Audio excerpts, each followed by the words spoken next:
Boom! The first goblin gets smacked right in the face with a dumbbell and explodes into the ground. The others charge the building ready to take over, but suddenly the whole room starts glowing, and a dumbbell rain erupts, wiping them all out. Then a massive high-level monster tries to break in but gets cooked alive by boiling oil. The one behind this chaos? Our protagonist, locked away from the apocalyptic world inside his unbreakable barrier. He can't leave, but he's got everything he needs. Power, water, food, you name it. He can register any real-world item in his store and buy it later using cash earned from killing monsters. While the world outside is burning and people are screaming for help, he's just chillin', expanding his safe zone bit by bit. His goal? Reach the other side of the city and save his family. But to do that, he's got to level up like crazy. The best part? He can bring people inside his territory where they live like 9-to-5 workers. Safe home, good food, but they gotta grind for our boy so he can keep his comfy yet deadly empire growing. Oh, and don't even get me started on the rat girl begging for his help. Bro's out here trying to rizz up a furry. That's some next level madness I ain't touching. But before he awakened, his life was a mess. In an apartment building, a guy's munching on some chips, saying that, yeah,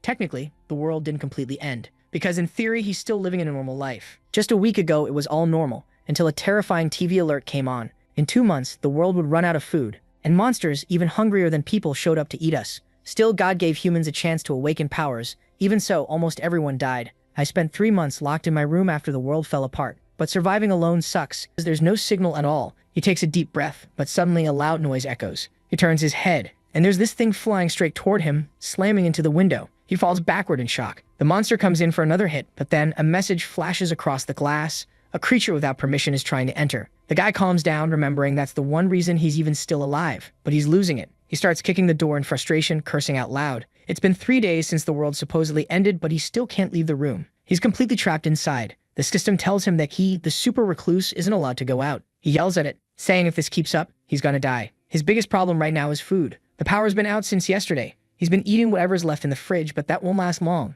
Then, out of nowhere in the system pops up a message. He's hunted down a level 23 Calican and earned a huge amount of experience. He stares, confused. Did it mean that bird? He walks to the window and looks down, spotting the creature being devoured by a bunch of goblins. Damn, they even eat each other. The guy realizes it must have happened because the monster crashed right into his apartment. On top of that, he gets a new skill saying that the nearby loot has met certain requirements and begins calculating something. Then something weird happened. The ugly mouth monster turned into smoke, and the system said a reward was sent. 2 million cash into my wallet. I didn't even know what that wallet meant. But what shocked me more was the power coming back on. Electricity and water were working again. A miracle. I could finally shower. So was the internet back too? Nope, of course not. While cleaning up, I found a flash drive I didn't remember. I checked it. Old family pictures. My mom when I was born, me at 5 smiling, at 12 with long hair, at 15 happier than ever. I wish my parents were here. I didn't even know if they were alive, so I decided I'd find them and bring them here, no matter what. Then I went to the balcony and noticed something new, a system window. Level 1 shop. It looked suspicious, so I tested it.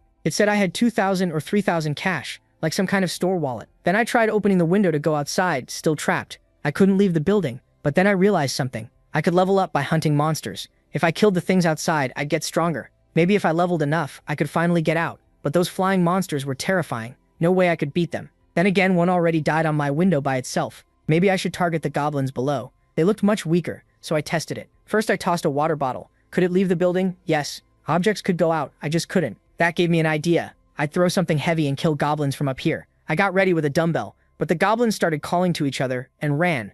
Those little bastards weren't getting away. I had to test this, so I hurled the dumbbell as hard as I could and missed. My aim was terrible. I only had one left. Now what? No clue. Then I heard shouting. The goblins were screaming, grouping up and charging toward the building. It was creepy, like they were moving with one mind. When they rushed in together, I panicked, but maybe this helped. If they came closer, they'd be easier to hit. Then I got another idea and opened the shop. My points were still there. I asked for a list of items, and just like I guessed, the dumbbell had been analyzed. Now the system let me buy more, and the price matched what it cost online. So it was basically a virtual store. I ordered more dumbbells. They appeared right in front of me, and the cost came out of my account. This was insane. Maybe the people downstairs heard me yelling, but I threw another dumbbell with everything I had, and this time I got lucky. Direct hit on a goblin. The system confirmed the kill, gave me EXP, and added 3,345 cash to my account. The others freaked out, trying to figure out what just fell from the sky. Dumbbells don't exactly rain down every day. I kept throwing more, but now they were ready for it. I missed every shot, so I kept buying more dumbbells and trying again. After enough throws, I started landing hits.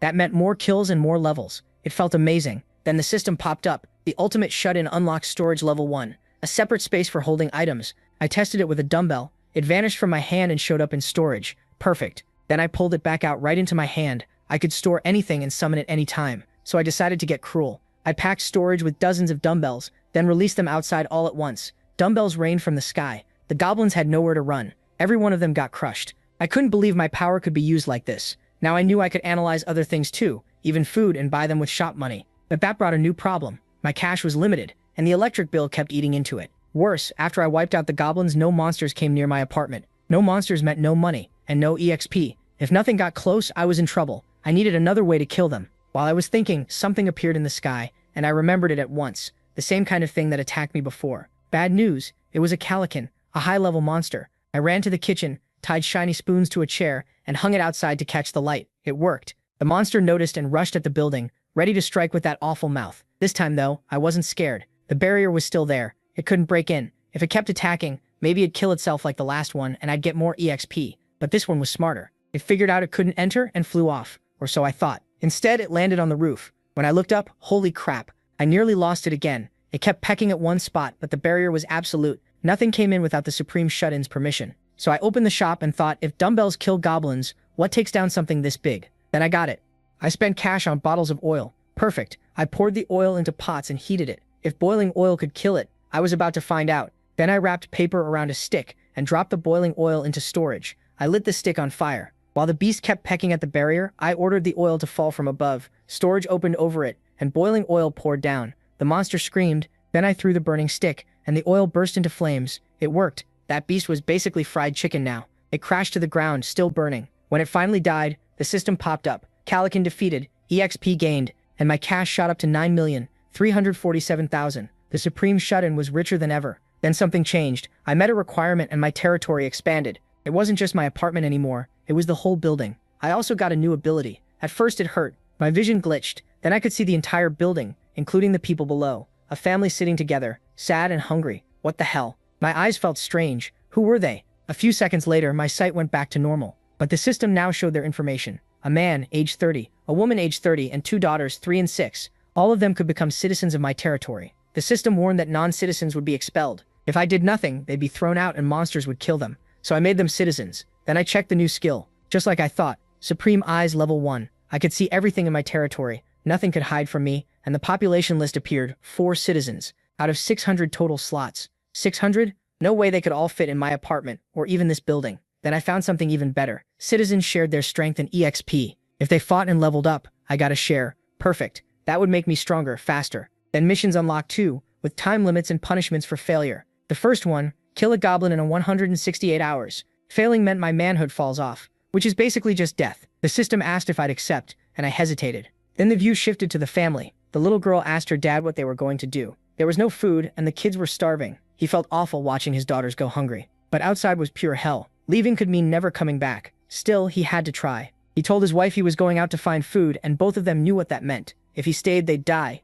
If he left, they still might. But at least there was a chance. He got ready and said goodbye like it might be the last time. The kids cried, begging him not to go. Just as he reached for the door, the handle turned on its own. Everyone froze. The door slowly opened and light poured in. The father grabbed a weapon ready to fight, but it wasn't a monster. He begged for mercy, then saw me. I told them I was there to help. I brought water and food. They stared at me in shock. In a world like this, help didn't just show up. But the father couldn't turn it down. This was the only way to save his daughters, so he let me in. Inside, Choi Hyungjun's 2 kids hid behind their dad, watching Choi Hyung with suspicious eyes. Hyungjun, his wife, and the girls sat at the table while he peeled oranges, trying to ease the tension. Looking around, he noticed the room was empty. No food, no water, no light. The curtains stayed shut so monsters wouldn't notice them. That only confirmed he made the right choice. Wanting to help more, the protagonist looked at the ceiling light. His eyes glowed blue, and with one blink, the light turned on. Hyungjun was stunned. Before he could say anything, Jaehyun slid over a bottle of water and told him to give it to the kids first. The children drank like they'd crossed a desert. MC watched with a small smile. The younger girl, Seohyun, nearly choked from drinking too fast. Seeing that, Jaehyun quickly offered her more. Seohyun hesitates, then takes the orange.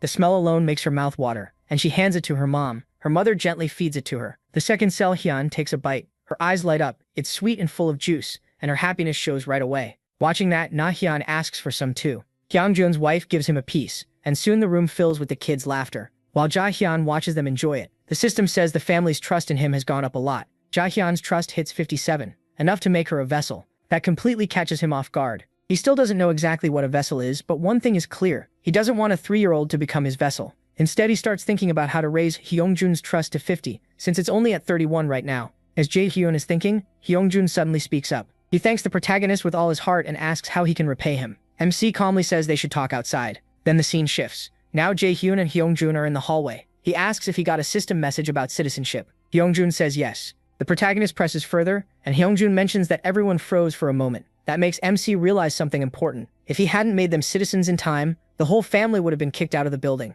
His face turns serious. Then Jae-hyun tells Hyungjun that if he helps him, he'll give them food, water, shelter, and protection. Hyungjun is stunned and asks how he can promise that. The protagonist doesn't explain. He just says that if Hyungjun wants safety and food, he has to trust him completely, and promises he won't ask him to do anything deadly. Hyungjun shuts his eyes and follows his gut. Even now he feels Jae-hyun isn't a bad person, so he asks what he wants back because nothing comes free. MC says he doesn't want money or stuff, just one small favor. That makes Hyungjun relax. He even starts calling him brother. The protagonist answers with a small smile. Then he asks how much that golf club cost. After thinking it would be too pricey for his shop, he says they can leave the club talk for later. Next, Jae-hyun asks when the apocalypse started. Hyungjun recalls that it happened on a weekend when a swarm of goblins attacked. MC connects the dots and realizes the people who stayed home avoided that first wave. Thinking about the goblins, he decides his citizenship power will be key to staying alive. So he gives Hyungjun a direct order. Find survivors and bring them here. After that, the scene changes. Jae-hyun lies on the sofa, staring at a system message. Hyungjun's trust is climbing little by little. It's reached 40, but he wants it at 50 fast. At the same time, he wonders when he'll be able to leave the barrier and look for his family. Maybe giving more people citizenship will help him get back to them. Then a loud cry breaks the silence. Jae-hyun knows right away it's a zombie and a person. He rushes to the window and sees 6 or 7 people battling a group of goblins. They're too far from his building, so he figures he can't save them with his summoning skill. He starts to panic, but then one teenager hurls a baseball with insane force and kills a goblin on the spot. Another teen in a purple tracksuit fires 2 arrows at once and drops 2 more. Then a third teen with a bat crushes a goblin's head like it's nothing. The rest of the goblins run off. Then something surprises the girl in the purple tracksuit. She spots a pack of ramen on the ground and wonders where it came from. When she looks up, she notices a dark figure on top of the building. It's Jae-hyun, trying to call her inside. As he keeps watching the group, someone knocks on his door. It's Hyungjun. Jae-hyun tells him to come in, but the system stops him. A message pops up saying Hyungjun can't enter. The protagonist is surprised. It proves nobody can get into his room, even with his permission. He briefly wonders if a vessel could enter, but puts that aside. Instead, Jae-hyun steps out and tells Hyungjun to gather any cheap household items that could work as weapons. Then, after checking, MC opens the Supreme Recluse shop and buys 5 ramen packs and 5 bottles of water. They appear in front of Hyungjun in seconds, leaving him stunned as he sees Jae-hyun's power for the first time. He packs them into a box, hands it over, and gives him a new mission. Take it outside the building. Hyungjun looks worried and reminds him there are goblins out there. The protagonist says he already killed the ones nearby. Hyungjun still hesitates, but he chooses to trust him. MC adds that food is priceless now and explains his bigger plan. Give the hunters food so they start treating him like their king. He grins, thinking he's copying Lilith's slavery method. By that logic, anyone who gets food and water will end up tied to him. Trusting him fully, Hyungjun agrees. Jae-hyun creates a mission for him in the system, and Hyungjun accepts right away, excited to earn EXP. He heads downstairs with the box in his arms. He's scared, but he grips the golf club tight and keeps trusting Jae-hyun. The moment Hyungjun steps outside, fear slams into him. He only wants to drop the box and run. As he bends down to set it there, he hears footsteps coming closer and freezes. Out of the corner of his eye, he catches a dark shape. Panic takes over, and he pictures a goblin coming for him. He tries to rush back inside, slips, and drops the box. Too scared to move, he stays on the ground, breathing hard. The footsteps get closer, and Hyungjun starts begging for mercy. When he finally works up the nerve to open his eyes, there are no goblins. It's a group of students, all staring at him in confusion. Then the system tells Jae-hyun that the people from outside are trying to come in, and he instantly uses the Supreme Recluse's omniscient eyes. Through that skill, he watches the teens by the entrance. The girl in the purple tracksuit says this is the same apartment where some weird guy threw ramen. One boy with a bat says anyone tossing food around like that must have a huge supply. Jae-hyun turns the skill off and tries to make them citizens, but the system warns him they can refuse the offer. That immediately worries him, because he needs them to say yes. At that moment, Jae-hyun gets a call from Hyungjun through the camera system. He suddenly gets a great idea, tells Hyungjun to wait, and changes the mission. Serve food to the 6 guests. Hyungjun accepts at once. He walks up to the group outside the barrier and tells them that if they accept Jae-hyun's offer, everything will be free. That makes them agree right away. The protagonist opens the barrier and lets them in. The system says his citizen count has gone up by 10, and the EXP and money his citizens earn will also increase by 10. That bonus matters a lot. Jae-hyun checks the teenagers' profiles. The highest level is Dong-hyuk, the one who threw the baseball. His D-rank skill, baseball throw, lets him throw things with 10 times the normal force. Jae-hyun realizes how dangerous that is and decides they're all meta-humans. He sets their EXP share to 70, so they keep 70% and he gets 30. Satisfied, he realizes that if he keeps recruiting citizens, they'll become his built-in hunting team. making him stronger and richer without doing much. The thought makes Jaehyung feel like he's playing Age of Empires, and now he knows he needs to win these new citizens' trust. Oddly enough, their trust is already going up. Si doesn't get it, but he keeps watching. The focus shifts to Hyungjun, who brings the teenagers to his apartment. His wife is confused, but Hyungjun apologizes and explains they need food. She agrees to help. Jaehyung watches it all happen through his omniscient eyes, pleased with how things are going. After a while, Dongjin asks Hyungjun what kind of person he is. Hyungjun says he doesn't know much, just that the protagonist is a strange but kind neighbor who gave them electricity, water, and food. That makes Dongjin uneasy. His eyes drift to the ramen Jaehyung gave them. He starts thinking MC must be a very powerful and dangerous meta-human. Silently, he decides to impress him no matter what. Dongjin's trust shoots up, mostly because he thinks it's smarter not to get on his bad side. Meanwhile, Hyungjun asks the two girls in Dongjin's group if they want to bathe while the food is cooking. The word bath makes their eyes light up right away. Even Dongjin is surprised and realizes the shower must be working. The chubby guy confirms the shower works, and it even has hot water thanks to Jaehyung's power. Right now, the protagonist is basically an electrician, a plumber, and the water company all at once. One girl jokes that he's like the god of every utility job. While they talk, a boy with glasses asks Dongjin if he thinks he's stronger than MC. Dongjin says no way, not after seeing what MC can do. Then Donghyuk grabs Dongjin's shoulder and says they should jump Jaehyun together. His logic is simple: beat him, take all his food. That sets Dongjin off. He calls Donghyuk crazy and warns him not to try anything dumb. In the end, they all decide the smartest move is to get on the protagonist's good side. The focus shifts again. One of the boys is Byung-ho, a shy kid. Dongjin walks over and says he's sorry. If he hadn't asked Beonju to come to the party before the apocalypse, maybe he could have stayed with his family. Beonju says that wasn't Dongjin's fault. Still, Dongjin promises that after they eat, they'll figure out how to save Beonju's grandma. But Beonju still looks shaken. He feels like it's already too late, that the goblins may have eaten her. Then everyone goes quiet when they hear someone coming. For a second, they think it might be a monster, and in a way, it is. That monster is Jaehyun. He walks in carrying 2 black bags. At that moment, Dongjin realizes MC is their only real chance to fix this mess. Jaehyun steps in with a hard look on his face and tells them straight out he's going to help. Once everyone sat down, the room stayed tense. Hyungjun's wife apologizes for how cramped the place is. Dongjin tries to ease her mind, saying they're the ones who showed up without warning. Then the chubby guy brings out the hot food and starts serving it. The teens are stunned. It's been a long time since they've seen food like this. Real clean, hot food. Hyungjun's wife gets more nervous, wondering if they'll like the meal. Rice, fried egg, kimchi, and warm water. The table is packed with food. One of the girls takes a tiny bite of egg, and the second she tastes it, she freezes. Then she blurts out how good it is. She absolutely loves it. That finally lets Hyungjun's wife relax. Smiling, she says, the real credit goes to him for providing the ingredients. Without him, she couldn't have made any of this. The room falls quiet as everyone wonders what kind of person he really is. Right then, the protagonist gets a system notice. Hyungjun's wife has reached 50 trust. That makes him happy, especially since her trust rose even faster than the chubby guy's. After that, everyone digs in together. Their faces brighten like they haven't had a meal this good in forever. One girl says the egg rolls are so good they belong in a restaurant. In times like this, food like that feels heavenly. Another girl asks if they're the same kind served in Japanese restaurants. Seeing them enjoy it so much makes Hyungjun's wife happy too, and she tells them to keep eating. Just then, the younger daughter comes up looking sad and says she wants some egg rolls too. Her mother touches her forehead and promises to make more after the guests leave, but the little girl still looks ready to cry. One of the girls calls her over and offers to share her egg roll. The child lights up at once and runs over to sit beside her. Moved by Seohyun's cuteness, the girl uses her chopsticks to feed her. One bite in, Seohyun is thrilled. As the meal goes on, Jaehyun notices the chubby guy and his wife standing off to the side, smiling as they watch. He tells them to stop hovering and come eat too. They're surprised at first, but soon they sit down and join everyone else at the table. Watching them all eat together, Jaehyun feels a little sad. It's been so long since he felt this kind of warmth.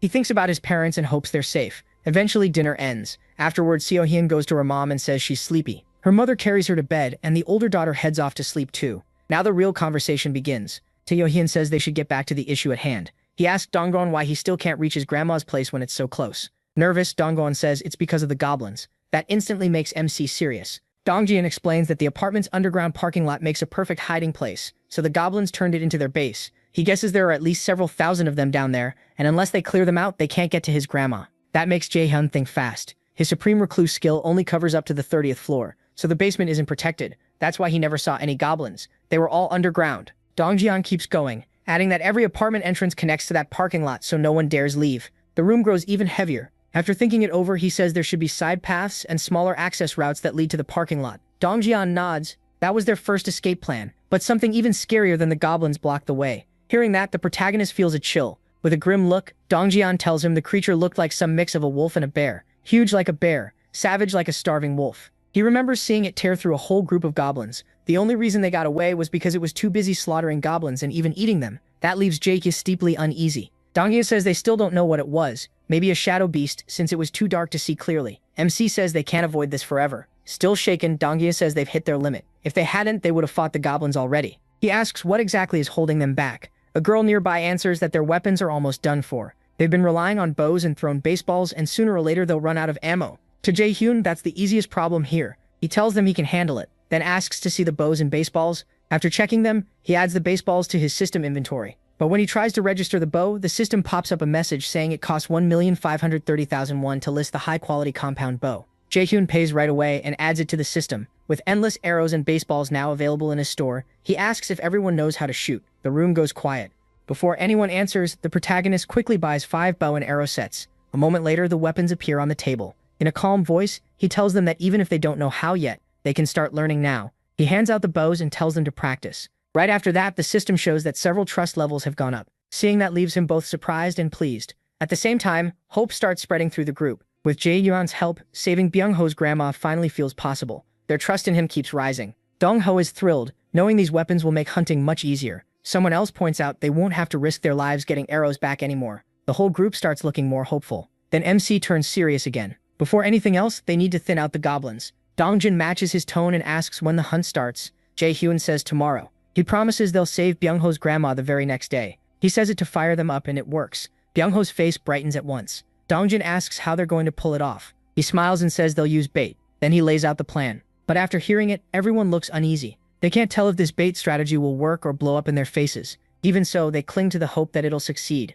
Then a system window pops up in front of Jae-hyun. The chubby guy has completed his mission and earned 30,000 won. The notice catches the protagonist off guard, especially when he sees the reward come out of his own balance. That helps him realize something. As long as he has money, he can keep powering up his citizens. So unless he really has to, he decides not to spend recklessly. Before he can think further, another system message appears. Byung-ho's trust has increased. It's now at 50 and loyalty has unlocked. That means all the conditions are met for him to become a vassal. Jae-hyun is stunned by the sudden update. Then Byung-ho's body starts acting strangely. Confused, Byung-ho has no idea what's happening or why his body suddenly feels so weird. A new window pops up. Vassal registration is complete. As a reward, Jae-hyun gets summoned vassal, which lets him call a vassal to his home after a 2-hour cooldown. From that moment, Byung-ho becomes MC's first vassal and earns the title First Servant. MC also gains strength like a gorilla. The chubby guy gets that same boost too. Another notice explains that any EXP and gold the chubby guy earns while hunting will be doubled. He can also use Supreme Recluse's omniscient eyes to summon his vassal within 5 meters of home. The flood of info leaves the protagonist stunned. Then he spots a plus sign on the system window and taps it. A message asks if he wants to spend 1 million won to raise his vassal's level. That price makes Jae-hyun freeze. He grabs his head and thinks, is this some kind of gacha game? Seeing his reaction, the chubby guy's wife asks if something is wrong, but MC brushes it off. Then he decides to call the chubby guy by his real name and asks Byung-ho how he feels. Byung-ho excitedly says power is surging through him. He feels like he could punch a hole in the wall. Then he hesitates and asks if he changed his body somehow. The protagonist admits it. Byung-ho says he feels 10 years younger, like some strange energy is filling him up. Hearing that, Jae-hyun smiles in satisfaction.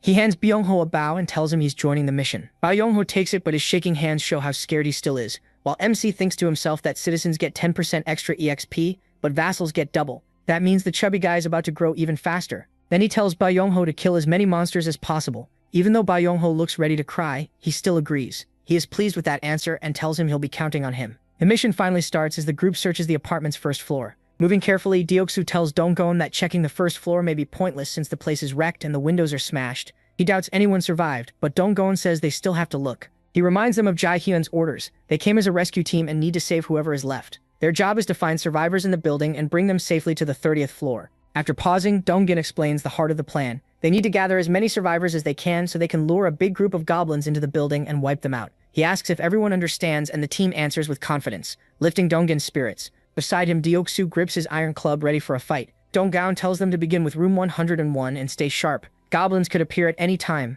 They enter units 101 and 102 and the smell hits them right away. Blood is spread all over the place and the marks suggest someone was dragged before being killed. What they find inside is horrifying. Corpses everywhere, blood on the walls and signs of brutal slaughter. Some bodies were cut apart and the women in the group are so shaken they throw up. Even though Dongjin is hit hard by it too, he pushes everyone to keep moving. After finishing the search of the first floor, they find no survivors, which drags everyone's mood down. Dongjin leads them up to the second floor. but it isn't any better. It's just as full of death and wreckage, leaving the group even more disturbed. Still, they choose to keep going and head for the 3rd floor. Once they get there, Dongjin bangs on a door and calls out, asking if anyone is alive. The team, still holding on to hope, starts knocking door after door, but no one answers. With every second, Dongjin's confidence slips a little more, yet he presses on and takes them to the 4th basement floor. The group moves to the 4th floor, and Dongjin knocks again, asking if anybody is there. He is almost ready to give up, begging for even one survivor to be left. Then, to their surprise, someone answers. A man cracks the door open and carefully asks if they're really a rescue team. Seeing a living person, Dongjin lights up and quickly tells him yes, they came to save survivors.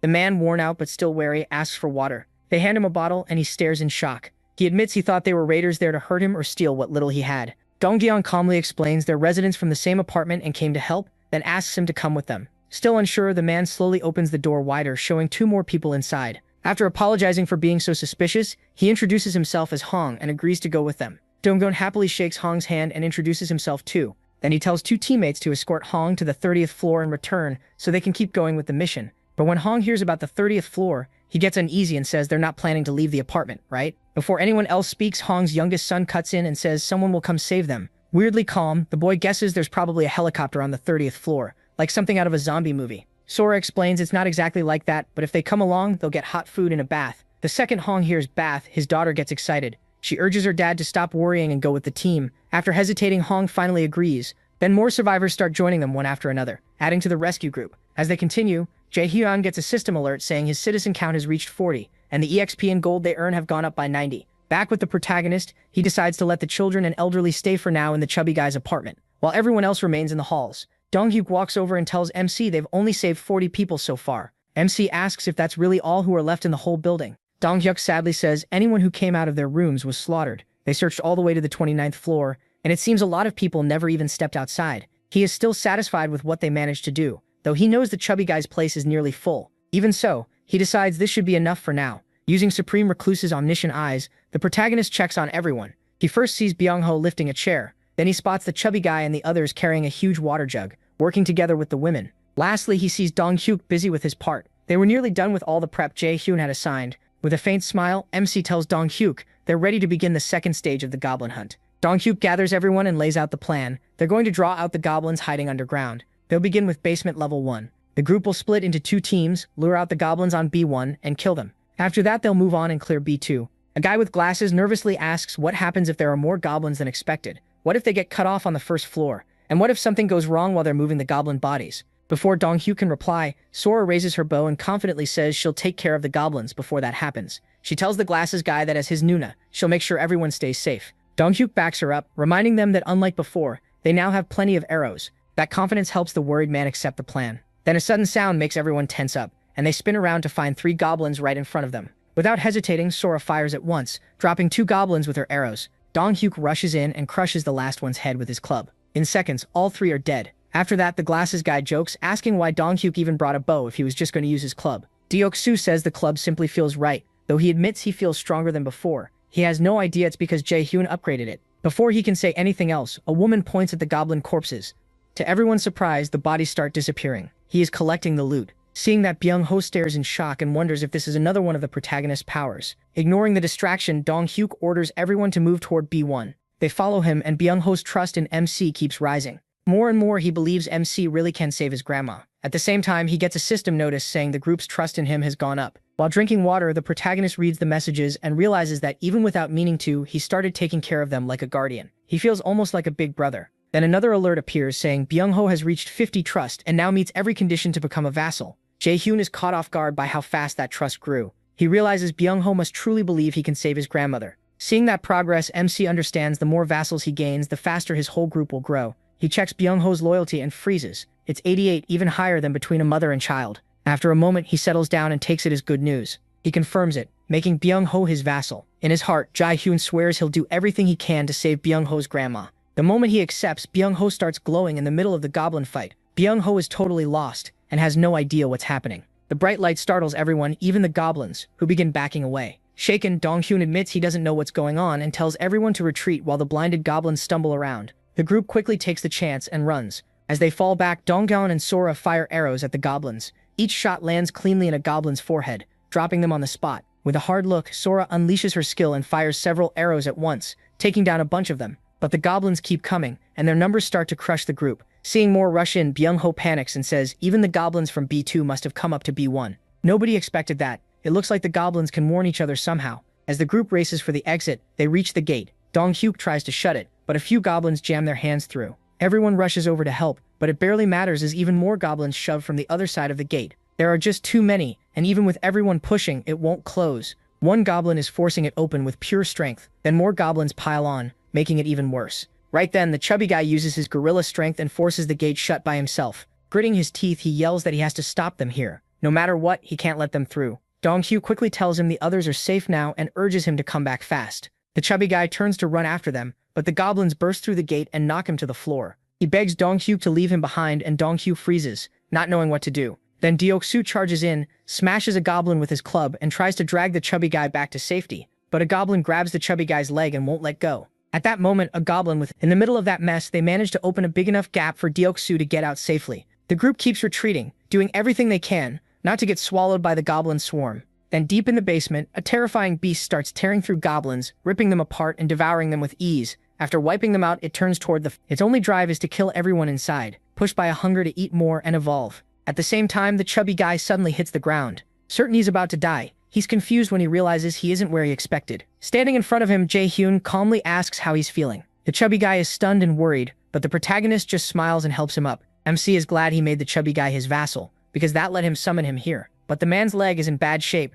badly bruised and bleeding from a goblin scratch. Still trying to understand anything, he can only stare as Jae-hyun notices how deep the wound is. The chubby guy brushes it off, saying it's nothing and it'll heal by itself. He can tell that's not true. The guy can't even move his leg. He tells him to stay put and runs to his room. Once there, the protagonist grabs a first aid kit. He remembers the emergency treatment his mother taught him. Since he has endless antiseptic pills and medical supplies, he has almost everything he needs. Still, his Supreme Recluse inventory only has 40 slots, so he can't carry it all and has to be smart. After thinking it over, Jae-hyun gets an idea. He packs all the medicine into the first aid kit, then stores the kit in one inventory slot. That makes him wonder if he stores a whole room of medicine or a full box of supplies. Can he copy that too? The thought changes everything. Once he's ready, MC goes back to the chubby guy. He takes out the first aid kit and tells him to show his leg. The man reluctantly does, and blood is pouring from the wound. As he wipes the blood away, Jae-hyun warns him this is serious. If it gets infected, he says, the chubby guy could even lose the leg. While he treats the wound, the man winces from the pain. Then a system notice pops up saying the chubby guy's trust in the protagonist has jumped a lot. At last, Jae-hyun finishes the treatment. He tells the chubby guy to go to his room and rest. Hurt but thankful, he does as he's told. After that, MC closes his eyes and uses his Supreme Recluse's omniscient eyes. He sees Sora in the basement still cutting down goblins with her bow, while Deok-soo is smashing them apart with his club. They keep taking turns fighting and retreating upstairs. A little earlier, when the chubby guy vanished right in front of Deok-soo, he had bolted up the stairs in pure panic. Behind them, the group kept firing arrows like their lives depended on it. Then two goblins suddenly jump in front of Deok-soo, ready to rip him apart. Out of nowhere, Byung-ho snaps. He swings his club with crazy force and caves in both goblins' heads in one blow. And he doesn't stop. He leaps in front of Deok-soo and starts crushing goblins one after another, like insane power is running through his body. Everyone just stares. Was Byung-ho always this strong? No. Becoming Jae-hyun's vassal boosted him that much. Watching it all, he finally relaxes a little since everyone seems safe for now. He checks Byung-ho's status. Level 30, Trust 55, Loyalty 88. His awakened skill is Teleportation, an A-rank skill. He can jump anywhere he can see, and he can bring other people with him.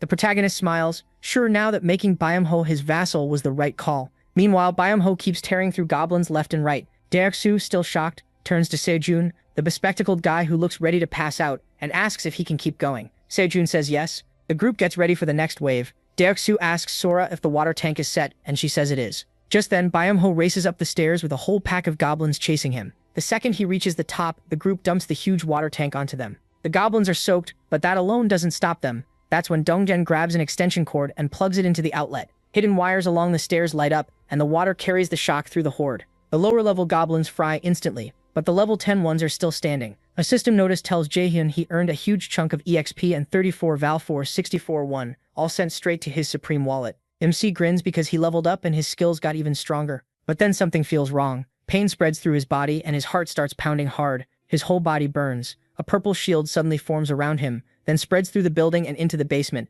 Every high-level goblin inside starts freezing, and the system warns him that a hostile presence has entered his shield. He smiles. Now it's his turn to show them who's in charge. With one command, the goblins trapped inside the shield burst apart, spraying blood everywhere. Hundreds of goblins die in an instant. On another floor, a separate group of goblins gathers. getting ready to enter the building. Then a fat goblin senses something behind him. When he turns, a massive beast is standing there. Before he can react, the beast bites into him, kills him instantly, and starts devouring the body. The other goblins watch in terror. Before they can run, the beast charges them, cutting through the crowd in seconds and tearing goblins apart with its claws. A few goblins try sneaking up from behind to attack, but even when they land some weak hits, the beast throws them away like garbage. Others climb onto it, biting and ripping at its flesh. The beast roars in rage as they tear at its face and body. Even in pain, it doesn't stop. With a violent roar, the beast grabs the goblins clinging to it and rips them to pieces, sending blood and body parts flying. Then it crushes the last bodies underfoot until every goblin is dead. But out of nowhere, a system notice appears saying the beast has been granted citizenship.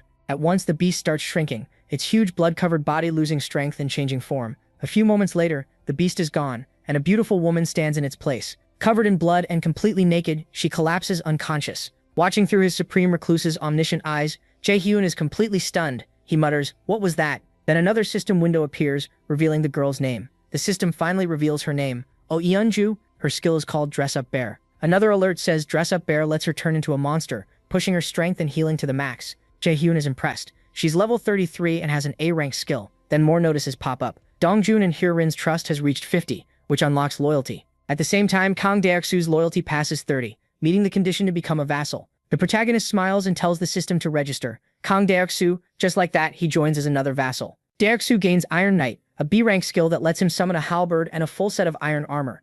Jae-hyun realizes something important. The higher a vassal's level, the stronger their awakened skill seems to be. He starts comparing them. The chubby guy with gorilla-like strength has a C-rank skill and is level 20. Kang Dae-su with Iron Knight has a B-rank skill and is level 25. Moon Byung-ho has an A-rank teleport skill and is already level 30. Thinking it over, MC figures their levels may be set by the rank of the skill they awaken with once they become his vassals. Still, one question keeps bugging him. Are those skill ranks random? If Moon Byung-ho got an A-rank skill from his loyalty, then why did the chubby guy, who was even more loyal, only get a C-rank 1? Especially when Kang Dae-su got a B-rank skill with just 31 loyalty. The more he thinks about it, the more he wants to know what decides a higher rank skill. That matters a lot because he can only have 10 vassals. If possible, he'd rather choose people who can awaken better abilities. Jae-hyun mutters that not knowing what happens if he registers a metahuman as a vassal could be a real problem. Then a system alert cuts him off. The metahuman can now move freely through stairs, elevators, and hallways. After a moment, he heads for the elevator and uses his Supreme Recluse's omniscient eyes to check on the girl. She's still passed out on the floor. Then Jae-hyun calls for the chubby guy who rushes over as soon as the elevator opens. The protagonist gives him an order. There's a girl on basement level 2 and he wants her brought upstairs right away. At the same time, the others are tying up the beaten goblins with rope, still trying to make sense of what just happened. All they know is the goblins look terrified and were running from something. Donggain is especially stunned because he now understands just how overwhelming that power really was. He can't get over how Jae-hyun wiped out all those goblins with a single snap. Donggain starts remembering things the chubby guy said before about MC's godlike powers, even stuff like hot water. Putting it all together, he realizes that must be part of Jae-hyun's power too. He also remembers the chubby guy's wife saying he supplied all their food ingredients. Lost in thought, Dongdae concludes it's all connected to the protagonist's abilities. What he can't understand is why someone this strong, someone who may not need anyone at all, still chooses to help people in this ruined world. His trust in MC rises even more. Then he thinks about Byung-ho. He used to be quiet and withdrawn, but after meeting him, he even acted like a crazed killer for a moment. As Dongdae gathers the wires, one thought stays in his head. The protagonist is terrifyingly powerful, and that power is something people should fear. On the other hand, the chubby guy is already running to basement level 2 to bring back the woman. While Dongjae keeps thinking, he realizes how lucky they are that Jae-hyun chose their side. Meanwhile, MC watches everything with his Supreme Recluse's omniscient eye, staying alert and planning his next move. Then the story shifts into a flashback. A little boy is happily playing with a toy car. He turns to his mom with a bright smile and asks her to play with him. That woman is the same one who turned from a beast back into a human. She plays with her son gently, and he waves at her, laughing. But the happy moment doesn't last. Her face suddenly goes pale when she sees something awful. She screams in horror. Her son keeps smiling, not noticing the 3 goblins behind him, drooling and ready to eat him alive. Driven to protect him, she runs toward him as fast as she can, but it's too late. The goblins don't let their prey get away. In seconds, they tear the child apart and devour him right in front of her. Watching her son die shatters her completely. The nightmare jolts her awake. Oh Eunju bolts up in bed, soaked in sweat and screaming. Jaehoon is nearby and greets her calmly. After looking her over, he asks how she's feeling. Still shaken,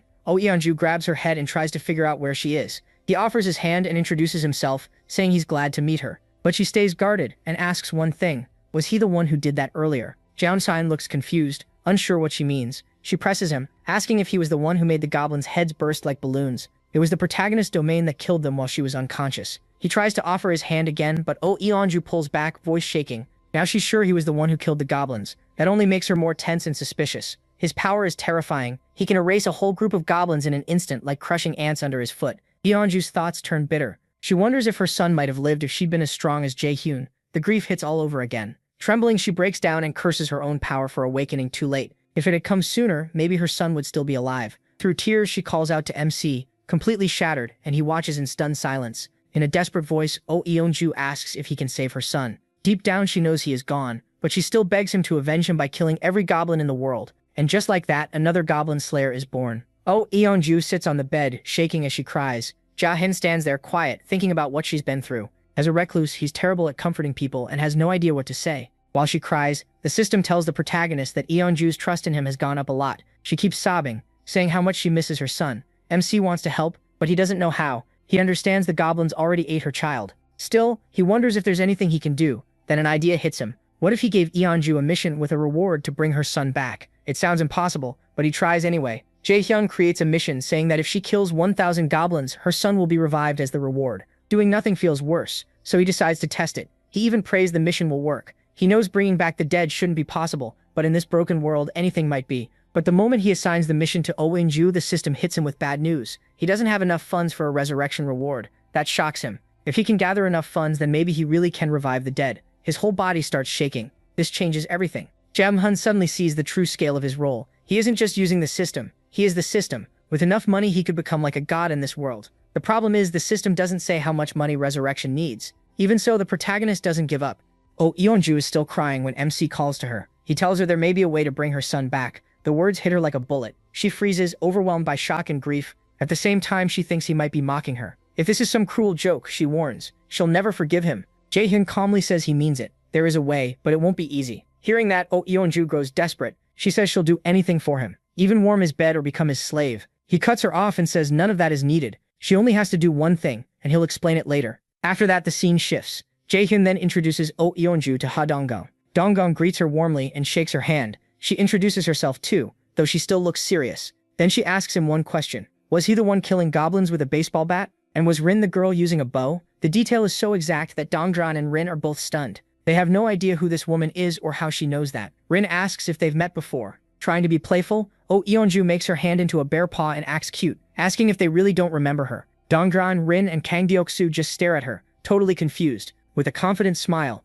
Yeonju decides to show them and activates her beast form. Fur starts spreading across her body. A heavy, dangerous aura rises as the transformation covers her completely. As soon as it's done, Rin recognizes her and nearly screams. Now almost 3 meters tall, Yeonju stands there like a deadly beast, and everyone finally realizes she's the same monster from the basement that slaughtered goblins non-stop. Seeing their faces, Yeonju laughs and covers her mouth. Then she jokes that to be exact, she's a bear, not some random monster. She quickly tells them she's not their enemy. If anything, she's been helping them the whole time by killing goblins in the basement. They just mistook her for another threat. At last, Kang Deoksu and Dongyan understand. She never tried to hurt them, she was taking out the goblins that would have killed them. Dongyan happily says their meeting in the basement wasn't an accident, and Yeonju agrees. She declares goblins are her sworn enemy, and promises to wipe them all out. Anyone against goblins is on her side. Another goblin hunter has joined them. As they keep talking, Jaehyun walks up from behind, glad everyone has finally met. Then his face hardens. He has something important to say. He tells them there's no time left. By tomorrow morning, they have to begin the plan to save Byung-ho's grandma. Now that the goblin numbers have dropped so much, this is their best chance to move. Jaehyun also says he can't fight with them because of his serious injury. Instead, Yeonju will join Kang Deoksu and Donggan's team to hunt goblins. Hearing that role makes her openly excited. With that settled, the protagonist gives one last order. Everyone needs to rest. The mission starts first thing tomorrow morning. As the group heads off to their rooms, MC pulls Kang Deoksu and Byung-ho aside. Then the scene shifts. He brings them into a small room. Once inside, he asks if they know why he called them there. Both of them just stare at him, confused. Still serious, Jaehyun repeats the question and waits for an answer. Kang Deoksu has no clue, but Byung-ho takes a guess. He asks if this is about abilities. He gives a sly smile and says he's right. He reveals that both of them have awakened powers now. The news leaves them stunned. Then he tells Byung-ho his ability is teleportation. The moment he hears that, Byung-ho breaks into a huge grin. Next, Jaehyun says Kang Deoksu's power is called Iron Knight. Deoksu is baffled. Does that mean he can summon some kind of knight? The protagonist decides to train them first, since they need control over these powers before the real mission. So he opens the system and makes a new task for both of them. The mission is simple. Figure out their awakened abilities and use them for the first time. They get 1 hour. The reward is more strength, and the punishment is sleeping outside. MC is just about to assign the mission, when Deoksu, too excited to stay quiet, blurts out a question. If his ability is really awakened, can he use powers like the others? Jaehyun says yes. That makes Deoksu even more pumped. He starts bouncing around like a kid yelling that Iron Knight sounds awesome. He then explains the skill lets him summon iron armor and a hell halberd. While Deoksu listens and gets ready to ask something else, Byung-ho suddenly vanishes right in front of him. Deoksu freezes in shock. For a moment, he and the protagonist just stand there in silence. Then Byung-ho pops back into view a short distance away. He looks stunned and thrilled. He can't believe he actually moved. The instant he thought about going farther, he teleported. Clenching his fists, he says this power means he really can save his grandma. At the same time, Deoksu notices that Byung-ho's trust in Jaehyun has shot way up. Byung-ho bows deeply and thanks MC from the bottom of his heart. From now on, he'll believe him and do whatever MC asks, because this gives him a real chance to save his grandma. But he warns him not to get excited too early. Reaching his grandma's house isn't going to be easy yet. Byung-ho thought teleportation meant he could jump there right away, so the warning hits hard. Jaehyun explains there's no proof he can control the skill well enough. Right now, Byung-ho doesn't even know his range, or how many times he can use it before hitting his limit. He has to master it first, otherwise he could collapse on the way or end up helpless in front of goblins. Byung-ho is disappointed, but he knows the protagonist is making sense, so he'll have to wait a little longer. While they talk, a powerful flash bursts behind them. Both MC and Byung-ho jump in alarm, and when they turn around, they see a massive iron weapon in someone's hand. It's Deoksu. He has activated Iron Knight, covering himself in thick iron armor. He's also gripping a giant iron axe. Seeing how powerful it looks makes Deoksu trust Jaehyun even more. The system confirms it. Deoksu's trust and loyalty have risen sharply. Deoksu starts dancing around in pure excitement, but he quickly gives Byung-ho another test: teleport to the next building. This will show whether he can really use the skill properly. Byung-ho stares at the building beside them, stays still for a moment, and steels himself. At the same time, Jaehyun creates a fresh mission for him, giving him 3 minutes to teleport there. The reward is higher teleportation proficiency. Byung-ho focuses while Deoksu cheers him on from behind. With a serious look, Byung-ho locks onto the next building, and in an instant he disappears. A second later, he appears in the building next door. From the window, he waves at Jaehyun. The protagonist is relieved to see he managed a much longer jump than before. Byung-ho keeps waving happily from across the way. Then his vision suddenly goes dark, and he collapses unconscious inside the building. Jaehyun and Deoksu panic. What just happened to Byung-ho? MC doesn't waste a second. He uses his summoning ability to pull Byung-ho back, then lays him down to rest. After that, he quickly checks Byung-ho's system status and sees his health is fine. He's only asleep, so Jaehyun guesses he ran out of mana or hit his range limit. He explains to Deoksu that teleporting too far likely drained all Byung-ho's energy and knocked him out. Still, he's safe, and some rest should wake him back up. Then the protagonist suddenly turns to Deoksu and asks if he likes working out. Deoksu has no idea where this is going, and the next second MC gives him a brutal new mission: 100 push-ups, 100 squats, and a 10-meter run in 10 minutes. Reward: more strength. Punishment: sleep outside. And he has to do it all while wearing the armor. Deoksu doesn't hesitate and jumps straight into the push-ups, then the squats, and finally the run. Even with the armor on, he powers through the push-ups and squats fast. Still, by the end he's breathing hard. Watching him, Jaehyun thinks Deoksu handled it too easily. Maybe it's because he's already athletic and used to physical training. As he thinks that over, the system suddenly says an evaluation has started. He is confused. He's never seen an evaluation notice before. While he's still thinking about it, Deoksu asks if there are any more missions or quick tasks to do. Jaehyun says no, that's enough for today. Deoksu can head out. Deoksu thanks him and gets ready to leave, just as the system announces that the evaluation is complete. Since Deoksu gained strength from finishing the task, the protagonist's strength will rise a little too. That shocks MC, because he can feel his body getting stronger right away. For him, this changes everything. It means whenever his vassals grow stronger, he does too. Then the scene cuts to night. Byung-ho and the others are running, with a pack of goblins chasing them. Deoksu quickly activates Iron Knight, and like a real frontline fighter, plants himself between the goblins and his team. He starts cutting them down one after another, but he's only one person. He can't block them all alone. A few goblins slip past him on both sides and rush at Byung-ho. But behind him, Byung-ho is ready with bow and arrow. He shoots down the ones that got through and prepares to take out the rest. After seeing what Byung-ho and Deoksu can do, the surviving goblins panic and start backing away. Then a huge shadow appears behind them and stops them cold. The moment they notice that giant figure, the goblins are so terrified their eyes fill with tears. That giant shadow was their huge bear mummy. Before the goblins could react, the bear mummy split them in half. At the same time, Byung-ho and his group kept picking off the rest. His teammates told him they'd hold the goblins here so Byung-ho could hurry off and save his grandma. Trusting them to handle the fight, Byung-ho ran for his grandma. Meanwhile, Jaehyun was at home eating ramen when the system popped up. His citizens had finished a mission, and because of that he earned 132, sat 966-1. That caught him off guard since it was the first time his citizens had made money from a mission. He realized something. When Deoksu cleared a mission, he got stronger, but when the other citizens finished theirs, he got money. So the reward from a citizen's mission had to be random. Then more alerts started coming in, saying other citizens had also finished the mission. Byung-ho had cleared his too, and now the system was judging all the rewards. After a little while, once everything was counted, the system told Jae-hyun he had hit the jackpot. The moment he saw the reward, he nearly choked on his ramen. He just froze in shock. This was a brand new feature. Skill points the protagonist could only stare. Now he was earning skill points too. At this rate, nothing the system did could shock him anymore. Then the scene shifts. Bai Hung-ho finally teleported near his home. He looked tense and deadly serious, his eyes locked on the house. As he moved to the door, he kept praying his grandma was still alive. Then he gathered himself and ran straight inside, yelling for his grandma as he rushed to her room. Even then, he still took off his shoes. The second he got there, his eyes went wide. His grandma was alive, but she had collapsed on the floor and looked terribly weak.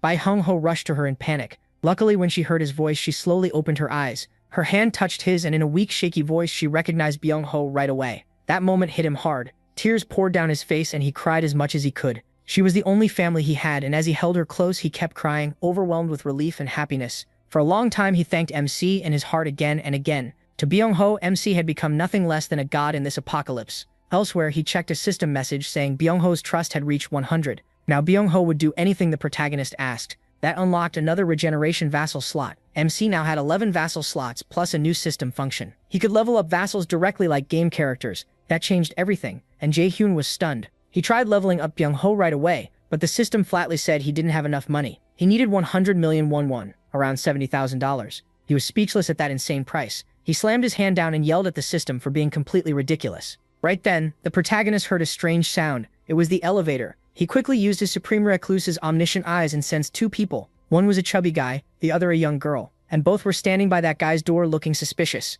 Just so it's clear, once Jae-hyun's domain expanded, people inside it could move around freely. Back to the story. When the chubby guy's wife, Hye-won, heard the bell and opened the door, she was surprised. The woman greeted her politely and introduced herself as Daebin, with her brother Mincho beside her. They said they lived in apartment 1701. Still wary, Hye-won carefully asked why they had come. Daebin nervously admitted they needed a favor. In a shaky voice, she explained that she just wanted to take a bath. Hye-won was completely thrown off. Still confused, she let them in and said it wasn't a big request. As soon as they entered, Mincho asked where to put the big box he was carrying. Then Daebin explained it was packed with canned food and supplies.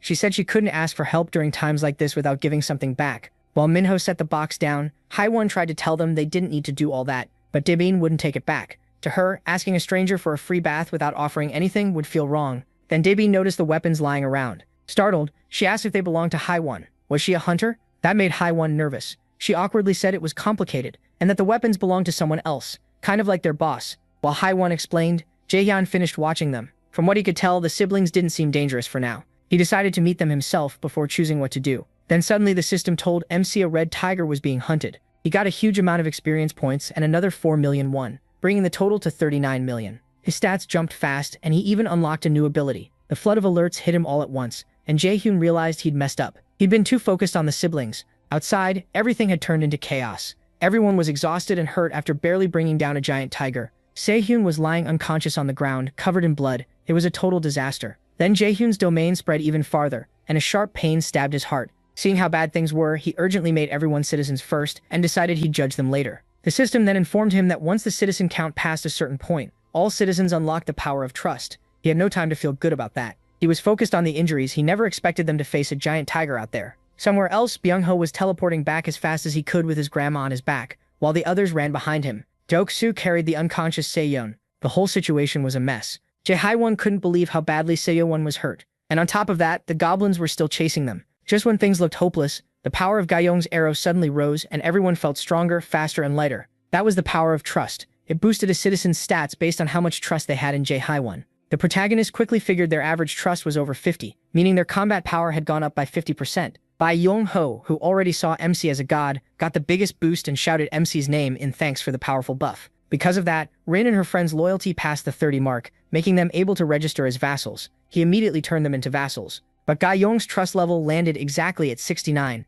After awakening, both girls gained powerful new skills, piercing arrow for Ga-young and poison mist for Rin. Ga-young fired her bow, shocked to see the arrow move like it was alive. It pierced through the goblins with ease and killed them instantly. Jae-hyun then made a mission just for Ga-young, telling her to kill 10 goblins with her new skill, with a rank increase as the reward. Rin's power, though, was especially dangerous. Poison Mist was a deadly B-rank skill that could hurt allies too if she lost control. So Jae-hyun chose to study Rin's skill first, keep a close eye on her 69 trust level, and then give her a special mission. But the biggest problem was So-young. The protagonist instantly used his Supreme Recluse's omniscient eyes and desperately searched the entire building for some kind of help. After scanning everywhere in a panic, he found a young girl unconscious in her room. For some reason, Jaehyun ran to her at once. The real reason was simple. She was a healer, exactly what his group was missing. He stopped outside room 2902 and tried the door, but it was locked from the inside with a thick iron chain. Even though MC was strong, he still couldn't break the door down. Then he remembered the new skill he had gotten, Invisible Hand. He could summon it and control it freely. Jaehyun decided this was the perfect time to test it. Without wasting another second, he focused. Closing his eyes, he pictured cutting the chain, and a sharp mana blade formed. With careful control, he sliced through the iron chain like it was nothing. The door opened, and he rushed inside toward the unconscious girl. When he finally reached her, Jaehyun's eyes widened in shock. She was in terrible shape. Her lips were dried up. Her body was badly dehydrated, and she was close to death. He shouted, shook her, and tried to wake her, but nothing worked. Her pale skin and sunken eyes made it obvious this was severe dehydration. He had come for a healer, but now she needed saving first. Jaehyun panicked, unsure what to do. Then he noticed something strange. There was a water bottle right beside her, but she hadn't touched it. No time to figure out why. Right now, the protagonist just had to save her, and his brain kicked into gear. He made a mission for her. Take one breath, get fully healed. It cost him around 10 million won. Crazy enough, it worked. She drew a weak breath and the dehydration vanished on the spot. That skill was seriously broken. A little later, the girl slowly woke up. Through blurry eyes, she saw MC leaning over her. Still weak and confused, she softly asked who he was and how he got into her room. Jaehyun introduced himself and said he lived upstairs. She still looked lost and asked again. If that was true, why was he here? Keeping his tone calm, he said he saw how bad her condition was and came to help. At first, she thought she had to be seeing things. Then it sank in. Someone had actually come for her. The moment that hit her, she broke down crying. After days without food or water, she couldn't believe anyone had really saved her. Even though he hated bringing it up right then, Jaehyun still called her name and quietly apologized. I know this is a terrible time, but I really need your help. While she cried, the protagonist explained that one of his teammates was badly hurt and needed treatment. But the more she listened, the more confused she got. What was this guy even talking about? She had almost died a minute ago. How was she supposed to save anyone else when she couldn't even save herself? And now this stranger wanted her to treat his teammate. That made her wonder how he even knew she was a nurse. She didn't think Jaehyun seemed dangerous, but in this ruined world, she trusted no one. So she decided to play along for now and carefully watch him, asking where she needed to go and what she had to do. MC told her to wait a moment. He was making another mission. This one was for her to heal the injured Jaehyun-ju within an hour, and the reward was a higher healing skill level. Once he finished, he gave her some dried oranges, told her to eat and rest, and said he'd bring his injured teammate to her room. Then he turned and left, leaving her stunned. She just stared at the dried oranges and the strange system message floating in front of her. In a panic, she shouted Jaehyun's name, asking what that weird notification was and who he really was. The protagonist only gave a calm smile and said he'd explain later, then walked off and left her there in shock, reminding her she was still too weak and needed rest. Alone again, she grabbed the oranges and hurriedly started peeling them with shaking hands. Her thoughts were all over the place. Was she dreaming? That guy had really made a mission. Meanwhile, as soon as Jaehyun got back to his room, a system alert told him Dajung's trust had gone up. That confirmed what he'd already guessed. She still didn't fully trust him, which made total sense. After all, what normal person would trust a stranger who broke into her room in the middle of the apocalypse? Jaehyun wanted payback. Everyone was already fighting for their lives, full of fear and despair. Seeing that, his chest tightened. This wasn't just bad, it was a disaster. The red tiger looked ready to rip them all apart. Then MC realized something worse. There was another red tiger. The group was in no shape for one more fight. They were barely hanging on as they ran. Then Rin slipped, fell hard, and badly hurt her leg. Jaehyun and Donggain panicked right away. Sure, this was the end. Rin tried to stand, but her injured leg gave out. Jaehyun was crushed. Rin was like a little sister to her, and now all she could do was watch her struggle. Rin couldn't get away, and the red tiger opened its jaws, ready to swallow her whole. In that moment, Rin sadly accepted she was about to die. But just as the tiger lunged for her, Rin suddenly disappeared, leaving only a faint purple glow. The red tiger froze, completely thrown off by what had happened. Rin, terrified and barely breathing, found herself sitting right in front of Jaehyun, hurt badly but still alive. It had been insanely close. If she hadn't been one of his vassals, she would have become tiger food. At least that sudden teleport gave the others a little time to get away from the raging beast. Right then, Byung-ho teleported in front of Jaehyun with his grandma on his back and told him a new citizen could be registered. He quickly accepted and made his grandma a citizen, but the danger still wasn't over. The Red Widow tiger was already catching up again, even angrier than before. The protagonist suddenly had an idea. This was the perfect time to test how far his invisible hand could go. As the Red Widow tiger charged in to kill them all, Dongjin realized someone had to stay behind if anyone was going to live. Without hesitating, he stopped running, used his baseball throw skill, and hurled a mana-charged baseball straight at the tiger at full speed. It didn't matter. The tiger dodged easily, leaped up, and came down ready to tear Donggan apart. Jaehyun screamed in panic, but Donggan had already accepted it. He knew he couldn't outrun that monster for long, so he kept running with everything he had, pulling the tiger's full attention onto himself. Just as expected, the beast quickly caught him. Its fangs were only seconds from sinking into him when something unbelievable happened. A giant aura scissor suddenly locked around the tiger's neck, stunning Donggan and everyone else. Then an aura hand clamped down on the tiger's throat, choking it and lifting it into the air. The Red Widow tiger thrashed wildly, but it couldn't break free. Donggan just stood there with wide eyes. He had been sure he was dead, and somehow he was still alive. Gaiyang and the others rushed closer, but that moment Gaiyang got a sudden system notification that scared her even more. From above, Jaeyeon watched the whole thing calmly. He muttered that with this new power, there was no reason to hunt monsters himself, and if Gaiyang got the kill, he'd get 4 times the loot. With the new mission in front of her, Gaiyang raised her bow, fully focused. While the tiger struggled to breathe, she aimed and hit the weak point in one shot, killing it instantly. Right away, the system told Jaeyeon that killing the level 28 Red Widow tiger gave him a huge reward, 63 million won, along with a ton of expecs, and everyone's trust and loyalty rose a lot. Because of that boost, Dongyeon's loyalty finally passed the mark, and MC gladly made him one of his vassals. After that, Daeyoung started healing Yeonju. Even though Jaeyeon saw it himself, Yeonju's injuries vanished like magic, and it still left him surprised. He then asked Dongyeon what had happened and how they ended up running into those red tigers. With a heavy look, Dongyeon explained they found them at Byungho's grandma's place, where the tigers seemed to rule the area. Dongyeon sadly insisted those monsters were probably mutated house cats, turned into red tigers. Anyway, back to the point, Jaeyeon started putting things together. No wonder that area had felt off before. There were no goblins there because of those tigers. If goblins had taken over, Byungho's grandma would have died long ago. So were the tigers actually protecting her? Could they have been her old pet cats? Putting that aside, he spent 73,000 won to give Gaiyang her mission reward. At the same time, Daeyoung finished healing Yeongtrao completely. After healing the grandma, Daeyoung was about to speak when the chubby guy stepped up and awkwardly cut in, asking Jaeyeon if this really was the best place for all of them. He had a point. They couldn't keep cramming into this tiny room forever. The protagonist calmly told everyone he'd already thought about that. He had a plan. Room 2901 was empty, and he'd provide power and the other basics there. Anyone who wanted to move in could use it. Then Jaeyeon turned to Daebin and explained that rooms 2101 and 2102 were empty too. He'd supply electricity there as well, so she could tell the other survivors they were free to use the showers and bathrooms. For some reason, the two of them suddenly looked a little sad. MC caught on right away. With a sly grin, he said that if they wanted, the two of them could even get a private room for themselves, while everyone else used the others. There was one catch. The second they heard that, both of them froze. Keeping that cold, scary tone, he laid out the rule. They just had to spread a message. And it was a simple offer, but a very tempting one. Whoever killed 100 goblins first would win a whole empty room. It would come with power, water, food, and everything needed to live in peace. Just 100 goblins? Sounds easy, right? Jaeyeon went on in a flat voice. Their real job was to gather survivors and register them as his citizens. And the way to make that happen was simple. Kill 100 goblins. Right then, the protagonist was basically following Lloyd's style and pulling everyone's strings. The mission was set, kill 100 goblins and earn endless supplies.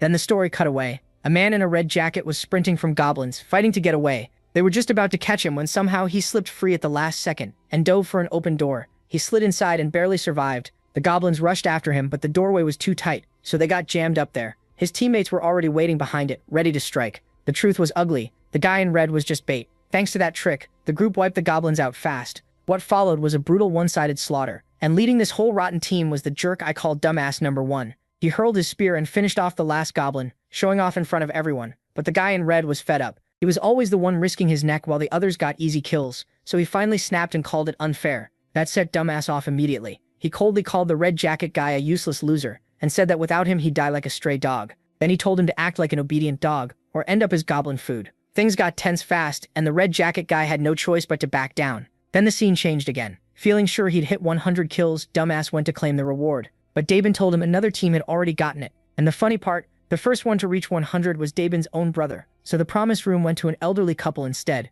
Dumbass did not like that at all. Furious, he started yelling about how unfair it was. Daebin's brother calmly said Kim Jae-yoon had prepared something special for Dumbass's team. They just needed to head to the 30th floor. Even though he was boiling inside, Dumbass couldn't refuse, so he grudgingly went up to the 30th floor. On the way, he smirked and mocked Daebin for respecting MC so much. To him, it was ridiculous. Did she really think he was some kind of god? He sneered and called him a cult leader. But the man in the red jacket, Sung-min, quietly pushed back. Since Jae-hyun was helping and protecting people, he said they shouldn't badmouth him. Besides, everyone knew it was smart to stay on the protagonist's good side. Dumbass didn't like hearing that. He stared at Sung-min with a cold look that made one thing clear. They weren't done talking. When the elevator opened on the 30th floor, Dumbass muttered to Sung-min that they'd settle this later. But the second they stepped out, MC walked up to them. One hand sat in his pocket, and his eyes were locked on the whole group. The team went dead silent, shaken by how intense he felt. Dumbass hurried to pull himself together and politely introduced himself, trying to ease the tension. Jaehyun just shook his hand and calmly praised their smart use of barriers and hunting tactics.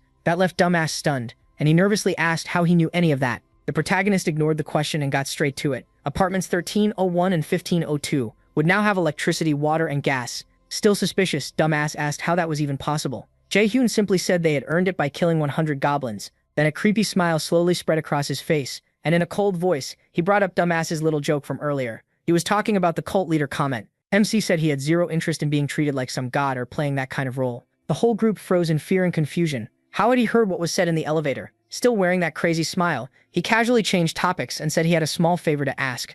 Then the story cut again to show what that favor was. Dumbass and his team were now running for their lives, chased by giant orcs. Every step those monsters took shook the ground. Dumbass was scared out of his mind. The group turned into a narrow alley just like they planned. At the corner stood Dongdaewon, gripping his spear. Because the alley was so tight, the orcs got stuck for a moment, and Dongdaewon's throwing skill had already reached rank B, so he could throw bigger weapons with 5 times more damage. He launched the spear with everything he had, slamming the first orc and dropping it. The second one charged in rage, lifting its club to strike, but before it could hit Dongdaewon, an arrow pierced its forehead and killed it on the spot. That shot came from Gayoung. The last orc barely had time to move before Dongai ended it with another spear throw. With that, the group finished the 100 orc mission, and Jaehyun instantly got 3.2 million won. Close by, a family of 3 stood frozen, terrified by what they had just seen. Dongai-en gave them a gentle smile and guided them back to the protagonist's base. As they got close, MC received a system alert. An unknown object was trying to enter. A second notice said someone qualified for citizenship had arrived. The system asked if he wanted to grant citizenship to those 3 newcomers,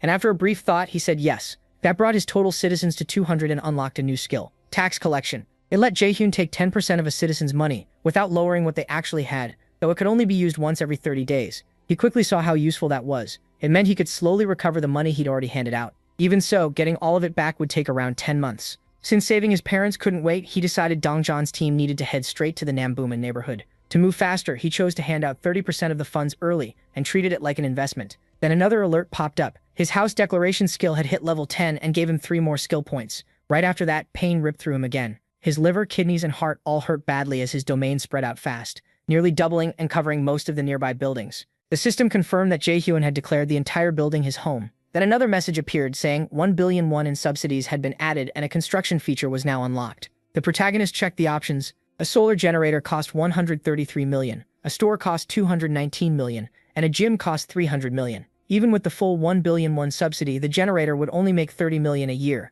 That meant it would take over 5 years just to pay for itself, which left Jaehyun staring in disbelief. What kind of terrible deal was that? Figuring it was smarter not to burn all that money on sketchy buildings, MC decided he should level up his vassals instead. But then he noticed something huge. When he tried to use the new subsidy money, the 1 billion won to level up Dongdaewon, the system refused right away. That was when Jaehyun realized the funds he'd just gotten were completely different from the money in his wallet. That changed everything. This was basically free money, but only for construction. So without wasting time, he chose the solar generator. A 24-hour timer started, and his subsidy balance dropped to 867 million won. For a second, he thought about adding a second generator, but the system warned that each apartment building could only have one. Annoyed but accepting it, Jaehyun moved on to the store. The system said it worked with his Supreme Recluse skill, letting citizens buy items straight from his inventory. He instantly saw how much easier that would make supply sharing. So he installed the store in apartment 101 and got a 48-hour timer until it was ready. Next, he checked the gym, which would boost citizens' strength and training gains by 200%. Seeing how useful that would be, Jaehyun gave the whole second floor to the gym. A 72-hour countdown appeared. The system then reminded him he still had 3 skill points. The protagonist smiled, realizing he had basically unlocked an infinite money and XP trick. People would hunt monsters to buy supplies, and he'd gain XP and money without lifting a finger. Now that's real passive income. At the same time, Deoksu, wearing his armor, cut an orc in half. Dongjin asked what would happen if he threw Deoksu's spear. Confused, Deoksu handed it over. Then Dongjin hurled it with insane power. Panicking, they had Deoksu cancel the armor and summon it again. The spear instantly came back to his hand, and both of them were stunned. Donggon had found an infinite throw trick, and Deoksu couldn't stop praising him for it. Meanwhile, Gayoung was about to fire her last arrow, when out of nowhere, more arrows appeared right in front of her. She was stunned. The system revealed a new skill called Omnifocus, which let Jaehyun use other skills inside his domain. With that new supply of arrows, Gayoung dropped another orc. The kill was registered, and MC received 2,100,388 won. The mission cleared, and Gayoung leveled up. That made Jaehyun realize he could boost his vassal's stats. For the first time, he felt real hope about saving his parents. Their home was 10 kilometers away,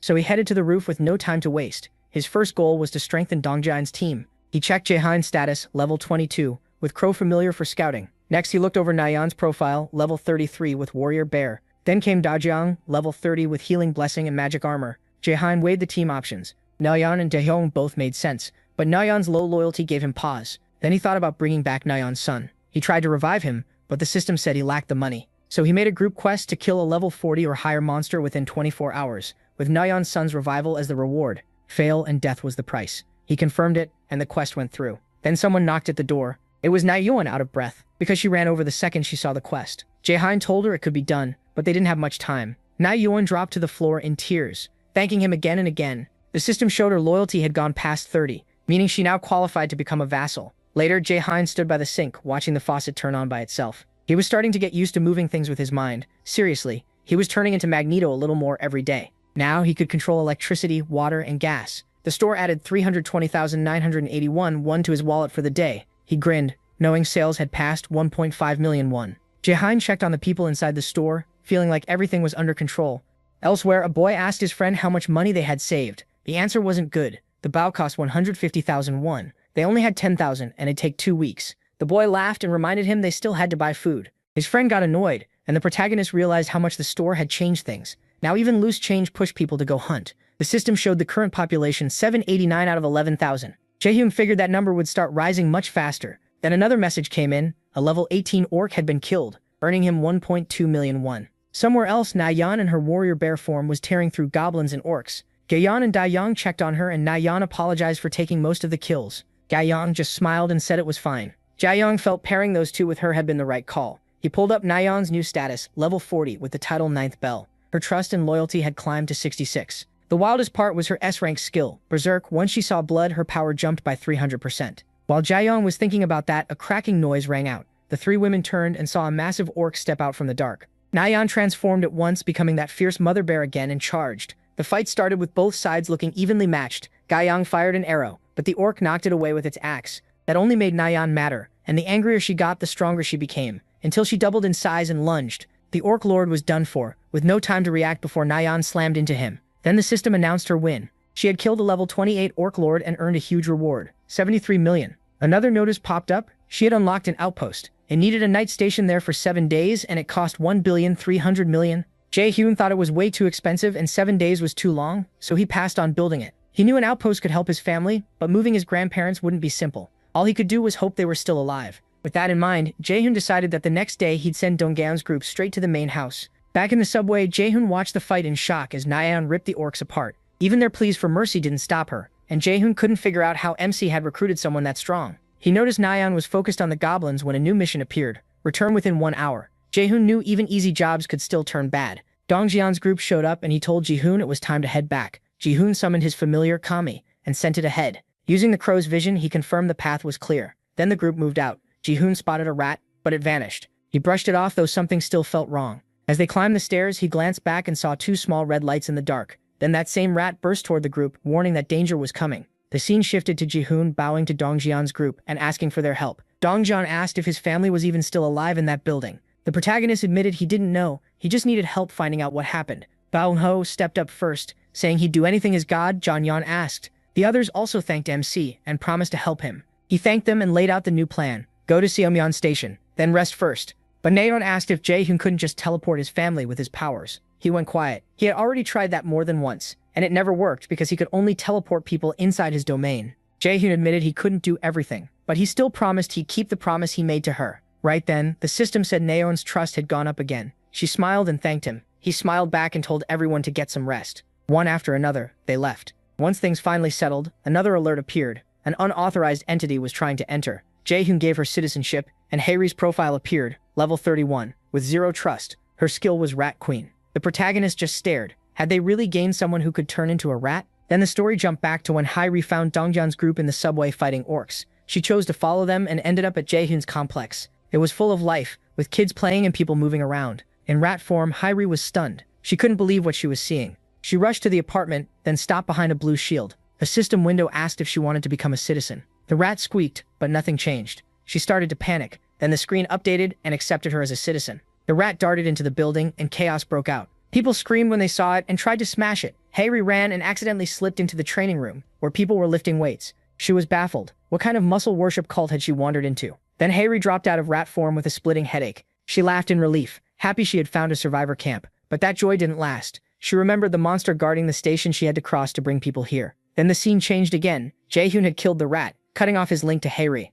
A new window explained, Rat Queen, A rank. Every rat follows her like part of her own body. MC's expression hardened. He realized the rat was being controlled by an A rank awakened. He used the Supreme Recluse's eyes to search for her, but found nothing. Then Jaehyun got an idea. He made a basic quest. The Rat Queen had to come to the apartment within 48 hours. The reward was a Coke and a Choco Bar. After looking over the quest, he remembered one key detail. He couldn't bring his parents because they were outside the domain, and Haeri was outside too. But she was already a citizen, so he decided to test something. Citizens were under his control. He changed the quest. 10-second limit, and the penalty was forced summoning. The system approved it, meaning if she failed, she'd be dragged there. Jaehyun stared at the screen in shock. His heart was pounding. If this worked, everything could change. He just hoped it wouldn't cost over $1 billion. The countdown started, and when it ended, the system announced, Haeri failed the quest. Cost only 31 million won. Jaehyun let out a huge sigh of relief. At the same time, a startled Haeri suddenly appeared inside the apartment. She had no idea what just happened. The protagonist called her by name, making it clear he already knew who she was. Haeri demanded to know who he was and how he knew her. Calmly, Jaehyun said he was the one who gave her citizenship and brought her here. He introduced himself and tried to put her at ease, even offering a Coke and a Choco Bar. Haeri took them, still trying to process it all. She asked if MC had done all this himself, and he said yes. That left her completely stunned. Was this guy some kind of god? Then she begged him to save the 35 people, depending on her. But Jaehyun said no because he couldn't. Hearing that, she broke down and begged him to at least help her family. That made him realize something huge. Haeri had never met him in person, yet he still made her a citizen. That meant the rat was an extension of her. Maybe that link could help him bring over her family too. Just then, the system showed Haeri's stats. Level 31, 37. Trust with Rat Queen. Jaehyun noticed her trust had already gone up, so he asked if she'd do anything to protect her family. Without hesitation, she said yes. The protagonist agreed but told her there was only one way to save them, and it required total trust in him. She said she trusted him completely, and the system answered right away. Her trust rose to 50 and loyalty to 33. That met the requirements to become a vassal, so Jaehyun started the registration. A blue aura wrapped around Haeri, and she watched in shock. When it ended, her stats had changed a lot. She now had the titles 10th Seed Knight and Tamer, with trust at 52 and loyalty still 33. The new data said tamed creatures grow stronger based on loyalty and trust. MC also saw that Haeri's evolution class was A, meaning her rats could keep getting stronger. Then Jaehyun asked if any of her rats were near her family. She hesitated, but he pressed her to send one. Haeri obeyed. At the same time, he activated the Supreme Recluse's eyes and shared the rat's view with her as it ran toward her family. The moment it arrived, food and drinks appeared in front of them, and Jaehyun got another notification. Seo-yeon's trust went up again. The protagonist realized her rat skill worked perfectly with his eyes. He had basically gained the best scouting tool possible. Seon asked if he meant the Nambuman area, and Jaehyun said yes. She lit up right away. She knew that neighborhood and could send a rat to check it safely. With the rats, MC could find out if his family was still alive without putting the team in danger. Seon promised she'd handle it. The system showed her trust and loyalty rising again. Jaehyun told her to head out at once and suggested taking the subway tracks, but Seo-yeon freaked out and shouted that it was suicide. A terrifying monster was hiding in Seomyeon Station, and Jaehyun immediately asked her to explain. Seo-yeon said it was a brutal, monstrous creature. Wanting to know more, Jaehyun told her to send a rat to check the monster. She agreed. The rat rushed toward the subway, scared out of its mind. Then a weird sound rang out, and it spotted a giant snake-like monster chewing on an orc lord's head. In one bite, the snake swallowed the whole orc. The rat peed itself in fear. Then the snake noticed it and lunged. Somehow the rat dodged and ran for its life. Jaehyun saw everything. Right away, he knew the snake was far stronger than he expected. Probably over level 40. He could only think of Naruto's giant summon snake. Watching his reaction, Seo-yeon agreed Seomyeon Station was too dangerous. She said they should skip that station and take another route. It was longer but much safer. Seo-yeon also told Jaehyun his team was strong enough to manage. He thanked her. Without that warning, they could have walked into disaster. He told Seo-yeon she could stay in apartment 2701, as long as she cleaned it. She thanked him and left. Once she was gone, the protagonist smiled. Before this, he would have had to avoid that monster. Now with Seo-yeon's power, that was about to change. Jaehyun came up with a nasty little plan and ordered the system to install a solar generator. As the panels were set up, he realized they still wouldn't be enough for nearly 800 citizens.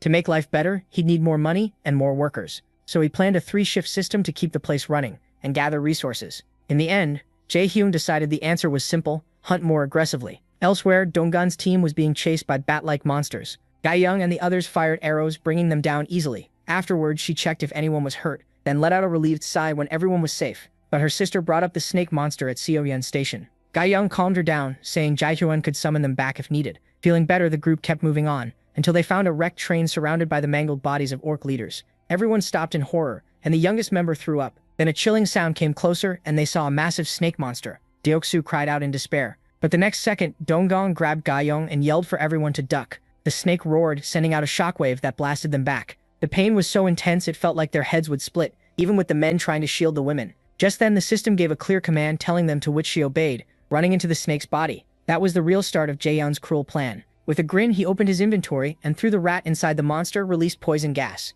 Then he poured gasoline into its stomach and set it off. In an instant, the snake burst into flames and was wrecked from the inside out. The blast was so fierce it even shook Seo-yeon. Tae-yeon quickly checked on her and she said she was okay. He praised her bravery and went back to the fight. Then he chose not to finish the snake himself. Instead, he wanted his knights, Dongyeon and Nayeon, to land the final hit, so he'd get 6 times the EXP and rewards. Back in the fight, Dongyeon and the others realized the shockwave hadn't come from the snake's roar, it came from the explosion Jaehyun caused inside it. Seeing his chance, Dongyeon hurled his spear with all his strength and killed the snake in one strike. The system instantly gave MC a huge chunk of EXP and 1.8 billion won. Since Seo-yeon Station's boss was dead, he could now build an outpost there. Dongyeon and Nayeon's abilities improved, and the domain reached level 15. On top of that, Jaehyun got 3 bonus skill points. Another message popped up, more people nearby qualified for citizenship. There were around 200 of them, and he accepted them right away. The system updated again, the total citizen count had hit 1,000. That unlocked a new skill, Baseline, letting the protagonist receive 100% shared EXP and money from all citizens.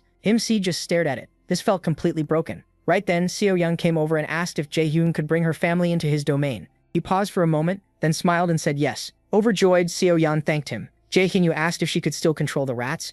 Seo-yeon said she could. The view shifted to one of her rats, which ran to a new spot and found Dongyeon's group. The place looked like a slaughterhouse. Hundreds of orcs lay dead, many half-eaten. Seo-yeon's rat rushed ahead, trying to lead the group after it. Deoksu was shocked, wondering if this was another one of Jaehyun's powers. Curious, the group followed the rat. Meanwhile, the protagonist turned off the Supreme Recluse's eyes and went back to his room. Now it was time to grow stronger himself. He had 3 skill points left. Since his territory was getting bigger, he decided to boost the Omniscient Eyes. This would pair even better with Seo-yeon's rat control and make their scouting much stronger. The second he upgraded it, a sharp pain shot through Jaehyun's head. Elsewhere, Dongyeon's group ran into a horde of goblins. Now MC could read their exact levels and stats. They were level 8, moved in teams, fought with spears and clubs, were quick, and could see well in the dark tunnels. Seeing that, Jaehyun understood just how useful this vision was for scouting and staying alive. He also started thinking about hunting goblins to get that trait, while still trying to lower resurrection costs. To do that, he decided to hand out more quests so others could fight, grow, and save resources. Then he turned to another skill, dignity maintenance. With more people joining, trust and loyalty mattered more than ever,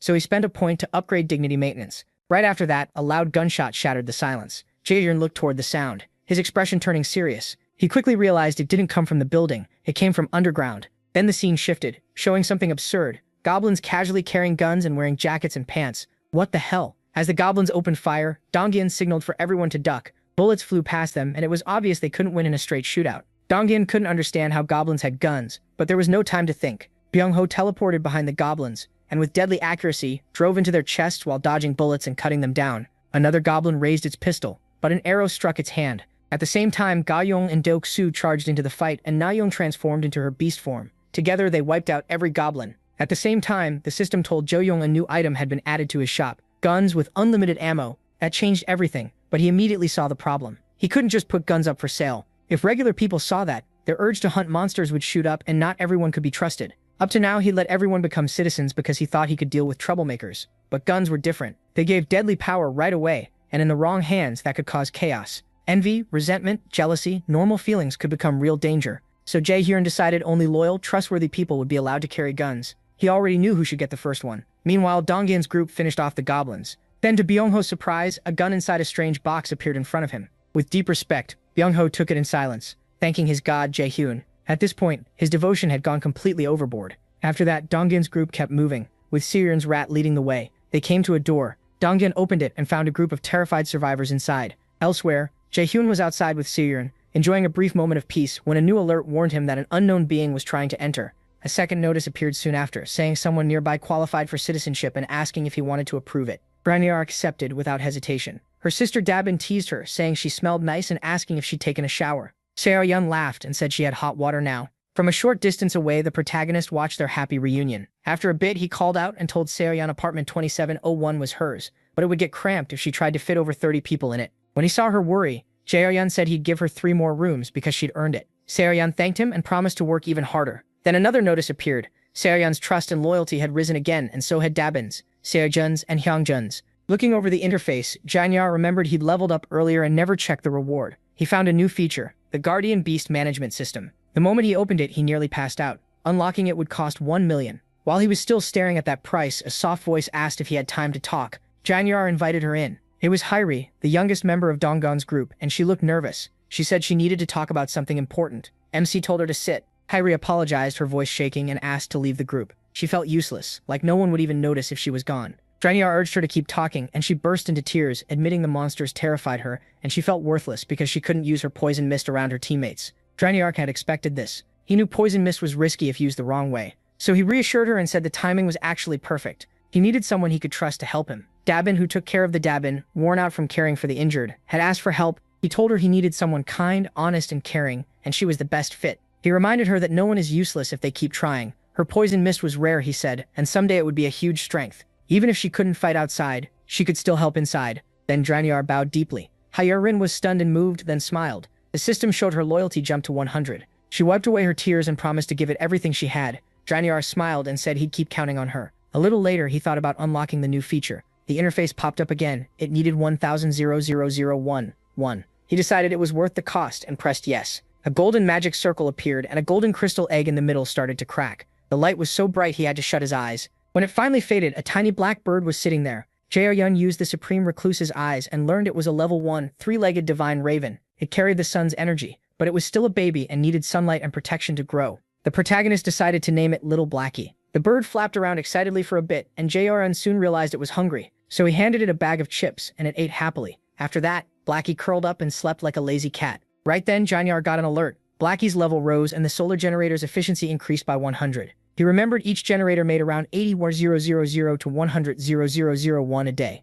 With Blackie's boost, the yearly profit climbed to 90,000,001. He chose to place solar generators in all 10 new buildings. The 24-hour timer started. Satisfied, Jaehyun headed to apartment 3001. The moment Fatty opened the door, MC greeted him and said he wanted to trust him with managing his money. Fatty went still. Jaehyun thought back to his tax collection skill. If someone else held the money, it could grow by 10% a month, so he picked Fatty for his high trust and loyalty. Back in the present, Fatty was stunned. Jaehyun had 89 trust and 98 loyalty. His power was gorilla strength, and he felt sure about the decision. Without another word, he sent 100,000,001 to Fatty's wallet. The system confirmed it. The quest needed 100,000,000 and 30,000,001 with the 10% fee, but the protagonist thought it was worth it. Fatty's trust rose, his loyalty hit 100, and since he was already a vassal, the protagonist's vassal limit increased too. Fatty asked if he should just hold the money and leave it alone. Seeing that perfect loyalty, Jaehyun told him not to worry. He could spend a little if he had to.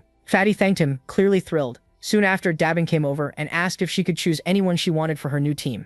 MC said yes, and added that she could bring Yu Hyrin too. Since Dabin would lead the team, he decided she'd get double pay, which made her light up. Her loyalty rose right away. After thanking him, she left to find Yu Hyrin. Once everyone was gone, Jaehyun took a deep breath. Now it was time for a hard but serious talk. Determined, he went to apartment 2109, where Ha Dong-gyun's group was staying. Once there, he gathered everyone and explained the danger waiting at Seomin Station. A monster that strong was waiting for them. Still, the area nearby was strangely safe. No monsters on the roads or subway tracks around Seomin Station. Between Bayumnagol and Bayumil stations, monster numbers were low, and Jaehyun knew they had to use that chance. While talking, he remembered Yu Hyarin's breakdown. It stayed with him because these people were risking their lives for him, and that weight was heavy. Thanks to Yejin, they found out about Seomin Station early. If they'd learned about it later, many could have died. Finding it now gave them an edge. Jaehyun knew how cruel this world was. Anyone could die. More than anything, he wanted to protect the people he cared about. So he told the group they would head to Jigulchi Station the next morning. Later in his room, the system screen appeared. The solar generator had gained another 100 in power, and Blackie leveled up again, unlocking the power of the sun and elemental magic.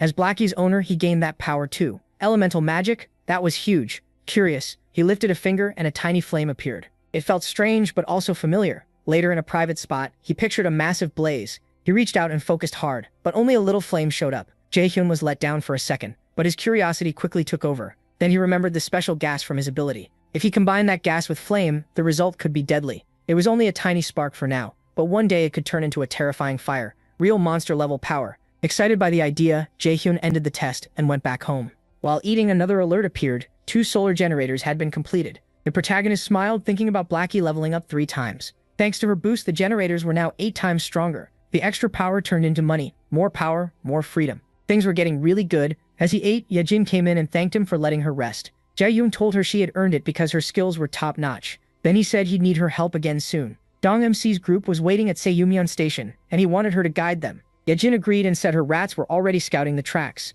She said they could reach Charyang Station safely, but he asked what came after that. Yejin turned serious. She warned him the real danger started at Busan Station, and said he should see it himself. She sat down at once and Jaehyun used his eyes of the absolute to link with the rat's vision. What he saw was horrifying. Rubble blocked the way, the tracks were flooded, and moving forward looked impossible. Yejin explained one of her rats had gone farther and found complete ruin. Nothing was left standing. What could have done that? And were his parents still alive? While still connected, Jaehyun spotted something terrifying. His eyes widened. It was a giant footprint, big enough to crush buildings. Everything suddenly made sense. It wasn't an earthquake. Something enormous had walked through there. Was this some kind of colossal titan? Was Aaron nearby? Then a huge deafening sound rang out close by. The walls shook and each step hit harder than the last. Jaehyun started to wonder if the monster was coming closer. The shaking didn't stop, and he worried the whole building might come down. Another violent tremor hit, and he asked Yejin if she was okay. She said she was, but had no idea what was causing it. Then someone shouted for him from the elevator. Jaehyun and Yejin rushed out and found Fatty in a panic. The protagonist asked what was wrong, but Fatty only motioned for them to come. MC, Yejin, and the others followed him, and the sense of dread kept growing. In Fatty's room, they saw a 60-meter titan smashing buildings like it was nothing. It was a giant cyclops with one glowing red eye. Jaehyun muttered that his bad feelings were always right as he watched it tear through the city. Fatty and the others panicked, and even he felt real fear. Could he beat something that huge? Could he really protect everyone? He was almost breaking down when Yeonju stepped forward. Determined to fight and avenge her son, Jaehyun saw the focus in her eyes and trusted her resolve. Then the system gave a new quest: defeat the Cyclops within 24 hours. The reward was 1 day of resurrection for Yeonju's son. The teams were set. Team 1, Yeonju, Donghyun, Daejung, and Daeoksu. Team 2, Gayoung, Byungho, and Kim Jihyun. Team 3, Jaehyun and Yejin. He would hold the area while the others moved into position. Before they left, he told them he was counting on their strength and bravery. Everyone carried out the orders. Then Hyren reported that the residents with military experience had gathered at the gate while everyone else was moved to the basement. Jaehyun thanked her and told her to head down there too, but Hyren hesitated. She was scared yet still wanted to help. The protagonist could see both the fear and the courage in her. She admitted she was terrified but still wanted to do something useful. Hearing that, Jaehyun smiled and told her to go to the gate with Yejin. He noticed there weren't many people there. A lot had chosen hiding over fighting. As that thought crossed his mind, someone walked up. It was the guy in the red jacket, asking Jaehyun what they were supposed to do. MC asked where Baek Sung-yeob and the twin brothers were. The red jacket guy looked away and said nothing, which told him enough. He realized Baek Sung-yeob and the twins had run to the basement. Disappointment washed over him. Hundreds of people, including Baek Sung-yeob, had chosen their own safety over facing the danger. To Jaehyun, that meant comfort over courage. They dumped the burden on the brave. Even so, he wouldn't forget the 101 people who did answer the call. They weren't fools. They came because they understood the truth. If nobody fought, everyone would die. They stood up to protect their families and themselves. He remembered a line he'd once heard: "Courage isn't the lack of fear, it's moving anyway." In this brutal world, the people who acted through fear were the ones keeping everyone alive. And right there stood 101 brave people. Quietly thankful, Jaehyun opened the system and rewarded them. Guns and endless ammo dropped from the sky, leaving everyone stunned. At first they hesitated, but once they held the weapons and felt they were real, hope returned. Maybe they really could beat that monster. The giant Cyclops let out a roar that shook the buildings. Nearby, Dongjin stayed hidden with a spear in hand. He aimed for the Cyclops' leg and hurled the spear with all his strength. It sank deep into the monster's leg, and the Cyclops roared in pain. Enraged, it turned toward where the spear had come from, and Dongjin froze. The monster started limping toward him. Just then, the mother bear in beast form attacked from behind. Her claws tore into the same injured leg, making the wound even worse. The Cyclops bellowed and dropped to its knees, but Yejun's strike still wasn't enough. It got back up, stomped hard, and sent her flying. One hit sent her flying into a building like a rag doll. It looked like she was done for. The Cyclops lowered itself for the finishing blow. But before it could strike, a voice blasted through a megaphone. It was Deoksu, yelling that the Cyclops was so dumb its balls were in its eye. Somehow, the monster got the insult and snapped its gaze toward him. That huge eye caught the spear still stuck in its leg, and it realized Deoksu was the one who threw it. Instantly, the Cyclops lost it and started stomping toward Deoksu, dead set on crushing him. Deoksu was scared out of his mind. He knew the monster was coming for him, so he spun around and ran for his life. From a distance, Jaehyun saw the bait had worked. The Cyclops was heading straight for the trap, and he signaled everyone to get ready. Meanwhile, Deoksu sprinted toward the barrier with the Cyclops lumbering after him. He barely made it inside before collapsing, and the Cyclops reached the barrier's edge. Jaehyun gave the signal, and a black raven shot at the Cyclops, pecking at its eye. As it shut its eye from the pain, they took the chance. Jaehyun was already in place and fired an arrow. The Cyclops tried to block it, but the shot pierced its hand and sank into its closed eye. Its scream shook the area. In the middle of it all, Byung-ho teleported above the monster and tossed several rats into its open mouth.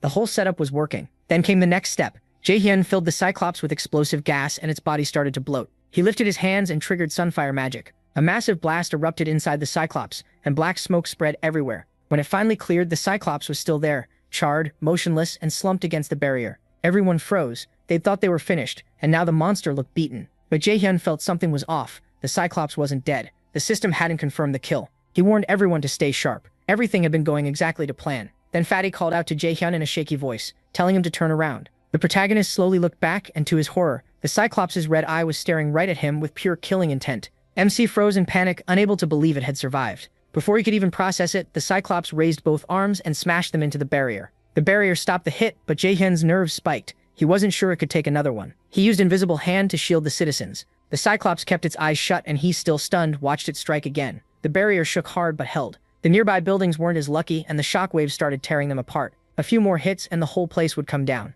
That's when Donging moved. He unleashed a barrage of spears and Jae-hyun joined in with the others, but it still wasn't enough. Every attack only made the monster angrier. Just when beating the beast seemed impossible, the system alerted Jae-hyun. The solar generators were at 100%, and someone was asking to use the power. The request came from Blackie. Jae-hyun was stunned. Was it really trying to help? Then he remembered Blackie's power ran on solar energy, and with no better choice he approved it. A bright yellow sphere formed in the sky, like a tiny sun, pulling in all the energy from the solar panels. The heat was so intense it felt like the buildings might melt. Jae-hyun realized, horrified, that one attack had burned through 300 million won. The power gathered in his room, and then a figure burst out in an explosion. Blackie had evolved. Now she had 3 eyes and huge feathers, like a majestic black phoenix. She opened her beak, gathered the solar energy, and fired a brutal beam into the Cyclops. It blasted a hole through its chest, but the monster still didn't die. Seeing that chance, Yeonju changed into her mother bear form, leaped up, and struck the final blow, bringing down the level 51 Cyclops. Right away, Jae-hyun got a huge wave of EXP and 31 billion won. He leveled up, pain stabbed through his head, and his domain spread over more buildings. On top of that, he got another 10 billion won just for construction. The pain dropped him to his knees. Blackie flew over and rubbed her beak against his nose, like she wanted credit for saving the day. Jae-hyun praised her, though he still couldn't get over that 300 million won price tag. Blackie had no answer, but the protagonist was still happy. He got 31 billion won, and everyone made it out alive. Watching Blackie help bring down that giant monster was unreal, and MC smiled as he petted her for being so brave. Then he and Blackie turned toward a sudden noise. It was Yeonju, the were-bear woman. At that moment, Jae-hyun noticed the sound from the system window had changed.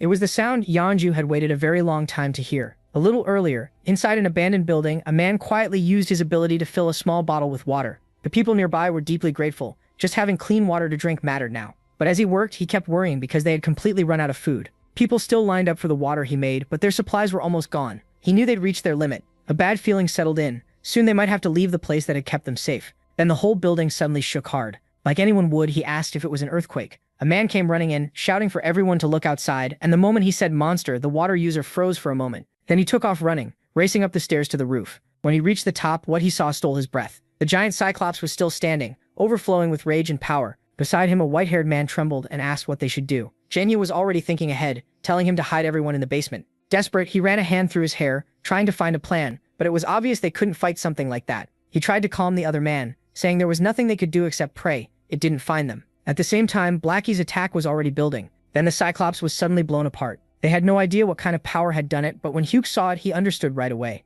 This was the work of an awakened person, but one far stronger than him. Hyuk called to the silver-haired man Hyun and told him to gather everyone. Still stunned, Hyun asked if he'd lost his mind. Was he really saying they should go there? But Hyuk was sure. Even if he didn't know who that awakened one was, he knew one thing. If they wanted to live in this brutal world, they had to stand with the person strong enough to kill a Cyclops. So they headed toward Jae-hyun's place, hoping the person they were about to meet was kind because they had no other choice. At last, they reached the apartment complex and knew this had to be it. The buildings were still standing in a ruined world. Yan, leading the group, could only stare and ask how these buildings were still standing when everything else had fallen apart. Then he suddenly slammed into an invisible wall. A system message appeared in front of them. Entry prohibited. Another message immediately asked if they wanted to become citizens. They accepted, and the system granted it at once. Their first mission was to go to Jae-hyun's apartment on the 30th floor. When they arrived, the protagonist was already waiting, and strangely, he already knew their names. He introduced himself with calm confidence. At that moment, Hyuk felt it. This was the man who had brought the giant Cyclops to its knees. Face to face with him, his instincts screamed even louder. Without hesitating, Hyuk reached out, shook Jae-hyun's hand, and introduced himself.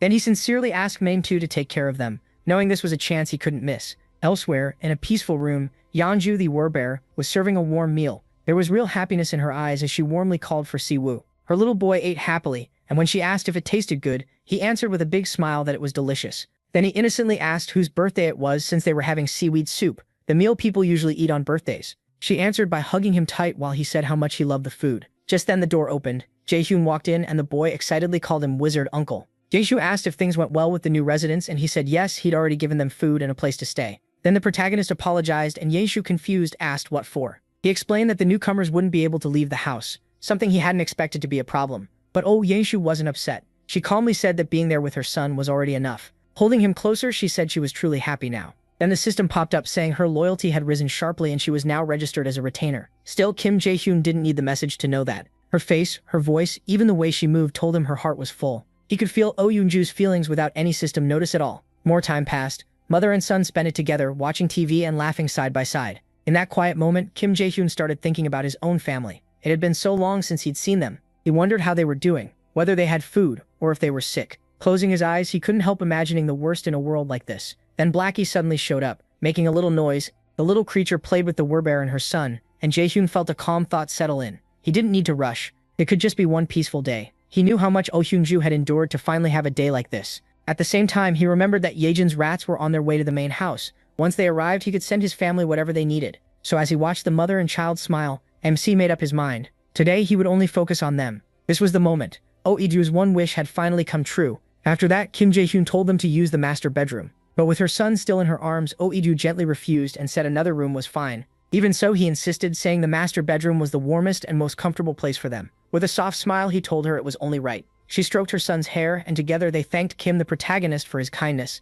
A little later, they headed to the room, wished him good night, and the boy gave Jaehyun a sweet wave before going in. MC watched them leave with a small, satisfied smile. Soon the house grew dim, and a soft lullaby drifted out from the bedroom. In the living room, he lay on the sofa and listened for a long time. Oh Anju sang so gently, and it had been a very long time since he'd heard something like that. Just hearing it made his whole body loosen up, and his eyes slowly closed like a child falling asleep in a mother's arms. Morning came quietly. Kim Jaehyun started the day with breakfast made by Oh Yeonju and her little boy. After that, they settled in the living room to watch his favorite cartoons, and the boy laughed like every scene was brand new. Before long, Siwoo started chasing Blackie, who had just been resting peacefully until he got bothered, and he clearly didn't like that.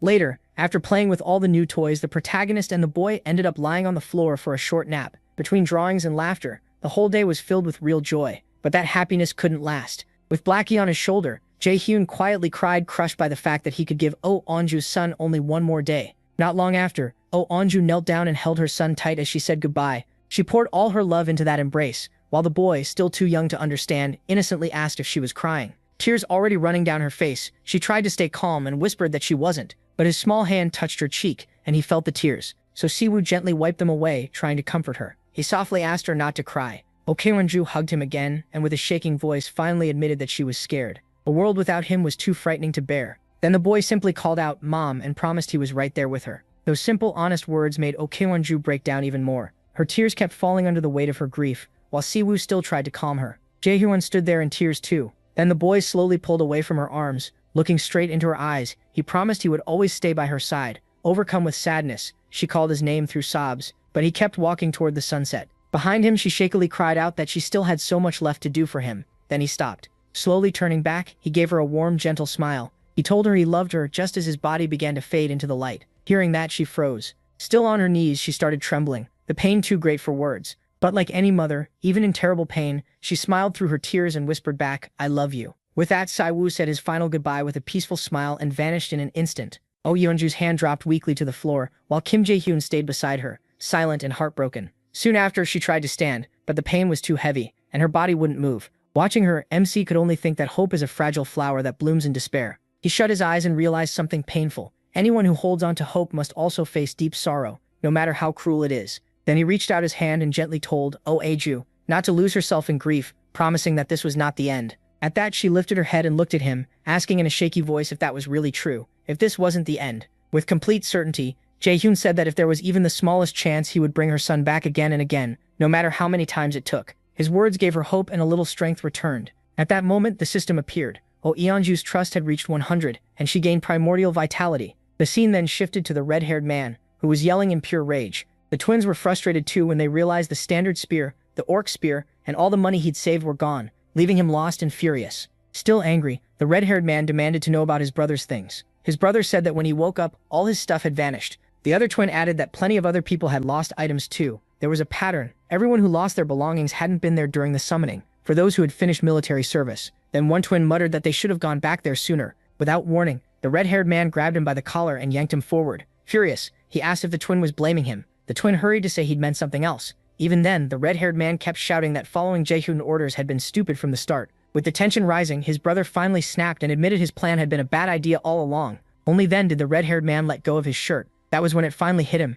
Maybe he had been thrown out because of his own actions. Nervous now, he remembered there had been one case like this before. A man had tried to mess with an underage girl, got expelled right away, and was later found dead in the street. Thinking it through, he realized that even with the giant and all the chaos, survivors were still gathering in empty apartments. That meant plenty of people would gladly make sure he was next to be kicked out. Hatred completely swallowed him. He pictured the man in the red jacket calling him a bastard, and imagined how happy that guy must have been after getting a weapon. Soon the red-haired man scratched his head in frustration, unable to understand how things had gone this wrong. Elsewhere, Kim Jae-hyun watched it all and told himself this was only the beginning of the punishment he had prepared. Then a system window suddenly appeared behind the red-haired man, catching him off guard. Startled, he quickly turned around to check it himself. The mission was simple: kill 20 goblins in 24 hours. Success would give a small amount of experience. Failure meant 1 minute of unbearable pain. Back to Oh Yeonju's newest reward, Primordial Vitality. It's a rare, highly wanted skill that Kim Jae-hyun also has, and it greatly speeds up healing based on how serious the injury is. The protagonist could hardly believe what he'd seen. He never expected Oh Yeonju to gain that exact skill after reaching 100 trust.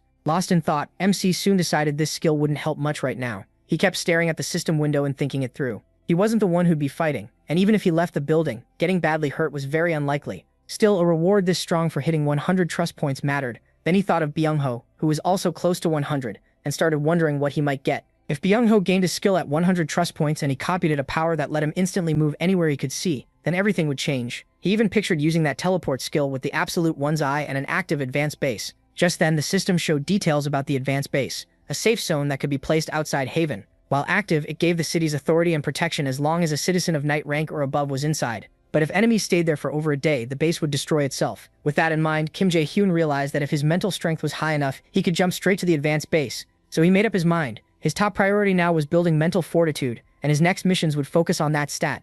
Right then, someone called his name and asked for permission to leave, saying they were feeling better now. It was Oh Yeonju. She said she would personally bring the protagonist's family back. Hearing that, Kim the 1100th remembered the mission should have begun the day before, and the delay was because of him. Oh Yeonju thanked him for his time and understanding. She also promised she would repay his kindness somehow. Kim Jae-hyun kept a straight face, though it felt like she had seen right through him. He joked that he wasn't that impatient, then admitted her words still made him feel a little awkward. Oh Yeonju answered softly that he didn't seem impatient at all. If she were in his place, she said she likely would have done the same. With a faint smile, she added that in the end, people care most about their own family, and she fully understood how precious that extra day had been for her and her son. She sincerely thanked him again for what he had done. Kim Jae-hyun smiled back and said he was glad she understood. Then he told her to head to Unit 2901, where people were already waiting, and said he'd join them soon. Oh Yeonju bowed and quietly left for the room. Later, the reason he hadn't sent them straight to Samyeon Station was explained. The Cyclops attack had collapsed much of the track near the station. The station itself was also badly wrecked and nearly unusable, so the protagonist decided they needed a new route. For that, Seo Ye-jin had spent the last 24 hours sending out her rats to search.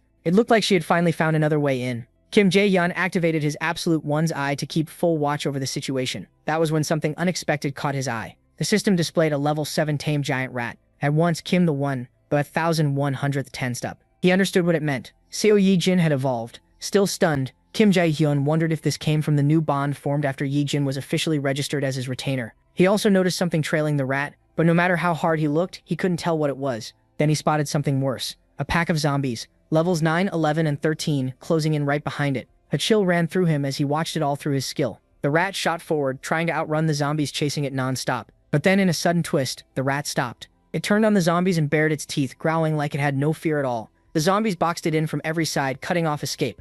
Even so, the rat didn't back down. Watching from afar, Jaeon thought the rat was about to die for nothing, and considered triggering a gas explosion to wipe out the zombies with it. Even with the danger closing in, the rat only crouched lower and got more aggressive. Then it burst forward. Even surrounded, the rat slipped past every attack, weaving through the zombies with shocking speed. Jaehyun was genuinely impressed. Once it broke free, the rat jumped ahead and kept running. It got out without a single wound and sprinted for the exit. With only a little distance left, it made one last leap and shot outside, where something was already waiting. The creature stared at the rat, fangs exposed, and let out a low growl. It was ready to strike. The rat froze on the spot, crushed by fear under the predator's presence. Jaehyun was stunned. The level 23 land shark lunged in the next instant, opened its jaws and swallowed the rat in one bite. The protagonist could only stare, shaken by what he had just seen. He wondered what that monster was, but then something hit him even harder. He recognized the place, Nampo Station. It was only a few kilometers from his home. That meant monsters that deadly could be roaming near the place where his family lived, and his anxiety only grew. Forcing himself to stay calm, he admitted he had to move fast.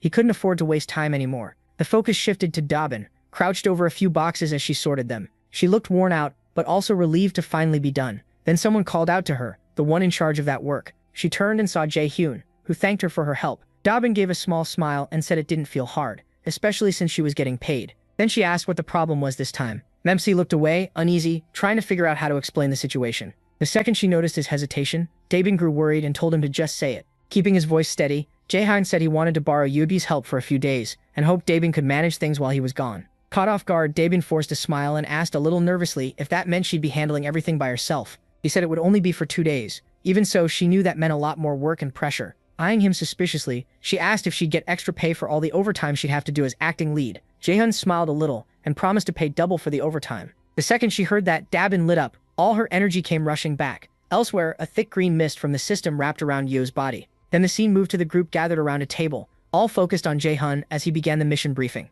The protagonist explained that after the giant Cyclops attack, passing through Samyeon Station had become much harder. He said it would be a waste to give up on the subway line completely. Then Yujin explained that the section from Samyeon Station to Byeomnagol and on through Do-Kuryong Station was still intact. She said there were no monsters on that stretch, so it was safe enough to cross. Then she placed a paper on the table showing the mission's first goal, secure the route to Byeomnagol Station. The man with glasses, looking uneasy, thought flying over the damaged area might be the best option. Then Duok-soo suddenly cut in, not with anything useful, but just to praise Yejin's map drawing skills. Jae-hyun quickly steered things back and repeated Yejin's point, then pointed to one spot on the map and warned them to be extra careful before reaching the station. He explained that around 500 orcs were active near a large supermarket complex. At that, Dongjin quickly asked if they'd have to fight the orcs head-on. Yejin made it clear that wasn't the plan. They only had to reach Byeomnagol Station and use the underground line. She said she'd found a path with no orcs, just a few weaker monsters they would need to clear. Quietly, Jae-hyun thought back to how much he had invested before this mission so that almost everyone in the group had reached at least level 30, except Fatty and Hee-ren, who were still a little short. He figured that was plenty to deal with goblins.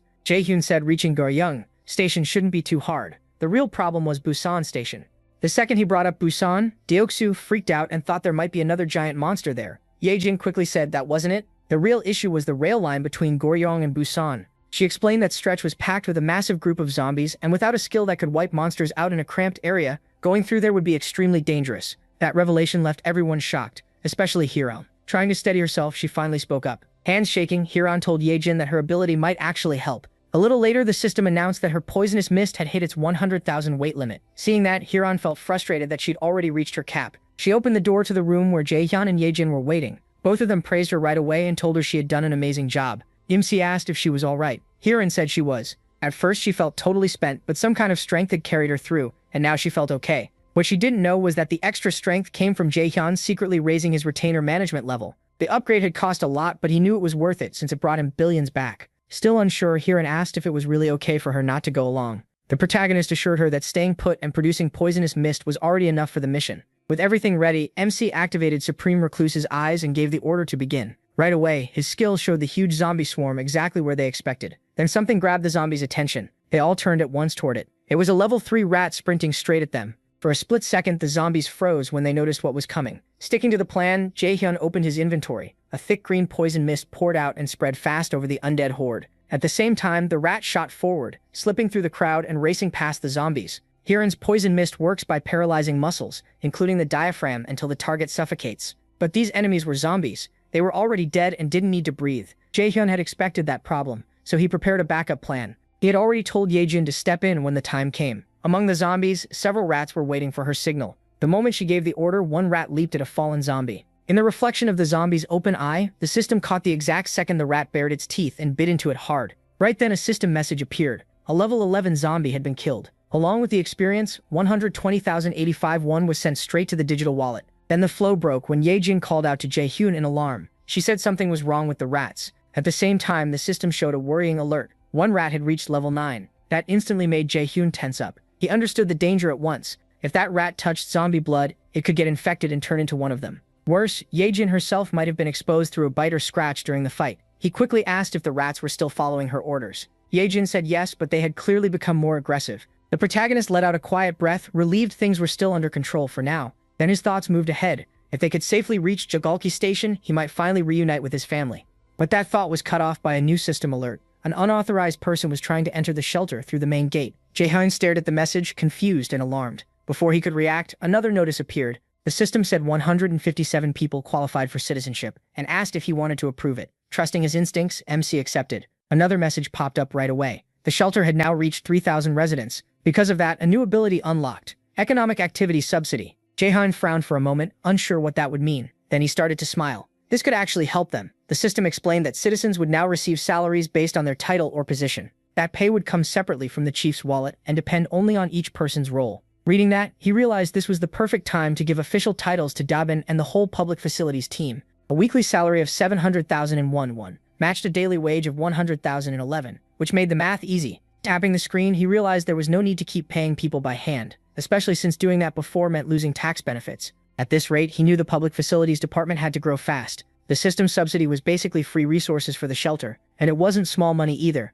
Even paying 100,011 won per worker added up fast. 300 workers would already cost 30,011,011 a day. If every post from regular worker to general manager got filled, the total could climb to 50,011,011 a day. Jaehyun saw the bigger picture. As that money moved through the shelter, his tax collection skill would bring in more income, and much of the money would come right back when citizens spent it at his store. That made one thing clear: giving titles to as many citizens as possible might be the best long-term move. He just wasn't sure which jobs to assign beyond facility management. Then another idea came to him. Maintenance, cleaning, and security seemed like smart places to begin. So first, he promoted Daben to general manager. He remembered she had already taken in Fatih and Hiran for the team, though he couldn't recall the rest. Then something else caught Jaehyun's eye. The system showed that Daben had reached 100 loyalty points, which officially made her a retainer. That made the protagonist realize something important. Once a citizen hits 100 loyalty, they automatically become a retainer. Then he wondered if every retainer gains a new skill at that moment. Curious, MC moved to check what skill Dabin had received, but before he could open it, something unexpected stopped him. Hiran had fallen completely asleep on the sofa, even drooling a little. Seeing that, Seo Yejin hesitated and asked if they should wake her. Jaehyun said no, they should let her rest. She had done her part and had to be exhausted. He smiled faintly, knowing that even if she acted fine, she had clearly pushed herself to the limit. She deserved the break. Using invisible hand, he gently lifted her and carried her to a bed in one of the rooms so she could sleep properly. Back in the living room, he and Seo Yejin quietly agreed that Hiran had probably been through a lot. Jaehyun then asked Seo Yejin how she was holding up. She calmly said she was fine and that nothing was hard for her. Now that they had reached the tracks near the station, the protagonist nodded and told her to keep it up. With a smile, she told him to leave it to her. But right after that, her expression shifted. MC noticed immediately and asked what was wrong. She hesitated, then said that suddenly the connection had stopped working. Caught off guard, Jaehyun asked what she meant, and she told him to wait. Closing her eyes, she tried to reconnect to the link, but it didn't work. Then she said it was probably because of the distance, they were simply too far now. Jaehyun asked if the link had worked normally before. Seo Yejin explained that if it was set up in advance, it could stretch a little past the normal limit, but now its range only reached as far as the central station. She asked what they should do next. He didn't answer right away and sank into thought. Something always went wrong at the worst time, and beyond that station was the house where his family should be. He had planned to scout it first with one of Yejin's rats. Tightening his fist, the protagonist muttered that this was a problem. Even so, he told Seo Yejin to try reconnecting from the central station however she could. She agreed and said she'd do everything she could. She closed her eyes and focused again, trying to restore the link. With the image of zombie rats still moving through the station in his supreme recluse's eyes, Jaehyun reminded himself they had to try every option. Until then, all he could do was hope his family was still safe. The system marked everyone's position. Jaehyun's rats moved ahead to scout, while Donghyun's group followed at a safer distance. The view then shifted to the station, where Donghyun's group had just arrived. They stopped cold, stunned by what was in front of them. The station was wrecked. Buildings were smashed to rubble, and giant footprints were stamped deep into the ground. Jaehyun, the man with glasses, stared in shock, and muttered that it was unbelievable. The archer snapped him out of it, and told him to scout right away. He obeyed and sent his raven, Blackie, up over the area. After checking through the bird's eyes, he said there didn't seem to be any monsters nearby. Kang Deoksu added that the station looked clear of goblins too, and with the huge rock slide from earlier, getting through should be easier. Jaehyun agreed, saying no normal person or creature would want to come near a place this ruined. With clear worry, the healer pointed out that night was coming fast and they needed a safe place to stay till morning. The archer told her not to worry. From what she knew, goblins were less active at night and usually hid or slept after dark. Donghyun fell silent for a moment, thinking hard. Then he spoke, saying they should keep going. If something truly dangerous showed up, Jaehyun could probably summon them back right away. Just then, one of Yejin's rats ran up and made tiny motions like it was trying to lead them somewhere. The team stopped at once, recognizing it as one of Yejin's trained rats. Taking that as their cue, they followed it without hesitation. Quietly, they moved after the rat as it ran ahead, leading them through the silent ruins. As they moved on, someone said the station ahead looked more like a shallow lake now. Jaehyun wondered if the giant had caused it. The archer said that was likely. When the buildings collapsed, the ground must have sunk and filled with water. As they walked by the water's edge, something stirred below the surface. A large shape slowly rose in front of them. Jaehyun and Kang Deok-soo both sensed right away that something was off. The ripples were moving in a way normal water shouldn't. The others asked what was wrong, and Jaehyun said he had heard something that didn't belong there. He narrowed his eyes, trying to see through the darkness. Then he pointed ahead and said there was someone up there. At first the figure looked human, and they wondered if it was a woman. But then they noticed something behind her, a tail. The creature stared at them, opened its mouth wide, and let out a piercing scream. In instant panic, the healer yelled for everyone to cover their ears. Even though it looked like a woman, it wasn't. The thing in front of them was a siren. Everyone threw their hands over their ears, trying to block out the siren's skull-rattling scream. Kang Deok-soo started to wear down fast, his arms shaking as he struggled to keep his ears covered. At the same time, Aecharus looked around in shock, unable to understand what was happening. Kang Deok-soo then realized in horror that his body was moving on its own, like someone else had taken control of it. A moment later, he and Oju were dragged toward the lake as if an invisible force had hooked them. The pull was so strong they couldn't stop themselves. When Jeonju hit the ground and touched the cold water, she instantly understood the danger. Seeing Deok-soo being pulled in so fast, she knew he was in real trouble. Then sharp fangs burst from the water and snapped at her feet, kicking her instincts into overdrive.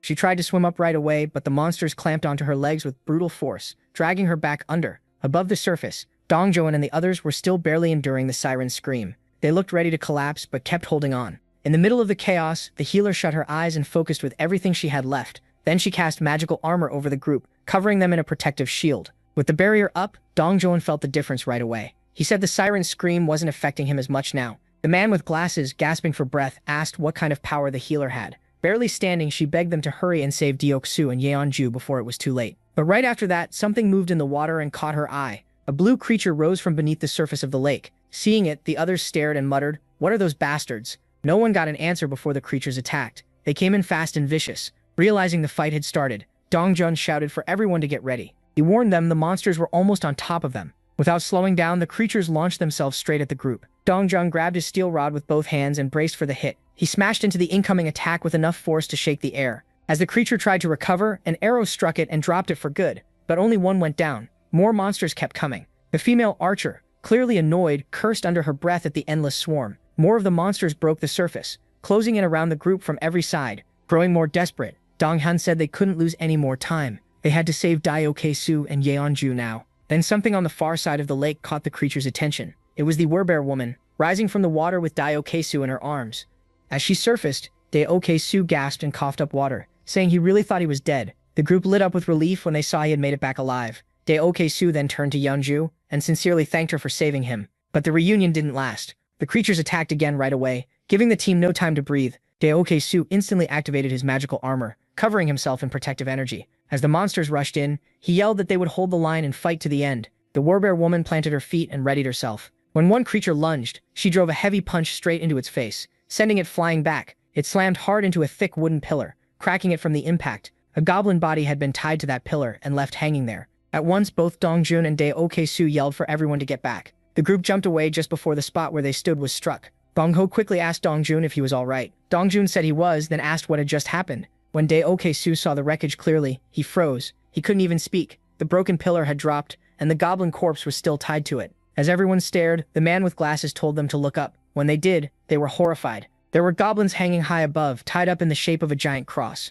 Dongjun said they had been so focused on the danger below that they never checked above them. Then a terrifying thought hit him. These bastards don't care if it's a victim, a monster, or a human. At that moment, the female archer's bow slipped from her hand. She started trembling and couldn't say a word. She couldn't believe what she was seeing. In stunned silence, she wondered if that man could really be her father. Suddenly, one of the creatures charged. Dongjun watched in horror as it rushed straight at the frozen archer, who still hadn't noticed the incoming attack. He screamed her name, and at that very moment, a gunshot rang through the air. The bullet hit the creature mid-air, dropping it to the ground. Dongjun held the gun, then quickly asked the archer if she was okay. Dongjun praised his fast reaction, but then noticed something was very wrong. The archer had dropped to her knees, shaking, her face blank and broken. Then the man with glasses rushed over and called out to Dongjun. He said he might have found a way out of this, through Blackie. He'd seen the area from above and learned something important. The painful sound tormenting them was also controlling the creatures. Dongjun was stunned by that news. The man with glasses added that he still couldn't understand what the siren was saying, but he had noticed one thing. Whenever she opened her mouth, the fish-faced creatures started moving. He said that if they could somehow stop the sound, the creatures would probably lose control and scatter without their leader. Even in that grim situation, Dongjun agreed it was worth a shot. Still, he worried the monsters wouldn't give them time to pull it off. To make sure, Daokesu asked if the whole plan was just to stop the noise. Dongjun answered with a serious nod. Then Daokesu stepped up and said he'd take that thing down himself. He already had a plan. At the same time, the siren opened her mouth again and sent out that awful sound. Like trained troops, the creatures reacted at once and prepared to attack together. Dongjun saw their formation shift, and the man with glasses guessed they'd figured out the group wanted to silence the siren. Dongjun looked at Deoksu and asked if he could really do it. Deoksu answered without hesitation. Just trust him and open a path. He'd handle the rest alone. Healer quickly said she'd stay back and protect the others. With that, the group rushed in without holding back. Everyone focused on making one opening for Deoksu, striking the enemies hard and dropping them one after another. Dongjun paused for a second, glanced back at Deoksu and yelled that now was the time. Deoksu fixed on the target, braced himself and tightened his grip on the halberd. Then he hurled it down the corridor with all his strength, sending it straight at the siren. The weapon flew fast, but the siren moved in time and dodged easily. The halberd missed and flew right past her. The group went silent, watching their hard-earned chance disappear in an instant. But Deoksu didn't panic at all. The siren broke into wild laughter, and her ugly creatures joined in, mocking his miss. Deoksu only smiled. Calmly, he asked Dongjun if he'd forgotten something. Dongjun stared at him, confused and annoyed, until it suddenly clicked. With a smug tone, Deoksu asked, "What's the best way to deal with a fish?" As he said it, he raised a hand and called his halberd back. The weapon obeyed, slicing through the siren's back on the return and ending her laughter for good. Right then, the system announced that a level 33 siren had been killed and experience points were awarded. The halberd flew back into Deoksu's hand and everyone stared at the siren's corpse. The fish-faced creatures grew confused, clearly helpless without their leader, and soon retreated into the lake. Their sudden retreat washed the group with relief. One major threat was gone. Dongjun immediately went to the archer and gently asked if she was okay. She was still shaking and couldn't settle down. Worried, Healer asked Dongjun what they should do now. Dongjun considered going to find Jaehyun. Then the archer spoke up in a trembling voice and revealed that one of the bodies hanging above was her father. Dongjun froze. He turned away, unable to believe his father-in-law was one of those battered victims. The archer was crushed by grief and burst into uncontrollable sobs, mourning her father. Beside her, Dongjun dropped to his knees in shock. Everyone around them felt her pain, and hanging there on a cross was her father's broken body, a sight that hit them all hard. At that moment, the system opened a reconstruction mission for the archer. The reward, bring her father back to life.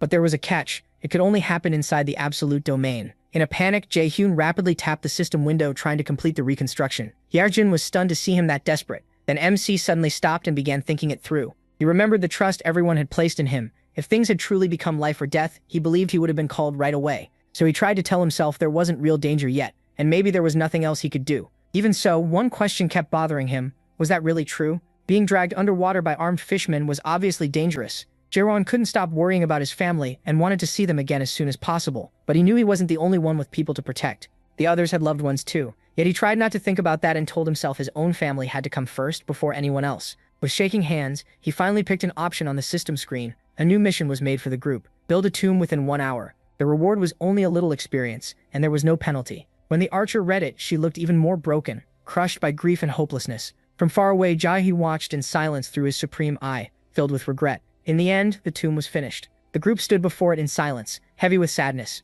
Dongjun gently asked the archer if she was really okay with this. She answered firmly that this was what her father would have wanted. She said he had always been obsessed with his job and kept talking about wanting to be buried near the railway tracks when he died. Holding the metal plate with her father's name on it, she remembered thinking that wish sounded silly when she was little. Now she had granted it. He was resting where he'd always wanted to be, and the plate marked the spot. Watching from a distance, Jaehyun had a dark thought. Maybe one day this same pain could be his. Because of that fear, he made up his mind to protect them no matter what. Looking at the system again, he realized something. If he wanted that, he would need stronger people beside him. So he decided the most important person now was... But the scene changed before that thought could finish. Elsewhere, a goblin was struck by a man with water powers. At that moment, the system announced that citizen Jun Hyuk's loyalty had passed 30, making him eligible to become a vassal. A second message confirmed the registration right away. Then a woman behind him pointed out that his body was glowing. He looked down at his hands in shock and became deeply curious about what was happening. The system then said he had reached level 40 and gained the titles 12th, Bell Knight, and Mage. His trust was now 59,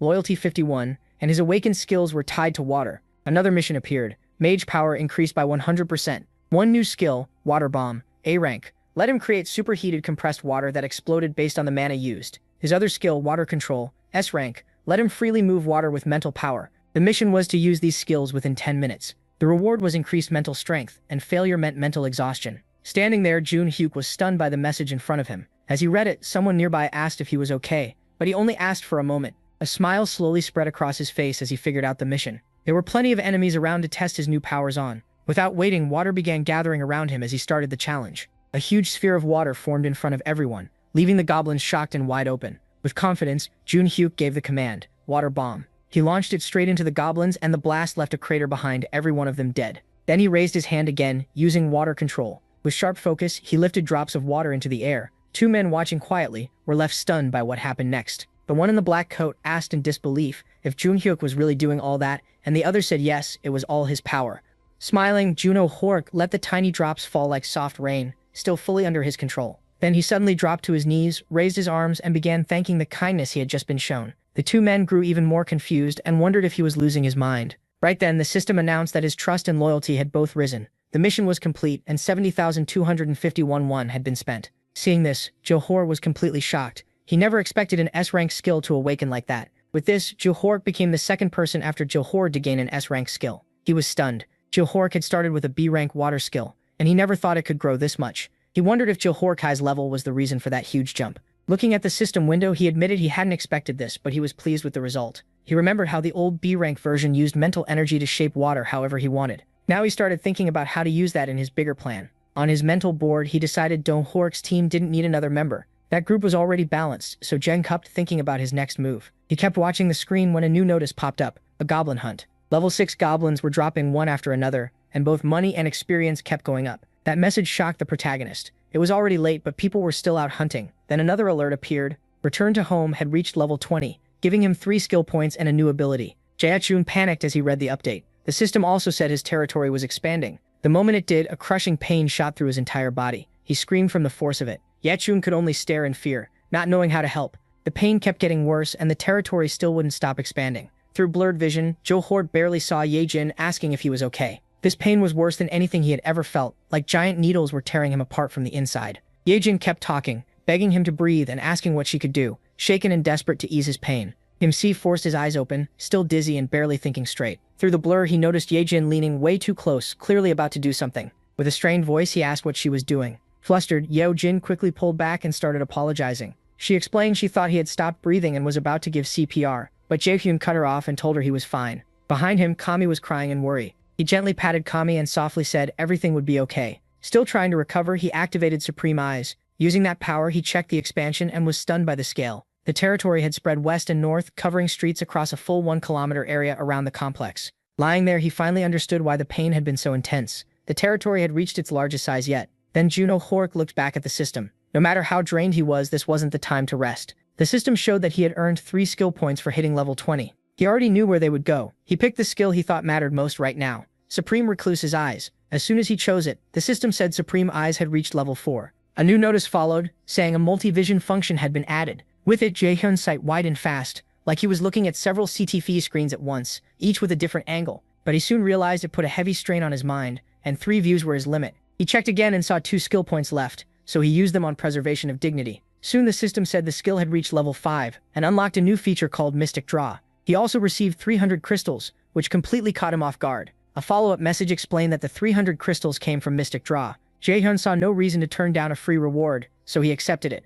The instant he did, a bright magic circle appeared under him. Its light was so strong that Yejin, Kakami, and even Jaehyun had to shield their eyes. After a moment, the circle faded, but a dense glow stayed in the air. From that light, an object began to form. It was a ring. The system said it was a communication ring that could send the protagonist's voice straight to his vassals. Still not sure how useful it would be, MC put the ring on. As he thought it over, he realized that sending his voice directly would be perfect for Dabin. Then he remembered Dabin was already registered as one of his vassals. He opened the vassal management screen, which listed Dalbin as level 25, holder of the title 11th Servant, with 77 trust, 100 loyalty, and a newly awakened skill, telepathy. Jaehyun was stunned. For someone handling communication, telepathy was about as perfect as it gets. Then through multivision, he saw a problem. 50 people were packed into one housing unit to sleep, and Dalbin was trying to calm them by saying it was only temporary. But the group answered with anger. One furious man shouted that they had passed plenty of empty houses and demanded to know what excuse she was making. Others stepped up too, saying at least the children should be allowed to sleep in comfort, and that some empty rooms should be opened. As things spiraled, Dabin hurried to apologize and explain that current policy didn't allow it. Jaehyun watched the whole scene silently through Supreme Eyes. Then the system announced a new skill, Supreme Recluse's Door. It let the protagonist connect to and control every door inside his territory. Back in the unit, while Dabin struggled to calm everyone down, a door suddenly opened by itself. One of the men frowned and snapped, asking who had the nerve to barge in during an emergency. He said people should be helping each other, not making things worse. Then he demanded to know why they were fighting over such a simple request. At that moment, Jaehyun walked through the door, shocking Dabin. He faced the man and said flatly that if he didn't like the house rules, he could leave the house right now. Stunned, the man asked him to say that again. MC didn't repeat himself. He threw the man out on the spot. After that, the room went quiet, and the others started whispering among themselves. Jaehyun looked over the group and asked if anyone else had complaints. In a cold voice, he announced that from now on, that entire unit would lose electricity, water, and gas. A young woman, alarmed, asked if he was serious. He said that was exactly what he wanted to ask them. He pointed out that they had shown up right after the giant fell. He asked if they came here because they believed this place could provide for them, just like so many others who arrived every day expecting the same thing. His words left them silent, but he kept going. If he gave in, 3 things would happen. First, the empty rooms would run out, and people who truly needed shelter later would have nowhere to go. Second, the residents already living there and following the rules would feel betrayed. Third, once he accepted one demand, the request would never stop. Without softening it, Jae-hyun told them the rights and welfare they expected did not exist here. He reminded them that the South Korean government had already collapsed and he was not there to represent anyone's hopes or ideals. Maybe some of them would call him a tyrant. Even so, he warned that this world had become too cruel for talk about rights and welfare unless people were ready to earn and defend them. He explained that the earlier survivors were already living under harsh conditions, taking turns just to get some sleep. And even in the middle of all that, they were still protecting the children and the weakest people, choosing to survive together as a community. Then Jaehyun gave a final order. They were to go back at once to the place assigned to them. He warned that if they still refused, they'd lose even more than they already had. Hearing that, the group quickly backed off. Dabin felt a rush of relief, then quietly thanked Jaehyun for stepping in. But he told her not to. If anything, he said, he should be thanking her. That answer caught Dabin off guard, and she tried to figure out what he meant. Then the protagonist said she might be able to do something like what he just did. He asked if she knew about telepathy, then told her to picture someone she wanted to reach and speak to them in her mind. Dabin shut her eyes and focused. A faint aura soon wrapped around her, and Jaehyun, pleased, said she needed to learn this skill's exact rules and limits.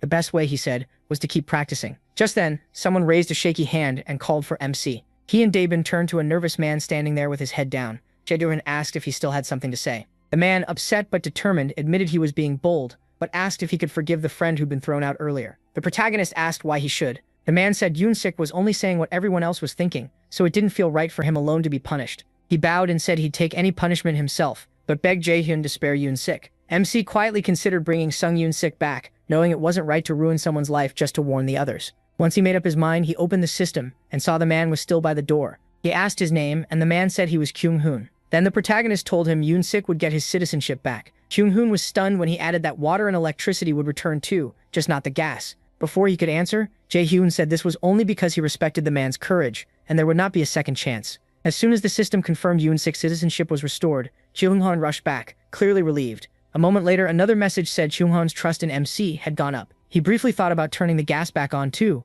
but he knew that would weaken the punishment. Then Dabin said he seemed kinder than he acted. Jae-hyun asked if that was really a compliment, and she smiled and said yes. He thanked her, but she teased him for getting embarrassed. The protagonist changed the subject and asked her to inspect the facilities in 3 buildings, saying he wanted one in each of the 25 buildings. Dabin was stunned by the scale. She quickly asked how many people he had right now. Jae-hyun said that if they could grow to 100 members, he could place 4 people in charge of each building. Dabin's eyes lit up. She said she'd pay 100,000 won a day per person, and promised that at that size, things would run smoothly. Then someone walked up behind them. MC and Dabin turned and asked if he was new here. The man said yes, then asked whether he needed a medical team on site. He introduced himself as Sung Min, an associate professor of nephrology at Busan Park Hospital. After hearing that, Jae-hyun said he'd let the medical team go for now because he thought higher-ranked people should be treated first. Then he asked Dabin what she thought about giving them a room and turning it into a hospital. She said it sounded good. The protagonist added that if they searched carefully, they could probably gather plenty of nurses too. He said organizing and running the medical team would be her job. Dabin, clearly excited,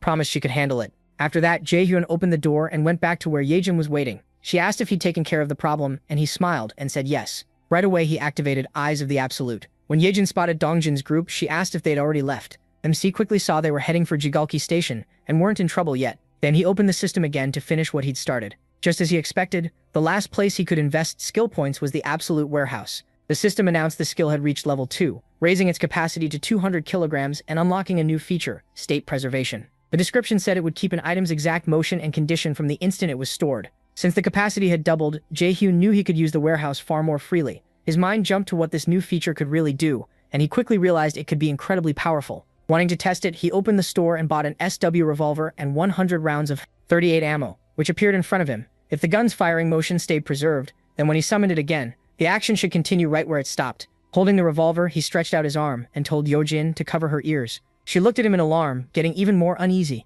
When she saw the gun in his hand, Yojin told her it'd be over fast, then put his finger on the trigger and gave the order. Store in the warehouse. Right after that, he pulled the trigger. The gunshot rang out hard through the room, but almost at once the system confirmed the storage had worked perfectly. Excited, Jae-hyun stepped onto the balcony, already testing the idea in his head, while Yejin stood there frozen in shock. He raised a hand, focused, and gave the command, summon. Bullets suddenly poured from the storage window at incredible speed. Jae-hyun watched, impressed, as his idea worked exactly the way he'd hoped. This was the perfect way to help Donggan's group at Jigaoki Station. Goblins were struck one after another by the bullets, dropping fast. The rest turned and fled in terror, finally leaving Donggan's group alone. With new confidence, Dongjian declared that they'd finally reached Jigaoki Station. From the other side, Jae-hyun tried speaking to them, asking if they could hear him. Dongjian was startled to hear his voice so clearly. Seeing that reaction, he realized the whole group could hear him just fine. So he told them they'd communicate that way from now on and directed everyone to exit number 2. When they got there, Dongjian looked around carefully. He scanned the area and saw it was completely destroyed. Watching from afar, Jae-hyun thought about how they were now entering the unknown, where danger could be hiding anywhere. At the same time, Yejin still couldn't reconnect with the rats at the central hub. Without that link, the group had to move forward blind with no idea what was waiting ahead. In that uneasy silence, Dongjian finally asked what everyone was thinking. Where do we go now? The protagonist calmly gave directions, telling them to head to the large road on the left. If they followed it for about a kilometer, they should get closer to the target. Then something suddenly appeared and it caught Dongjian's eye at once. The creature's shining eyes made it clear the group was panicking. They scrambled away, trying to escape the beast's snapping fangs. Discouraged, Dongjian remembered how hard the fishman fight had been and how barely they had escaped alive. Now another massive threat stood before him, a giant shark. It opened its jaws wide, showing rows of sharp teeth ready to rip them apart. Dongjian moved on instinct, snatching up a heavy iron bar to block the incoming attack. The man with glasses raised his weapon and fired a burst at the shark, the shot slamming into its body and throwing it off. Dongjian used that opening to rush in and smash the shark's fin with a powerful blow. At the same time, the werbear woman jumped into the fight with wild force and slammed down on the monster's head, dealing a brutal wound. Almost right away, the system announced that a level 24 shark had been killed. They gained experience and money as a reward. After that, Dongjian signaled to the man with glasses. She focused and linked her mind to her raven, Blackie, getting a wide view from above. The man with glasses froze at what he saw through that shared sight. Without wasting a second, he warned the others that the whole area seemed packed with fish. At that tense moment, another figure appeared and the entire group faced an overwhelming presence. At nearly the same time, Deoksu looked up. He caught movement overhead. It wasn't just one creature, it was countless blue figures. Countless swordfish-like monsters rushed down from the sky. The group braced for another fight right away. As they closed in, Dongjian called for Deoksu. Deoksu lifted his halberd, poured power into it, and his armor flashed to life. The instant he struck, the hit landed clean. A system message popped up. One sky blue marlin was killed, and they got more XP in cash. Without stopping, the archer fired a rapid stream of arrows, cutting down the marlins still circling above. She shouted that nobody was moving until every last one of them was dead. Then something else caught her eye. It was the healer. Even though she fired straight at a sky blue marlin, the huge thing kept coming at her. Soon she ran out of ammo and it only got closer. Right then, the system announced a storage summon. Bullets appeared at once and slammed into the monster with perfect aim.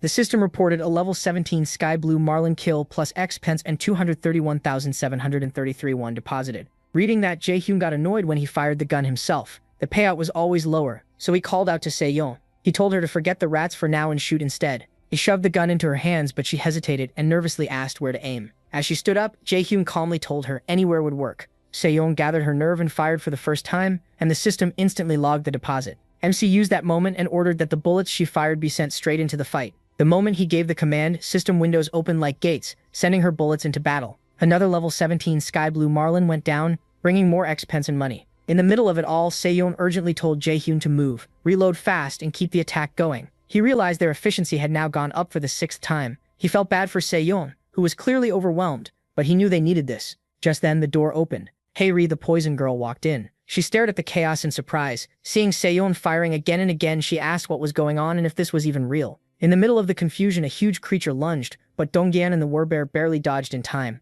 It was a giant red crab. Shaken, Dongyeon blurted out if this was some kind of sick joke and asked how they were supposed to kill something like that. The crab raised its huge limbs and slammed down hard enough to shake the ground, but Dongyeon and the Jae-hyun bearer escaped the hit. The werebear kept her eyes locked on it. She roared for the healer and he instantly got it, raising his hand and covering her in bright energy. Boosted by it, she burst forward and grabbed onto the crab. Then she bit down hard, driving her fangs deep into its flesh. At the same time, Dongjian charged the monster with a long iron rod in both hands. At the perfect moment, he stopped and hurled it with all his strength, sending it straight into the crab's head. The warbear came around from behind it, without slowing down. She was still fully focused on bringing it down. She struck hard, then jumped back, but to her shock it did nothing. The shell was so thick her attack hadn't left a mark. Byung-ho yelled for everyone to get back. He raised his weapon overhead, locked onto the crab and opened fire, pouring bullets into its body. Even then, Dongjang could only complain about how absurdly tough it was. Frustrated, he asked what they were even supposed to do. For a moment, doubt hit him. Maybe they really couldn't win. Watching from a short distance, Jae-hyun noticed the problem. This wasn't an enemy you beat with sharp attacks. It needed overwhelming force, something heavy like a hammer. Once he understood that, he started searching for anything that could hit that hard. Then he spotted a gem. He smiled. He'd found what he needed, and the system soon showed an item stored in the deposit. Using communication, Jae-hyun told the warbear that when he gave the signal, she had to jump onto the crab's shell. Then the protagonist raised his hand and summoned a heavy barbell, which began appearing in front of him. In his head, he apologized to the kid it belonged to and promised to buy him a new one later. His plan was simple. First, he let the weight drop to build force, then stored it in the deposit. A second later, Jae-hyun called the bar back out. It shot through a system window and smashed into the center of the crab's head. At the same time, he gave the signal and blood burst out as its head split open. The warbear instantly launched herself at the point of impact, claws ready. Driven by pure rage and focus, she rushed in and delivered the finishing blow, finally killing it. The system confirmed the giant crab, level 35, was hunted, and gave them exponential money. But even after that win, the road home was still packed with sea monsters, fish, crabs, and worse. They attacked non-stop, and Jae-hyun knew that without his support, the group would have faced disaster again and again. He had to accept it. This area was too much, even for Donggan's team.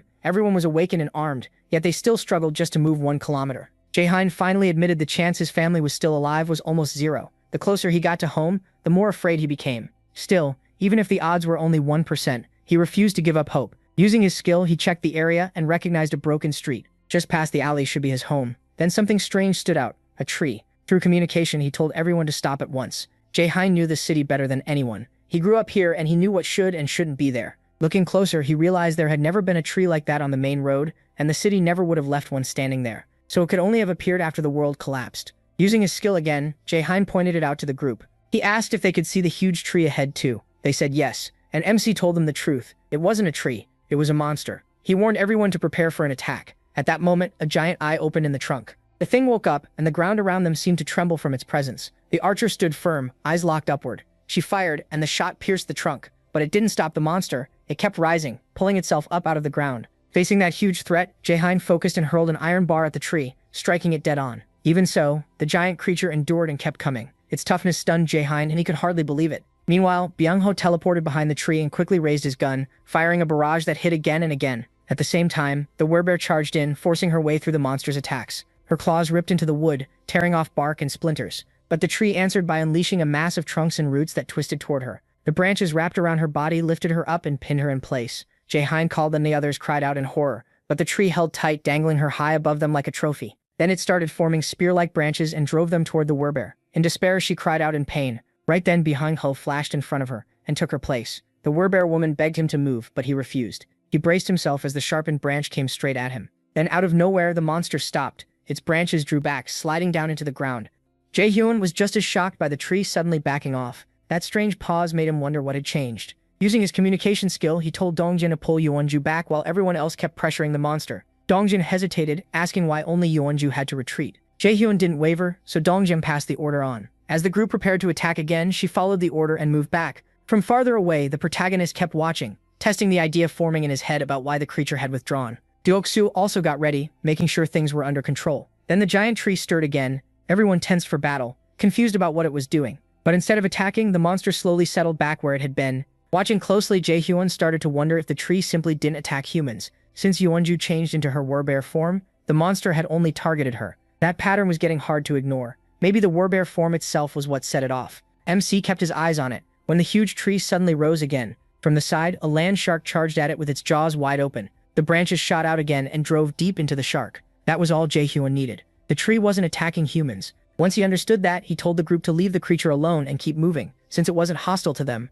Dongjin accepted the order. The group moved forward carefully until something made them stop. Dongjin quickly signaled Jae-hyun, who silently hoped the tree's exact spot wouldn't be exposed. The group now stood in front of the giant tree. They wondered if they had come to the wrong place. With shaking hands, he checked again. There was no mistake. This was where his father, mother, grandfather, and grandmother should have been. Anger surged through him. That monster had no place in a spot so precious to his family. He decided right away it had to be destroyed. His idea was simple. Pour gasoline around it and burn it down. Only ashes would satisfy him. Then he realized Dongjin's group could be called not just by him but by his vassals too, so they could start at once. Just then, a system message told him one of his blood relatives was nearby. A voice suddenly shouted, asking who was there. A bright light hit the group, making them cover their eyes. An old man stepped out and looked over each of them. Then 3 elderly people came out, putting Dongjin's party on alert. An irritable old man, an old woman, and a bald old man, all looking angry. They walked up to the tree, and the man in the cap checked its condition. Worried, he asked what they were supposed to do now. The elders noticed a hole punched through the tree and said it must have hurt.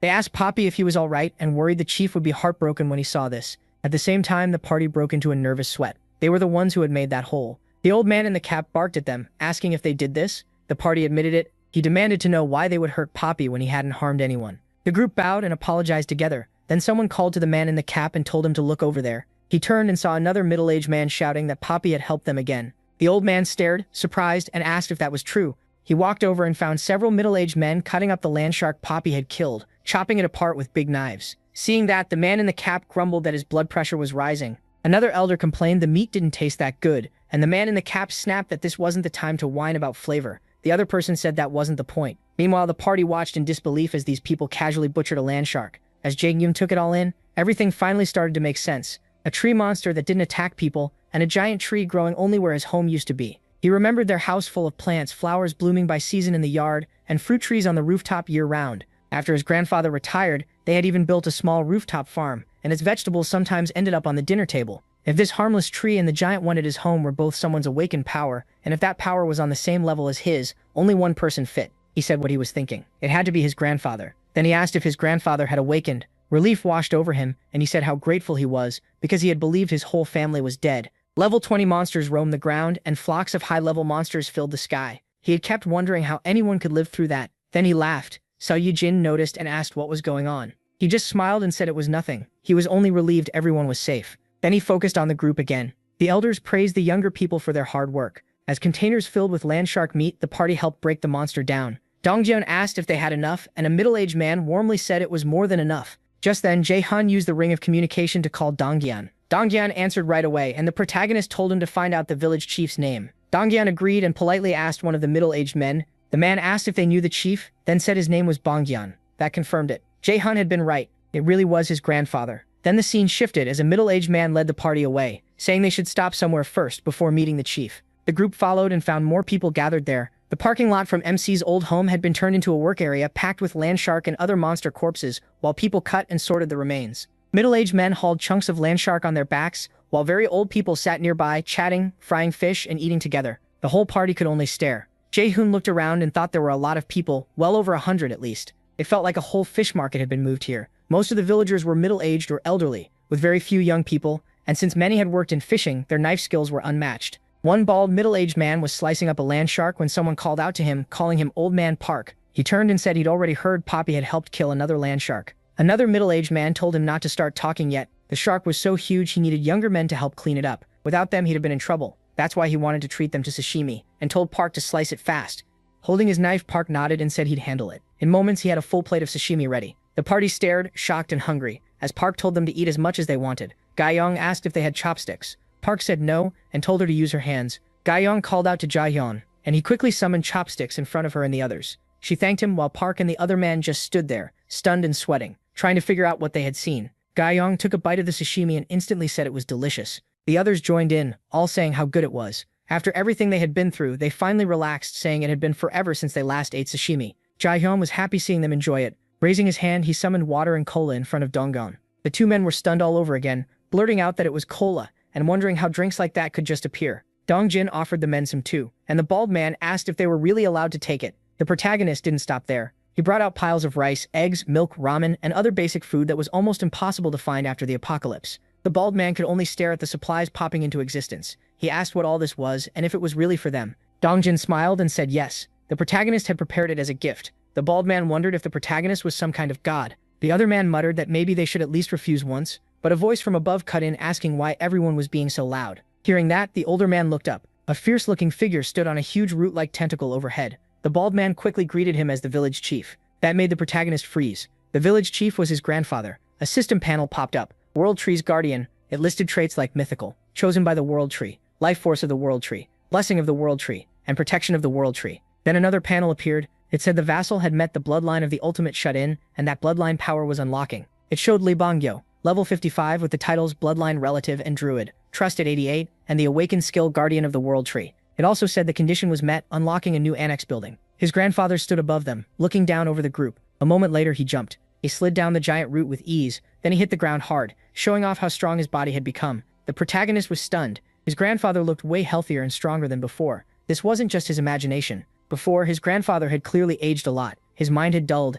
and his legs had grown weak. Now that strength had to be from his awakening. The protagonist used the ring of communication to speak to the party. He told them this was his grandfather, and asked everyone to greet him. Dongjin agreed and politely greeted him, saying it was an honor to meet the village chief. The older man bowed and explained that these were the newcomers. He said they were skilled and could make tools out of nothing, and that the food, water, and other supplies had all come from them. He introduced the party to the chief, who was also the protagonist's grandfather. The chief looked surprised and said water had been one of their biggest problems, so he was truly grateful they had come. He shook hands with Dongjin, but Dongjin quickly explained those supplies hadn't come from their group. The village chief asked where they came from, and Dongjin paused for a second before saying it was all thanks to Jaehyun's ability. Hearing that name, the chief stared in shock and asked again if he'd heard right. Dongjin then clearly stated that they had come because of him. The chief's face stiffened in disbelief as he pressed for answers, asking if the protagonist was his grandson. Dongjin said yes. Kim Jaehyun from Saeungpyeon Apartments. The village chief staggered, unable to believe MC was alive. Overcome, he said that if it was true, they had to come with him right away. He headed toward the root like tentacles and the party followed. Soon they reached the huge world tree. With Grandpa Bongyel leading, the group got on a root tentacle that carried them toward it. Inside, the protagonist wondered if the rest of his family was up there too. Maybe he would finally see his mom, dad, and grandma again. A faint smile crossed his face. Once the outpost base was done, he could use the ultimate shut-in's door skill to reach them directly. He opened a system panel, remembering that meeting his grandfather had unlocked a new building option.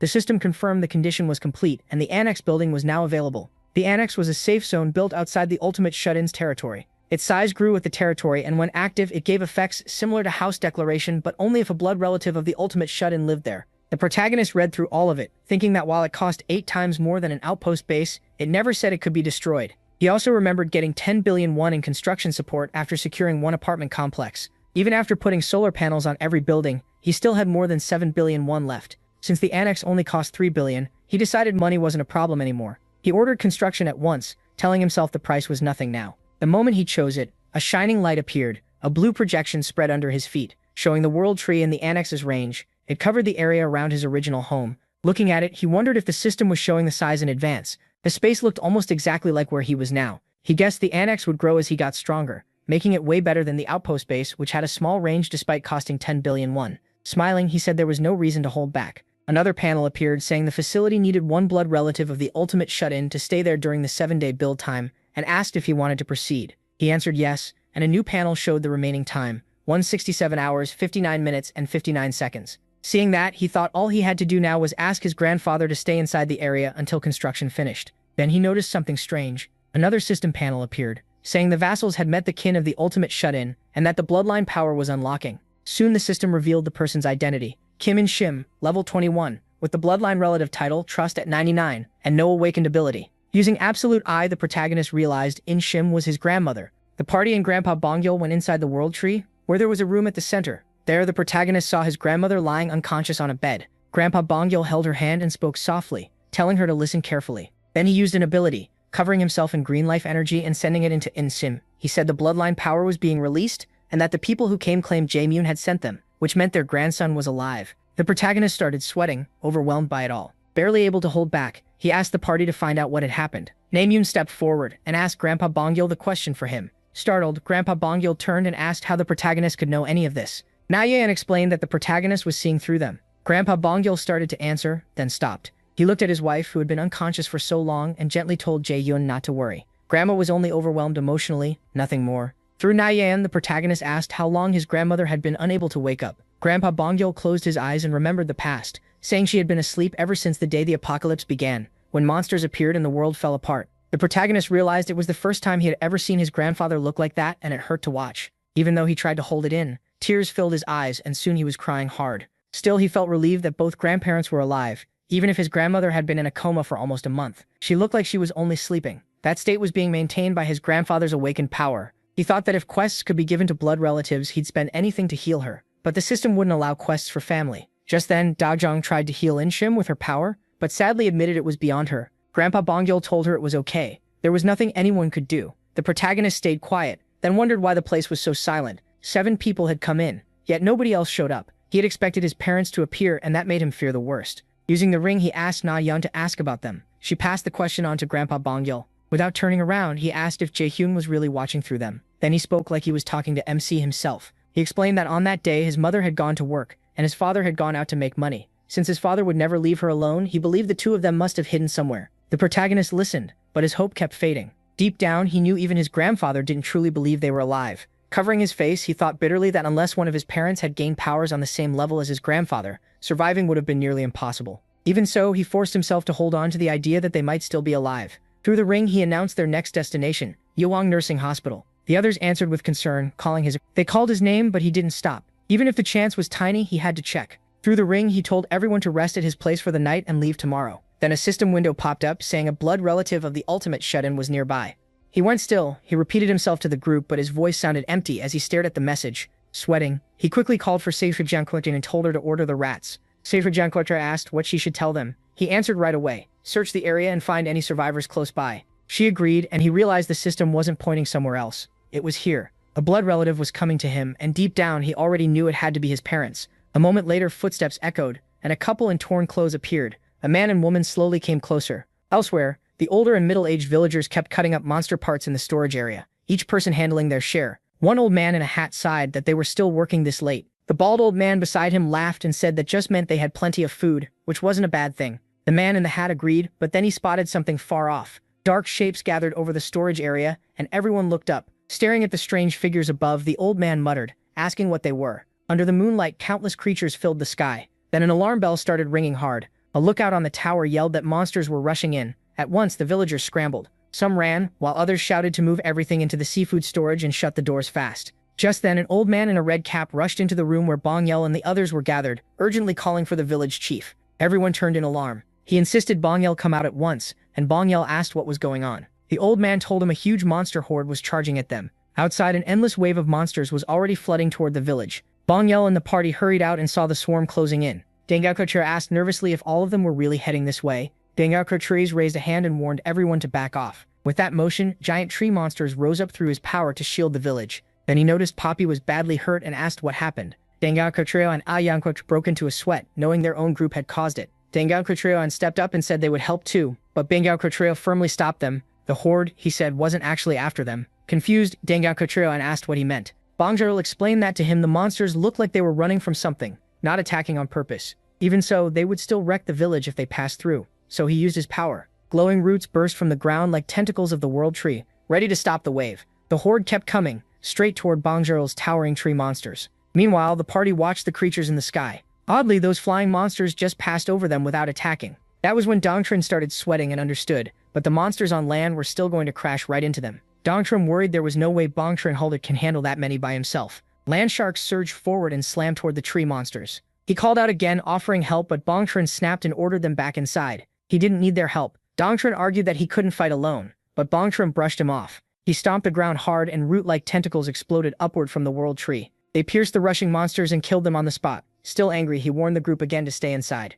The whole party just froze in shock at that overwhelming power. Monster bodies hung in the air, skewered by the roots, but even more kept rushing in, so Bongyul raised a huge wall of roots. The monsters crashed into it, stacking up against the barrier. But whatever was chasing them drove them forward, and they broke through. Bongyul poured green life energy into the roots. Sharp thorns burst out in every direction, cutting down huge numbers of monsters at once. System messages flooded in before Jaehyun. He had hunted a level 24 land shark, a level 23 saw stingray, a level 29 blue crab, and more. The experience notices just kept going. Another panel explained the bloodline title. All stats rose by trust times 10. Monsters killed by the bloodline holder gave 10 times more experience. That was shared evenly, and settlement rewards went only to the hunter with the title. Reading it, the protagonist was stunned. Bongyul was level 55, and this was what that kind of strength looked like. Bongyul himself looked confused by the blue system window in front of him, while Dongyul's party shook after seeing what he could do. MC had thought his grandfather was pushing too hard, but one stomp had wiped out hundreds of monsters. Trying to help would be useless. At this point, they just needed to stay out of his way. His grandfather was a monster too. More panels popped up for giant crabs, lobsters, sawtooth crabs, and many more, as Bongyul kept tearing through the horde. Then a new system message told Jaehyun one of his skills had leveled up. He stared at it, shocked, and blurted out if he was already leveling again. The next second, pain tore through his whole body, and he screamed. His dome-shaped territory spread even farther. After a while, the pain finally eased. Worn out, he cursed that it felt like his whole body had been slowly ripped apart. No matter how many times it happened, he still couldn't get used to leveling up and the pain that came with it. Then another system panel appeared, saying he had found beings who could become citizens, and asking if he wanted to grant them citizenship. He clenched his teeth, realizing his parents might be among them. He hurried through the citizen list, checking the new names, but couldn't find either of them. There were too many new entries to search one by one. Thinking back to what happened with his grandparents, he figured that if his parents were in range, the system would have shown a bloodline alert, not a citizenship one. That meant they were still outside the range. He looked towards Seo-jin, trusting that once her rats found his parents, he'd know right away. His body still felt torn apart from leveling, but this wasn't the time to rest. Using Absolute Eye, he checked on Bongyul's side and saw his grandfather adjusting his glasses.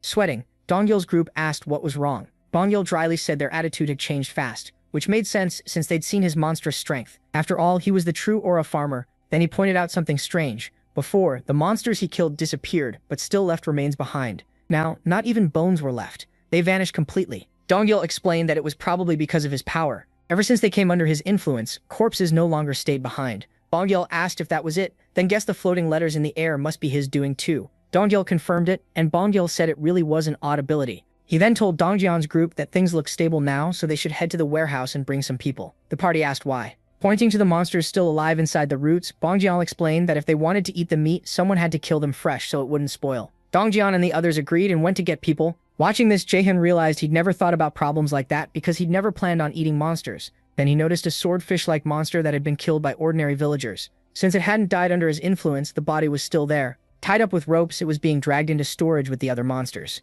That gave him an idea. He reached out and tried registering the swordfish as an item. The corpse started to disappear and was successfully stored. A system message confirmed a new category had been made. Fish. Jaehyun was thrilled it worked, even if the cost was pretty high. Still, the swordfish was huge enough to feed around 100 people. Right then, Seo-jin shouted that she had found survivors. The protagonist froze. At once, another panel appeared, saying Seo-jin had encountered the bloodline of the ultimate shut-in, and that its power was being unlocked. The scene shifted to the ruined city, where someone pointed at Jaehyun's apartment building and said, "Darling, look over there." Among the survivors, a couple led the way. The woman said with relief that their apartment building was still okay, and the man agreed as they headed toward it with the others. The people who found the apartment were MC's parents. His mother Jisuk was level 50 with the titles Bloodline and Relative. Her trust was 97, and her awakened power was the one who rules. His father Donghyuk was level 42 with Bloodline Relative and Escort Warrior. His trust was 93, and his awakened skill was Enhanced Defense Aura. Basically, the whole family had aura-based power. They really were built to rule this apocalypse. One of Soyeon's rats found them first. Through that rat, Jaehyun saw his parents and instantly broke down in happy tears. It really was his mom, and their reunion was finally close. A system message popped up saying 23 people under Jisuk, the one who rules of the bloodline, would be granted citizenship. He realized his parents were right at the edge of his expanded territory, so he used his ultimate shut-in door and jumped there at once. Then he took off running, knowing they were about to step into his domain. Since the bloodline power had already awakened, the clear wall wouldn't stop them. A group of survivors entered, and the protagonist suddenly froze when he saw them. His eyes went wide. It was his parents. Now he could see them clearly at last. Jaehyun shouted as loud as he could, calling out for his mom and dad. Hearing him, Jisuk turned to her husband in shock, asking if it could really be true. Dongjiang wondered if he was dreaming. His son was alive. They looked at the sun waving from afar and joyfully realized it really was him. Crying, Jaehyun called for them again and told them it was really him. His parents, overwhelmed, ran straight toward him. They called his name with all the love they had. A moment later, they wrapped him in a tight hug. Sobbing, his mother asked if this was truly her son. MC told her yes, it was really him. His father quickly asked if he was hurt anywhere. Jaehyun told them he was fine and had been getting by. Relieved, Donghyuk kept thanking heaven that his son was safe. In the middle of the tears and joy, he noticed a group behind them. He recognized many of them as nurses from the hospital where his mother worked. Then he understood all 23 had awakened through his mother's power. He also spotted 2 dogs that still couldn't enter his territory. The woman holding their leashes looked confused and asked what was wrong with them. Donghyuk guessed she had a beast control skill. Dogs and cats couldn't receive citizenship, so they hadn't been able to come in yet. Once he allowed it, the dogs finally crossed into the domain. The protagonist compared his mother's skill to his own vassal system. A panel explained it. Contract of subordination let her bind up to 100 subordinates and awaken their powers. It was insanely strong. He realized their abilities awakened the moment she made the contract. Back in the early days, that kind of power was huge for survival. His parents kept giving thanks. His mother thanked God, Buddha, and just about everyone she could think of. Watching them, Jaehyun figured his father's power had probably awakened through his mother's contract too. Donghyuk's skill was Enhanced Defensive Aura, an S-rank ability that used mental energy to cover his body and aura and triple his physical power. MC was stunned by how broken that skill was. The scary part was the word triple. Unlike normal boosts, A tripling effect could multiply other buffs into something ridiculous. He explained it simply. If one skill gave 200% and another gave 300%, stacking them would make 500%. But with a tripling effect added in, that 300% boost would turn into 900%. That meant his father was already getting the citizenship buff of 93 and the bloodline bonus of 930. Together that came out to 1,123% efficiency. After his aura tripled it, the total shot up to 3,369%. All Jaehyun could think was that it was completely insane. Strong enough to jump past several stages at once. Looking over the other survivors, he guessed most of the 23 awakened people were around B to C rank. Even so, compared to normal people, they were on a whole nother level, which explained how they stayed alive. Still, he decided analysis could wait. He raised his hand, ready to bring everyone back since they had to be worn out from the trip. He promised each person supplies equal to 5 households. Rice, ramen, whatever they needed, he'd provide it. He told them to take warm showers and rest in heated rooms. The whole group, including his parents, stared in shock. In this world, rice, ramen, and hot showers sounded impossible. His mother started crying again and told Donghyuk their son must be pretending to be okay when he wasn't. His father worried the shock had broken his sense of reality. Jaehyun quickly told them that wasn't it. With a sigh, he got ready to prove it and asked his mother if she'd noticed the lights in the apartment building. She said yes. Seeing so many lights had felt strange, and that was exactly why they came over. He raised his hand and proudly said that if power and water were gone, anyone should wonder how those lights were on. Then he snapped his fingers and told them to watch closely. At once, lights came on across the surrounding buildings. The dead city lit up again, and the survivors just stared. Everyone was left speechless by the glowing buildings. In this ruined world, it looked like a sign of hope, and both of his parents were stunned. Then Jaehyun pulled out a bottle of Coca-Cola. He summoned more and held one out, asking if anyone was thirsty. The survivors couldn't believe it was real Coke. One woman carefully took a bottle and asked if they were really allowed to drink something so precious. The protagonist said yes, and everyone stared at it like treasure. They thanked him again and again. He told them to each have a Coke and follow him. He'd take them home. Inside the apartment complex, the survivors bowed in thanks. Using the ultimate shut-in door, Jaehyun moved himself, his parents, and all the survivors inside, then showed Jisuk's people which homes they could use. He filled those homes with supplies too. Ramen, rice, eggs, milk, and more. As his parents walked beside him, his mother spoke up with concern. She asked if it was really okay to let people live in homes that belonged to someone else. MC smiled and told her those owners never came back, so there was no need to worry anymore. When they reached his apartment door, he reassured them again and got ready to open it. The door cracked open, showing 2 people inside. He turned to his parents and told them to come in. When it opened all the way, 2 girls bowed and greeted his parents as mother and father. They were Seoyeon and Haeri. His parents were stunned to see them in their son's place. Jisuk immediately asked if they were his girlfriends, and Jaehyun hurried to say it wasn't like that. Haeri warmly welcomed them and said they would take care of them. Seoyeon shyly added her own sincere greeting, the 2 of them almost finishing each other's thoughts. Annoyed, he asked why they were talking about serving his parents. Meanwhile, his parents quietly whispered to each other, making him even more embarrassed. He thanked the girls for helping and told them they could head back, so Seohyun agreed and both returned to their assigned homes. After that, Jaehyun sat down at the table with his parents. Once they calmed down, they began sharing everything that had happened. Donghyuk had been working as a taxi driver and usually picked Jisuk up after work. That day was no different until the monsters appeared. They protected each other and somehow survived, just like the protagonist expected. His mother had been the one to awaken first. After hearing their side, he told them everything that had happened to him. He explained his abilities, how he'd been surviving, his grandmother's condition, and that Bong Yil was taking care of her. His parents were heartbroken to hear it. Even so, as they kept talking late into the night, a warmth they had missed for so long slowly returned. There were still many problems left to face, but just being together again made the home feel warm and alive. While Jaehyun spent that long-awaited night with his parents, far away in Nagasaki Prefecture, Japan, a violent storm was rolling in. 2 men stood by the shore as huge waves slammed in. Then one of them spotted something in the darkness and shouted, asking what the hell it was. His face went pale as rain poured down. A huge shadow loomed in front of him, far too massive to be normal. He could barely believe what he was seeing. Lightning flashed, and for an instant, the creature's giant body was revealed. It looked completely unreal. As it turned, its full form appeared, moving through the sea beneath the storm. The man could only stand there, frozen in fear and awe, as the monster kept gliding across the water.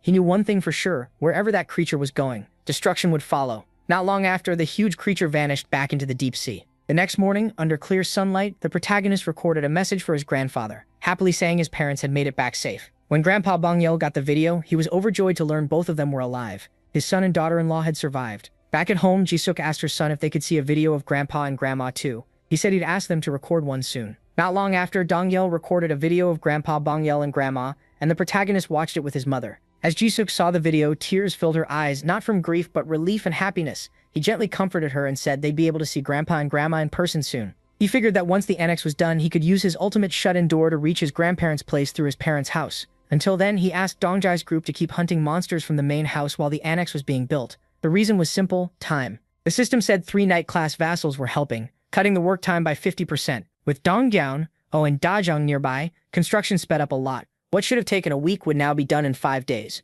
On top of that, after yesterday's monster wave, the area near his parents' house was packed with monsters. Since those monsters were higher level, hunting there was way more useful than going back to his own land. But after his territory expanded, people nearby stopped finding monsters to hunt. Many returned to their old spots only to learn those places were now inside the new borders, where every monster had already been erased when his territory expanded. So now the citizens had to go outside the new border to hunt. Using the ring of communication, he contacted Dabin. When she answered, he said there was something he needed announced to everyone. Dabin asked what it was. He told her to explain that the territory had grown, so anyone wanting to hunt now had to go past Simeon Station. Dabin said she understood. Then he gave another order, set up a relief team. He said they needed people who could rescue survivors inside the territory and wanted members from Busan Park Hospital included too, since they'd be useful. Dabin accepted the order. After that, he thought about his expanded territory. Thousands of survivors were scattered across it, and most were in terrible shape. Even inside his safe zone, more than 10 people had died since yesterday, and not because of monsters. The main problem was drinking water. People couldn't safely go outside, and while aid was handed out when possible, it still wasn't enough. He wanted to save as many people as he could.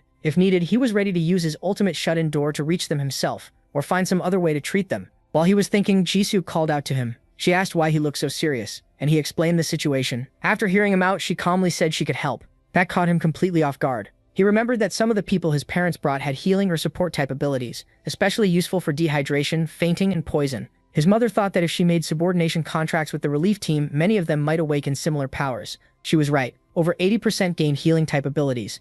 Most were only D rank or C rank, but once the relief team got moving, things improved fast. After 3 straight days and nights, and with Kakami's rats helping find survivors, they checked every house in the territory and saved countless people. Finally, exhausted, the protagonist dropped onto the sofa. He muttered that he'd been so busy these last few days, he hadn't even had time to rest. But right as he tried to relax, a system message popped up. It said beings fit for citizenship were approaching and asked if he wanted to offer it. Tired, he quietly told the system to go ahead. He thought about how ever since the territory expanded, new citizens kept showing up. The population was already close to 10,000. Rain pounded outside the house. He got up, stepped onto the balcony, and stared at the downpour, wondering why it was raining so hard. Just then, Dabin contacted him through telepathy. When he answered, she said the relief team wanted to rescue people outside the territory too. He immediately asked if she really meant outside because that was far too dangerous. He tried to stop them, but they insisted this was the best time to save survivors, and he understood why. When his territory first expanded, only a few people were near death, mostly from hunger and thirst. But now, every survivor outside was at the edge. If he waited until the next expansion,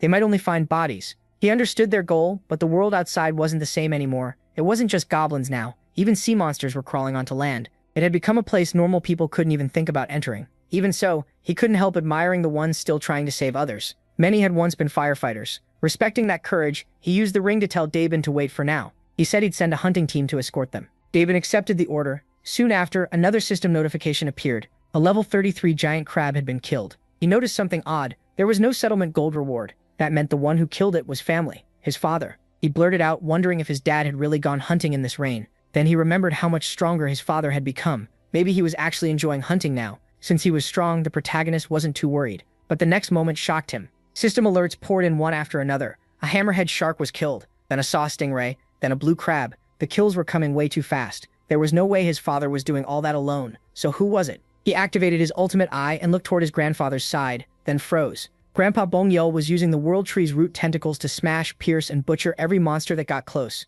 The real force behind the slaughter wasn't his father, it was his grandfather. He quickly contacted Dongjuan and asked what was going on. Dongjuan answered with 2 words, monster wave. That confused him. How could another wave already be happening? At this rate, even inland areas would be flooded with sea monsters. There were more of them than before, too. Frustrated, he wondered why this kept happening to him. Meanwhile, Grandpa Bongyil felt something was wrong with this wave. The monsters didn't look like they were charging in. They looked terrified, like they were running from something. Watching through his ultimate eye, the protagonist wondered what could scare monsters that badly. Then thunder exploded overhead. In the lightning, he saw a giant shape. The same monster from Nagasaki, Japan. It towered over Donggyon's group and Grandpa Bongyil. Everyone froze. The protagonist screamed. Smoke poured from the creature's mouth. Its eyes shone with death, and its huge blade-like teeth flashed in the dark. All he could do was stare and wonder what kind of monster this thing was. A moment later, the creature fully revealed itself. A level 63 white dragon. Donggyon's party and Grandpa Bongyel could only stare up at the massive beast in stunned silence. Smoke drifted from the ground as the dragon breathed out, sweeping the area with deadly eyes. Watching it all, the protagonist could barely believe it. A dragon. An actual dragon. Terrified but thinking fast, he considered using vassal summoning to pull Donggyon's party to safety. but then he remembered his grandfather. As the World Tree's guardian, Grandpa Bongyul couldn't leave its side. If everyone else escaped, he'd be left alone against the White Dragon. The protagonist clenched his fists. He couldn't let that happen, but he also couldn't tell Dongyul's party to fight. That would be suicide. Still, one small hope remained. The system showed the annex still had 38 hours, 21 minutes, and 19 seconds left. Gritting his teeth, he thought that once it was finished, the territory's expansion might let him take the dragon's head. Even with the 50% boost from his 3 vassals, there were still 38 hours left. That meant they had to last more than a full day against this thing. Basically impossible. As he stared at the white dragon, he took in its huge fangs, cold killing eyes, and bright white horns. Panic hit, and he searched for any other option. Then he noticed something. The dragon started walking toward Bongyul and Dongjun's group, each step making the ground shake. The gap in size was absurd. If it wanted, the dragon could wipe them out in an instant. Bongyul didn't look scared. He looked ready. Even knowing he couldn't handle the dragon easily by himself, he still chose to protect everyone. He told Dongjul's party to take the others and run while he held it off. But they refused to leave him behind. They said they'd fight together. Jisuk took her bear form. Jeon put on his silver armor and raised his halberd, and Byung-ho, Ji-hoon, and Daejong aimed their guns. Dongyul readied his spear, and Gaeyong drew her bow at the dragon. Seeing they wouldn't back down, Bongyul gave a small smile, sweat running down his face, and finally said, "Fine." The tension snapped as the dragon came closer. Still firm, Bongyul told everyone to attack first. At once, he called up huge root-like tentacles from the World Tree and sent them at the White Dragon. Dongyul's party moved with him, fully braced for the fight. Right before the battle started, the protagonist's voice came through the communication ring, ordering everyone to stop. Confused, Dongjiang questioned him, but the protagonist told them to trust him for just a second. Then he called to Byung-ho and told him to pass the message to Bongyul. "Don't move." Byung-ho instantly teleported in front of Bongyul. He stopped him just before the attack. Startled, Bongyul demanded to know what he was doing, and whether he understood how important the first strike was. Byung-ho quickly apologized and said the order came from the protagonist. Bongyul froze, unable to believe it. At the same time, the protagonist had found something critical. When he checked the dragon's status window, it read, "White Dragon, level 63, a deep-sea monster from the ocean depths. Having just laid its egg, it is in an extremely weakened state. The white dragon's egg can only hatch beneath the roots of the World Tree." Then it clicked for him. The dragon might not have come to fight at all. It could be here because it needed the World Tree to hatch its egg. Just then, a voice sounded in Bongyul's mind. The dragon said, "Do not fear." It lowered itself toward Bongyul and Dongjul's party, then kept speaking. "Guardian of the World Tree." Bongyul stiffened as the voice rang inside his head. Calmly, the dragon looked at the tree and said this was the World Tree. It was smaller than expected, so it had to be careful. Still cautious, Bongyul asked what it wanted. Its eyes gave off a faint glow as it answered, "Guardian of the World Tree, make a contract with me." Caught off guard, Bongyul asked what kind of contract. The dragon replied in his mind, "If you make a contract with me, then until the World Tree restores my power, I will protect it." A sharp burning pain suddenly tore through the back of Bongyul's right hand. He grabbed it as glowing blue marks formed there. The dragon spoke again. "If you are ever in danger, use it to call me. I will come." Then it brought out something from a shining egg. It gently placed the egg in Bongyul's hands. As he accepted it carefully, the dragon said in a softer voice, "Please take care of my child." After one last hesitant look, the dragon turned and left the group. Then it spread its wings and flew off into the dawn,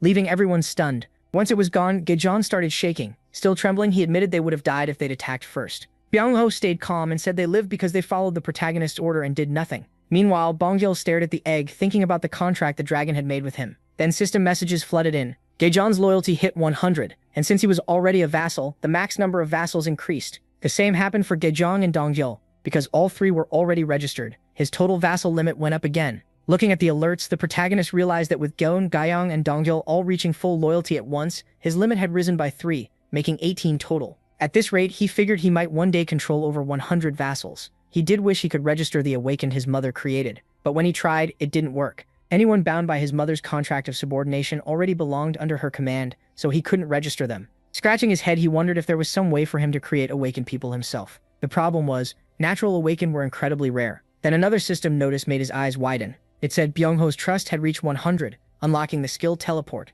A second message announced he had received the item Awakening Pill, Teleport. A pill appeared in front of his hand, and he just stared at it. He couldn't believe his luck kept getting this crazy. The pill's use was simple. It could give Byung-ho's teleport ability to whoever ate it. He thought for a moment about who should get it, then quickly picked the best choice. Using the communication ring, he called Dabin and asked her to bring his father. A moment later, Dongjul arrived. Looking confused, he asked his son what was going on. The protagonist held out the pill and said it was a gift. Dongjul took it and asked if it really was for him. His son told him to swallow it. Smiling, Dongjul joked that his son was thoughtful for bringing him supplements so he wouldn't get tired.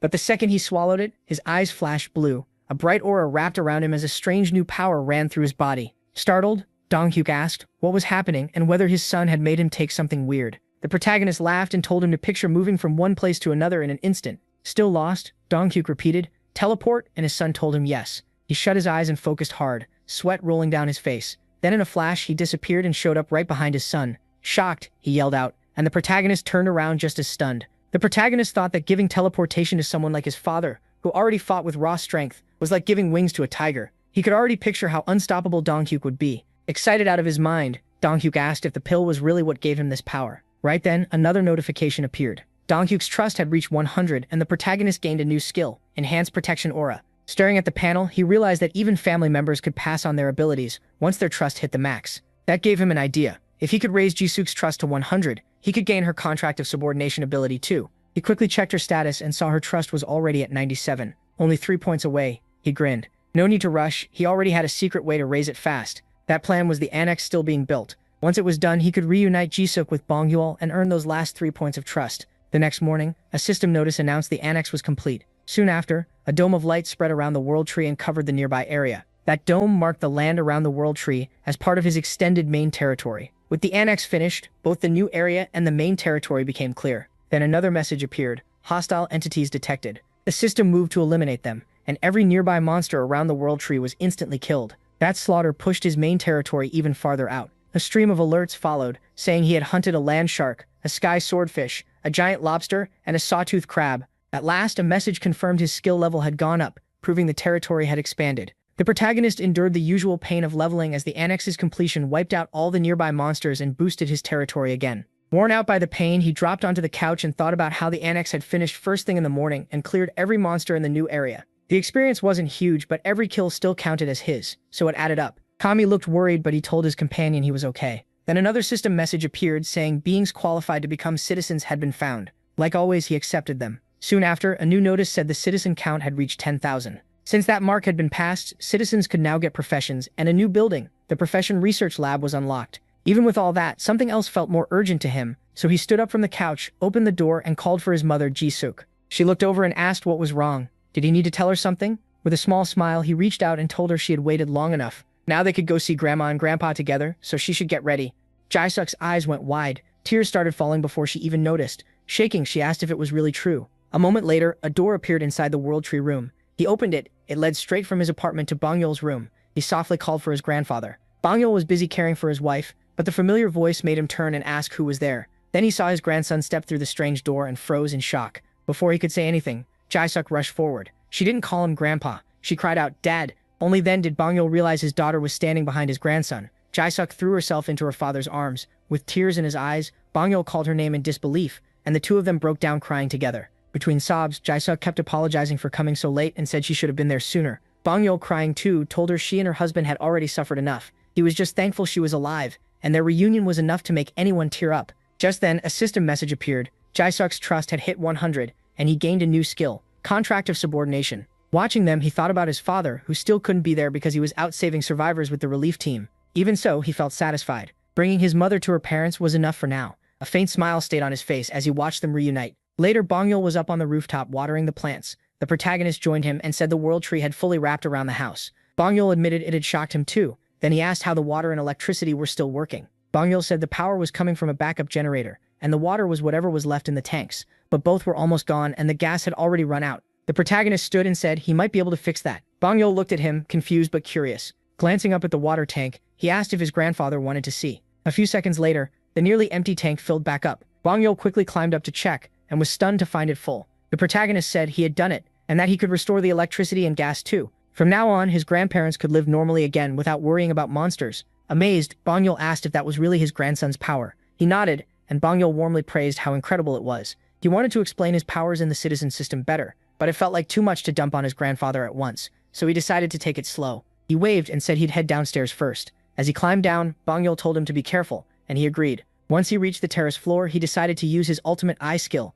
He wanted to test the new power he had just gotten. Through his ultimate eyes, he looked at the spot where his mother and grandmother were. Then he used the teleport skill he got when Byoho's trust reached 100. In an instant, he appeared right behind Jisuk. The skill worked perfectly, and he was amazed. He had just learned he could teleport through whatever his ultimate eyes could see. Inside his territory, that meant he could move almost anywhere, though longer distances used more mental energy. Even with that weakness, he knew the ability was incredibly useful. Jisuk noticed him and asked if he hadn't been on the roof just a second ago.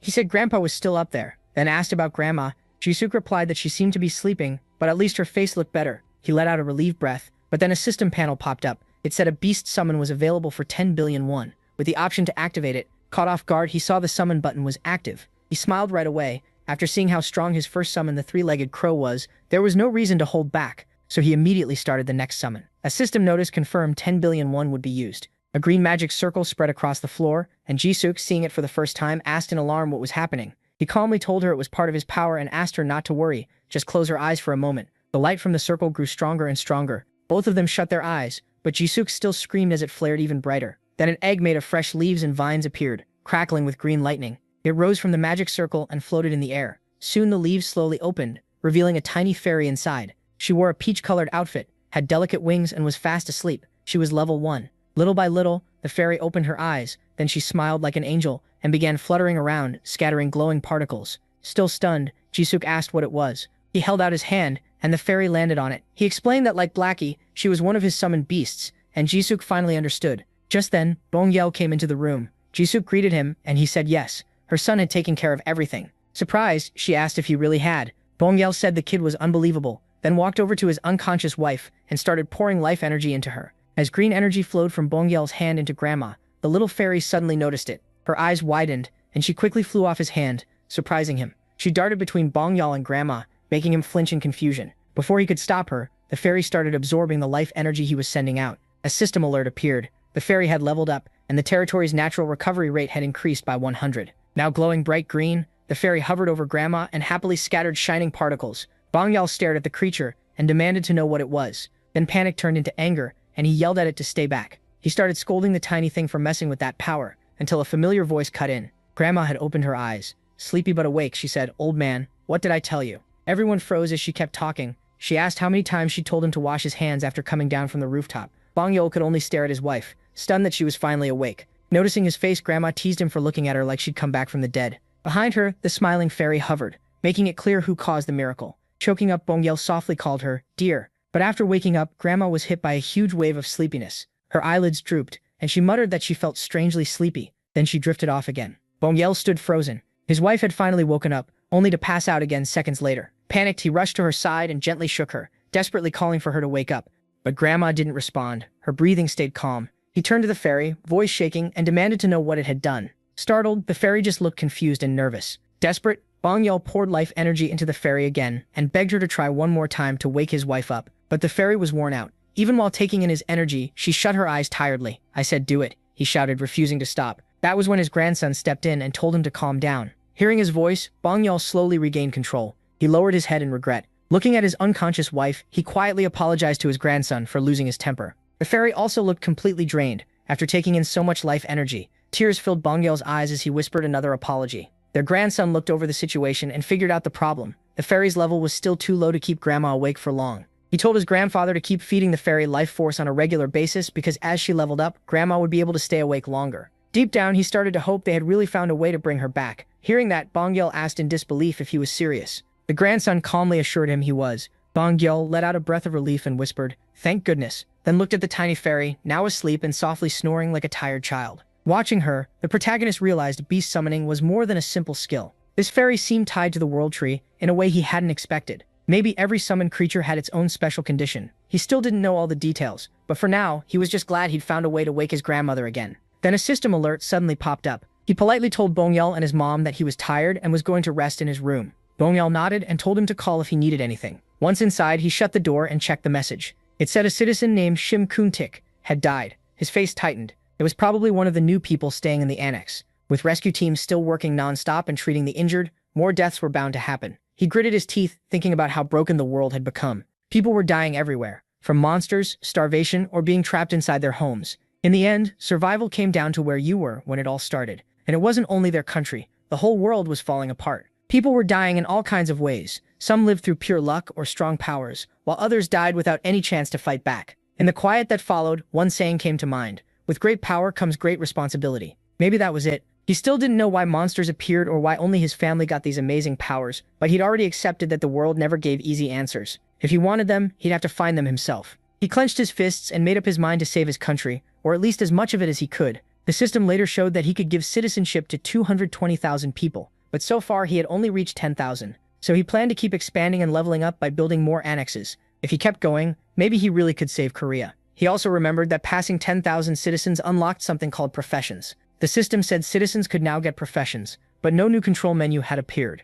Thinking it over, he guessed he first needed to build a professional research lab. He opened construction mode and checked the details. The lab cost 2.5 billion won. It was a place to study citizen professions, and once finished, people could freely gain them. For now, the only available profession was hunter, earned by hunting prey. As he read, he realized this was a different kind of building. It needed a lot of space, but he already knew exactly where to put it. The cleared land left by the giant Cyclops. With that settled, he got ready to build again. But another system message appeared. The facility needed 30 citizens working for 7 days to finish. It was listed as the professional research lab, and each worker would earn 20,000 won a day. Then the system asked if he wanted to begin, and the confirm option appeared. After thinking it through, he decided to have Daben gather 30 workers. A moment later, he told himself that ruling the world started with ruling yourself. First fix yourself, then your home, then the nation, and finally bring peace to everyone. If he wanted to save the country, he had to start by handling what was right in front of him, finding the families of his loyal vassals. That made him think of Dongjin's party. They had risked their lives for him again and again, and now it was his turn to act for them. He activated his ultimate eye skill once more and checked on Dongjin's group. They had already pushed close to Jagolchi Station, while searching for Gaiyang's mother in Dishindong.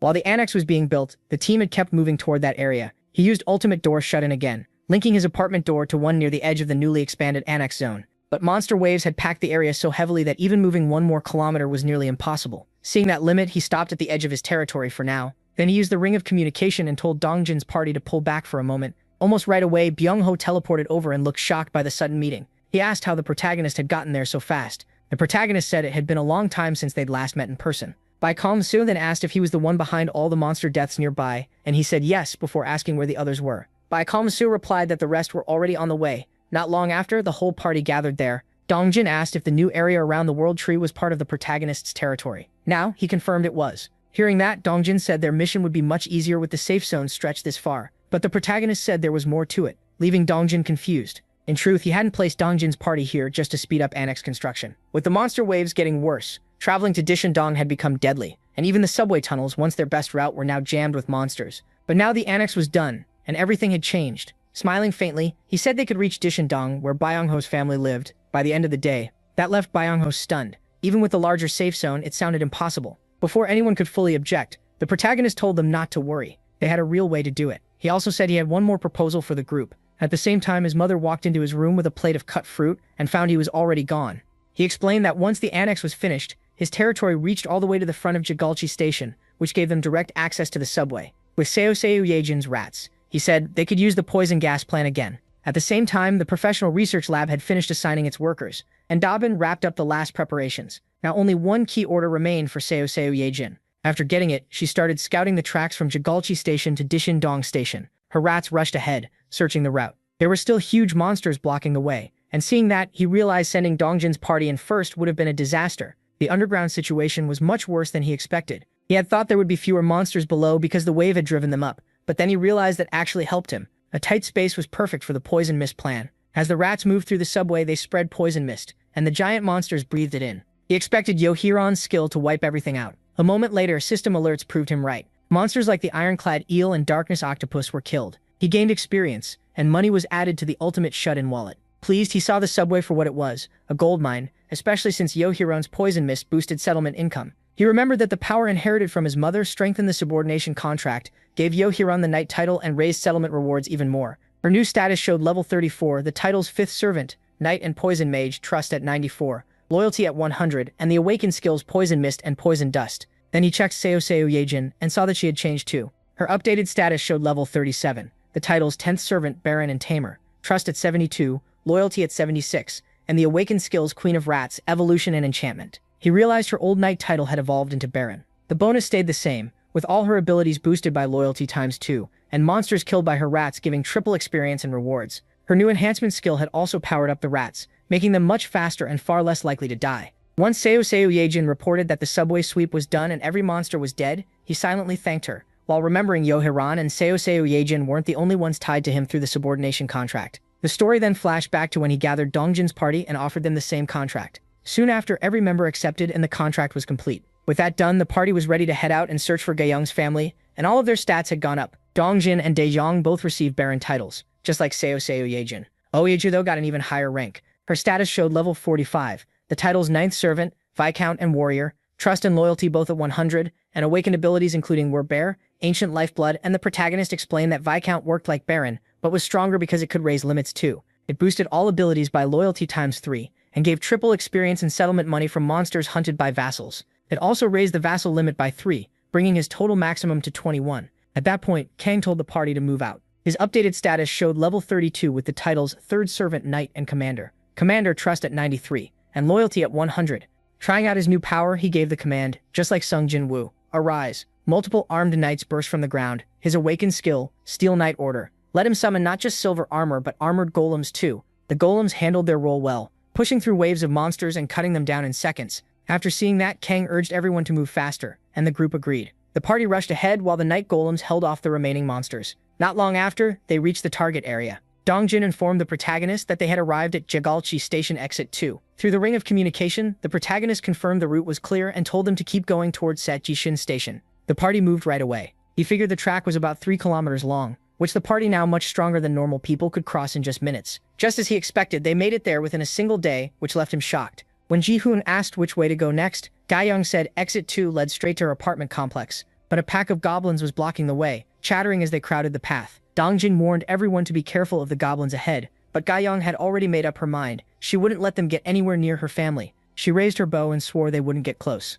As she pulled the string back, blue light gathered around the arrow. With a sharp shout, she let it fly. The shot blasted forward so hard even the goblins seemed frozen in fear. They barely understood what was happening before the attack wiped them out, launching them skyward under the force of Ga-young's shot. Right after that, system messages popped up, listing dead enemies like level 7 goblins, level 8 goblins, and more. The protagonist watched the party move through the goblins Ga-young had just erased. He thought about her new skill, Arrow of Light, an arrow packed with shining energy that bursts before impact and splits into deadly piercing shots. As strong as it was, he soon noticed a problem: a barricade. The apartment entrance was blocked, which meant survivors were still inside. Dongjin quickly started breaking it apart and told the others that he and Ga-young would go up while the rest stayed put. Everyone agreed. The others held formation in a tight circle, and Sungjil summoned night golems to reinforce them. Ga-young and Dongjin rushed up the stairs straight toward her home. When they reached her floor, she stopped in front of her door and pounded on it, calling for her mother. No one answered. Fear hit her at once. The silence made her think the worst, and panic took over. Her legs gave out and she dropped to her knees, begging not to lose anything else.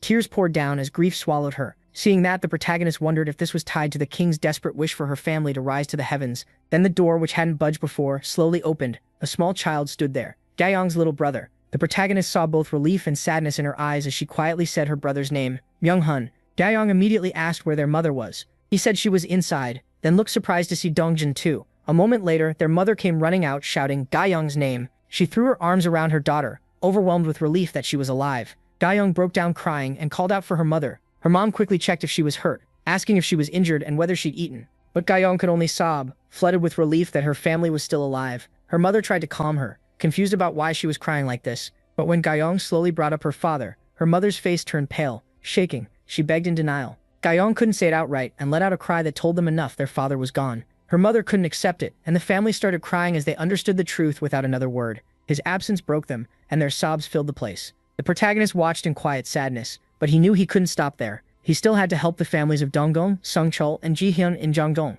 and he swore he wouldn't let others suffer the same way again. After moving Ga-young's family to safety, he used vassal summons to find missing people, then headed for Jeongdong to look for the others' families. Then Kim Dabin contacted him telepathically and said the shared shelter was full. When he acknowledged the message, Dabin asked if he could expand the facility. Instead, he told her to send residents with nearby homes back to their houses. When she asked if that was really okay, he said he was setting up more shared spaces outside the complex, like community centers and district offices, and opening small stores in several spots, so living outside the main area would be easier. He had expected the shelter to fill up eventually. Luckily, many of the new people already had homes inside the expanded 1-kilometer safe zone, and plenty of houses were empty. Sending them back would reduce the strain. He also planned to build outer bases for hunting teams and add more shops around the area, so he told Debin through the ring of communication to start recruiting workers. She said she'd take care of it. Next, he opened the system's construction menu. It asked him to confirm new stores at selected spots, along with power, water, and gas. He approved it, and the new shops started appearing at once. Then he checked on Donggong's party with his ultimate eye skill. They had already made it to Jaedi Station,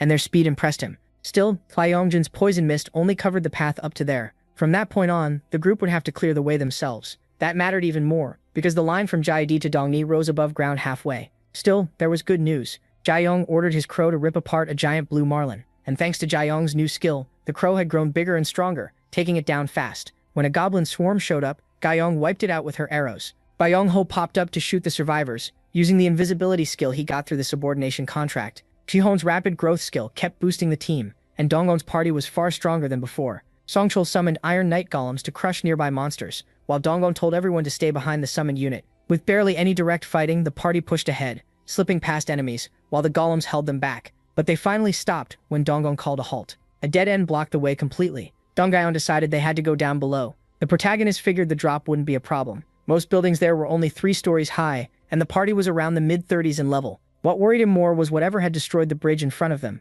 What kind of creature could crush a concrete bridge like that? He kept studying the area, imagining what kind of monster could have done it.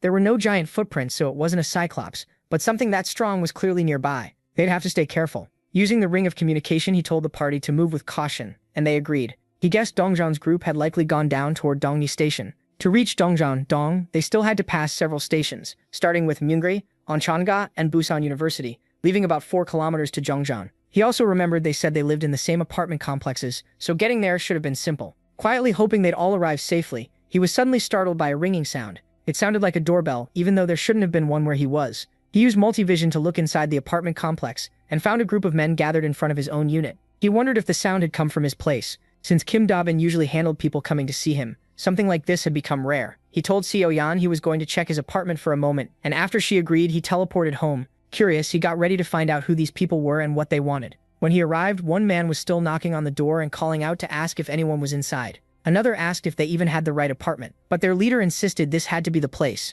Before they could talk more, the door opened right in front of them, and they froze in shock. As they stared at him with their mouths open, he simply asked what was going on. At that moment, he noticed 3 of their trust levels jumped sharply the instant they saw him. The leader nervously asked if he was Kim Jae-hyun, and he confirmed it. The man said they needed a favor and quickly got to the point. They wanted him to lend them guns. That caught him off guard. He asked why they needed firearms. The leader quickly said they weren't for use inside the safe zone. Hesitating, the protagonist said it wasn't necessary, but as sweat formed on the man's face, he finally revealed the truth. They planned to go outside. The leader repeated that they wanted to leave the safe area, making Jo-hyun wonder if they meant to hunt monsters. The man said no. They were trying to rescue their families. Listening to their plea, the protagonist realized they were just like him. People who stayed awake worrying about loved ones until fear and desperation pushed them to act. Moved by that, he told them he couldn't help with everything, and the leader looked down, disappointed. But before the mood dropped any further, he used item summoning. Pistols appeared out of thin air and dropped in front of them. The group stared in disbelief as he told them that if they were serious about saving their families, they'd need weapons. The group bowed over and over, thanking him and saying they had no way to repay him.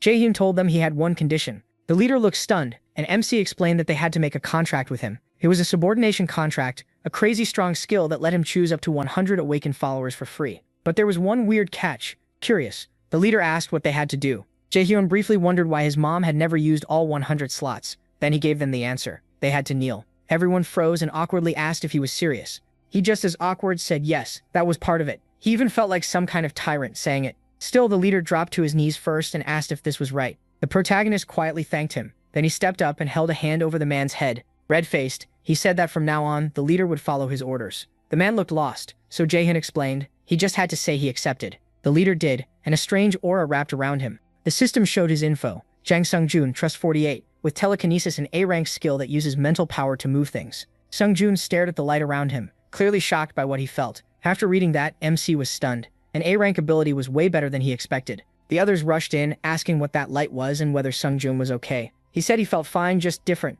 Jo-hwan realized he had hit the jackpot. Right away, he opened the store and bought 1 tangerine. Then he gave Sung-jun a quest. Lift the tangerine with his power in 10 minutes, and he'd get mental power enhancement as a reward. Sung-jun looked confused by the word telekinesis, so he told him to make the tangerine float without touching it. As Sung-jun focused, that aura wrapped around him again, and the tangerine started to shine, then slowly floated up. He stared in amazement and cheered when it worked. Then the tangerine suddenly exploded, spraying juice all over Jaehyun. Panicked, Sung-jun quickly apologized and said he lost control. The protagonist told him it was okay and said this was the power he got from the contract. Then he called up the next person. A system message popped up. Sung-jun's trust hit 50. Loyalty was unlocked, and he now qualified as a vassal. MC asked the others if they wanted to make contracts too. After registering Sung-jun as a vassal, the rest made their contracts as well. Most awakened average skills in the D to C range. Jaehyun was fine with that. As they got ready to leave and search for their families, he felt getting Sung-jun alone had already made this worth it. And now that Sung-jun was his vassal, he could get basic support. Before they left, he asked Sung-jun to confirm that he lived in the Ofo apartment complex in Yeongjidong.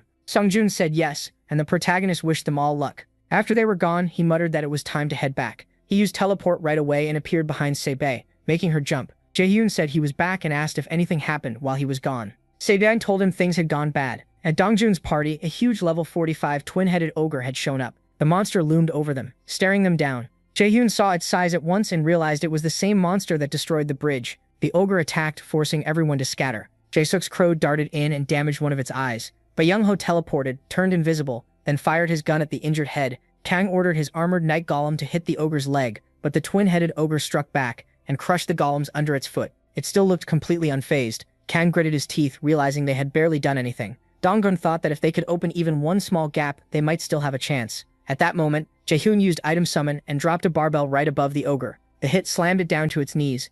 Through the communication ring, he apologized for being late. The whole group's mood changed right away. He told them that from now on, he'd back them up all the way. The ogre was down after taking that barbell straight from above, but no kill message appeared, so Jaehyun knew it was still alive. He warned the party through the ring to stay sharp. A second later, a burst of force exploded out and shoved everyone back as the ogre stood up again, furious and still ready to fight. Jaehyun quickly asked Yeonju through the ring if she could slow it down. She wasn't sure but said she'd try, and MC trusted her. Yeonju charged the ogre, shouting for Daejung to buff her. Daejung used her support skill at once, and Yeonju rushed in. At the same time, Jaehyun activated item summon, pulling up several system windows at once, as a storm of bullets flew at the monster, keeping it under pressure. While the shots distracted it, Yeonju got close and hit its left leg fast, making the ogre crash down again. Jaehyun then looked to Gaeyoung, who already had her bow trained on the weakened monster. As she drew her arrow, he thought one shot of light would end the battle, until the ogre grabbed a wrecked car and got ready to throw it. Jaehyun warned everyone, but they had already seen it coming. The ogre hurled the car at them, and Gaeyoung answered with her arrow of light, blowing the car apart in midair. But that was only the start. The enraged monster began throwing car after car at the party.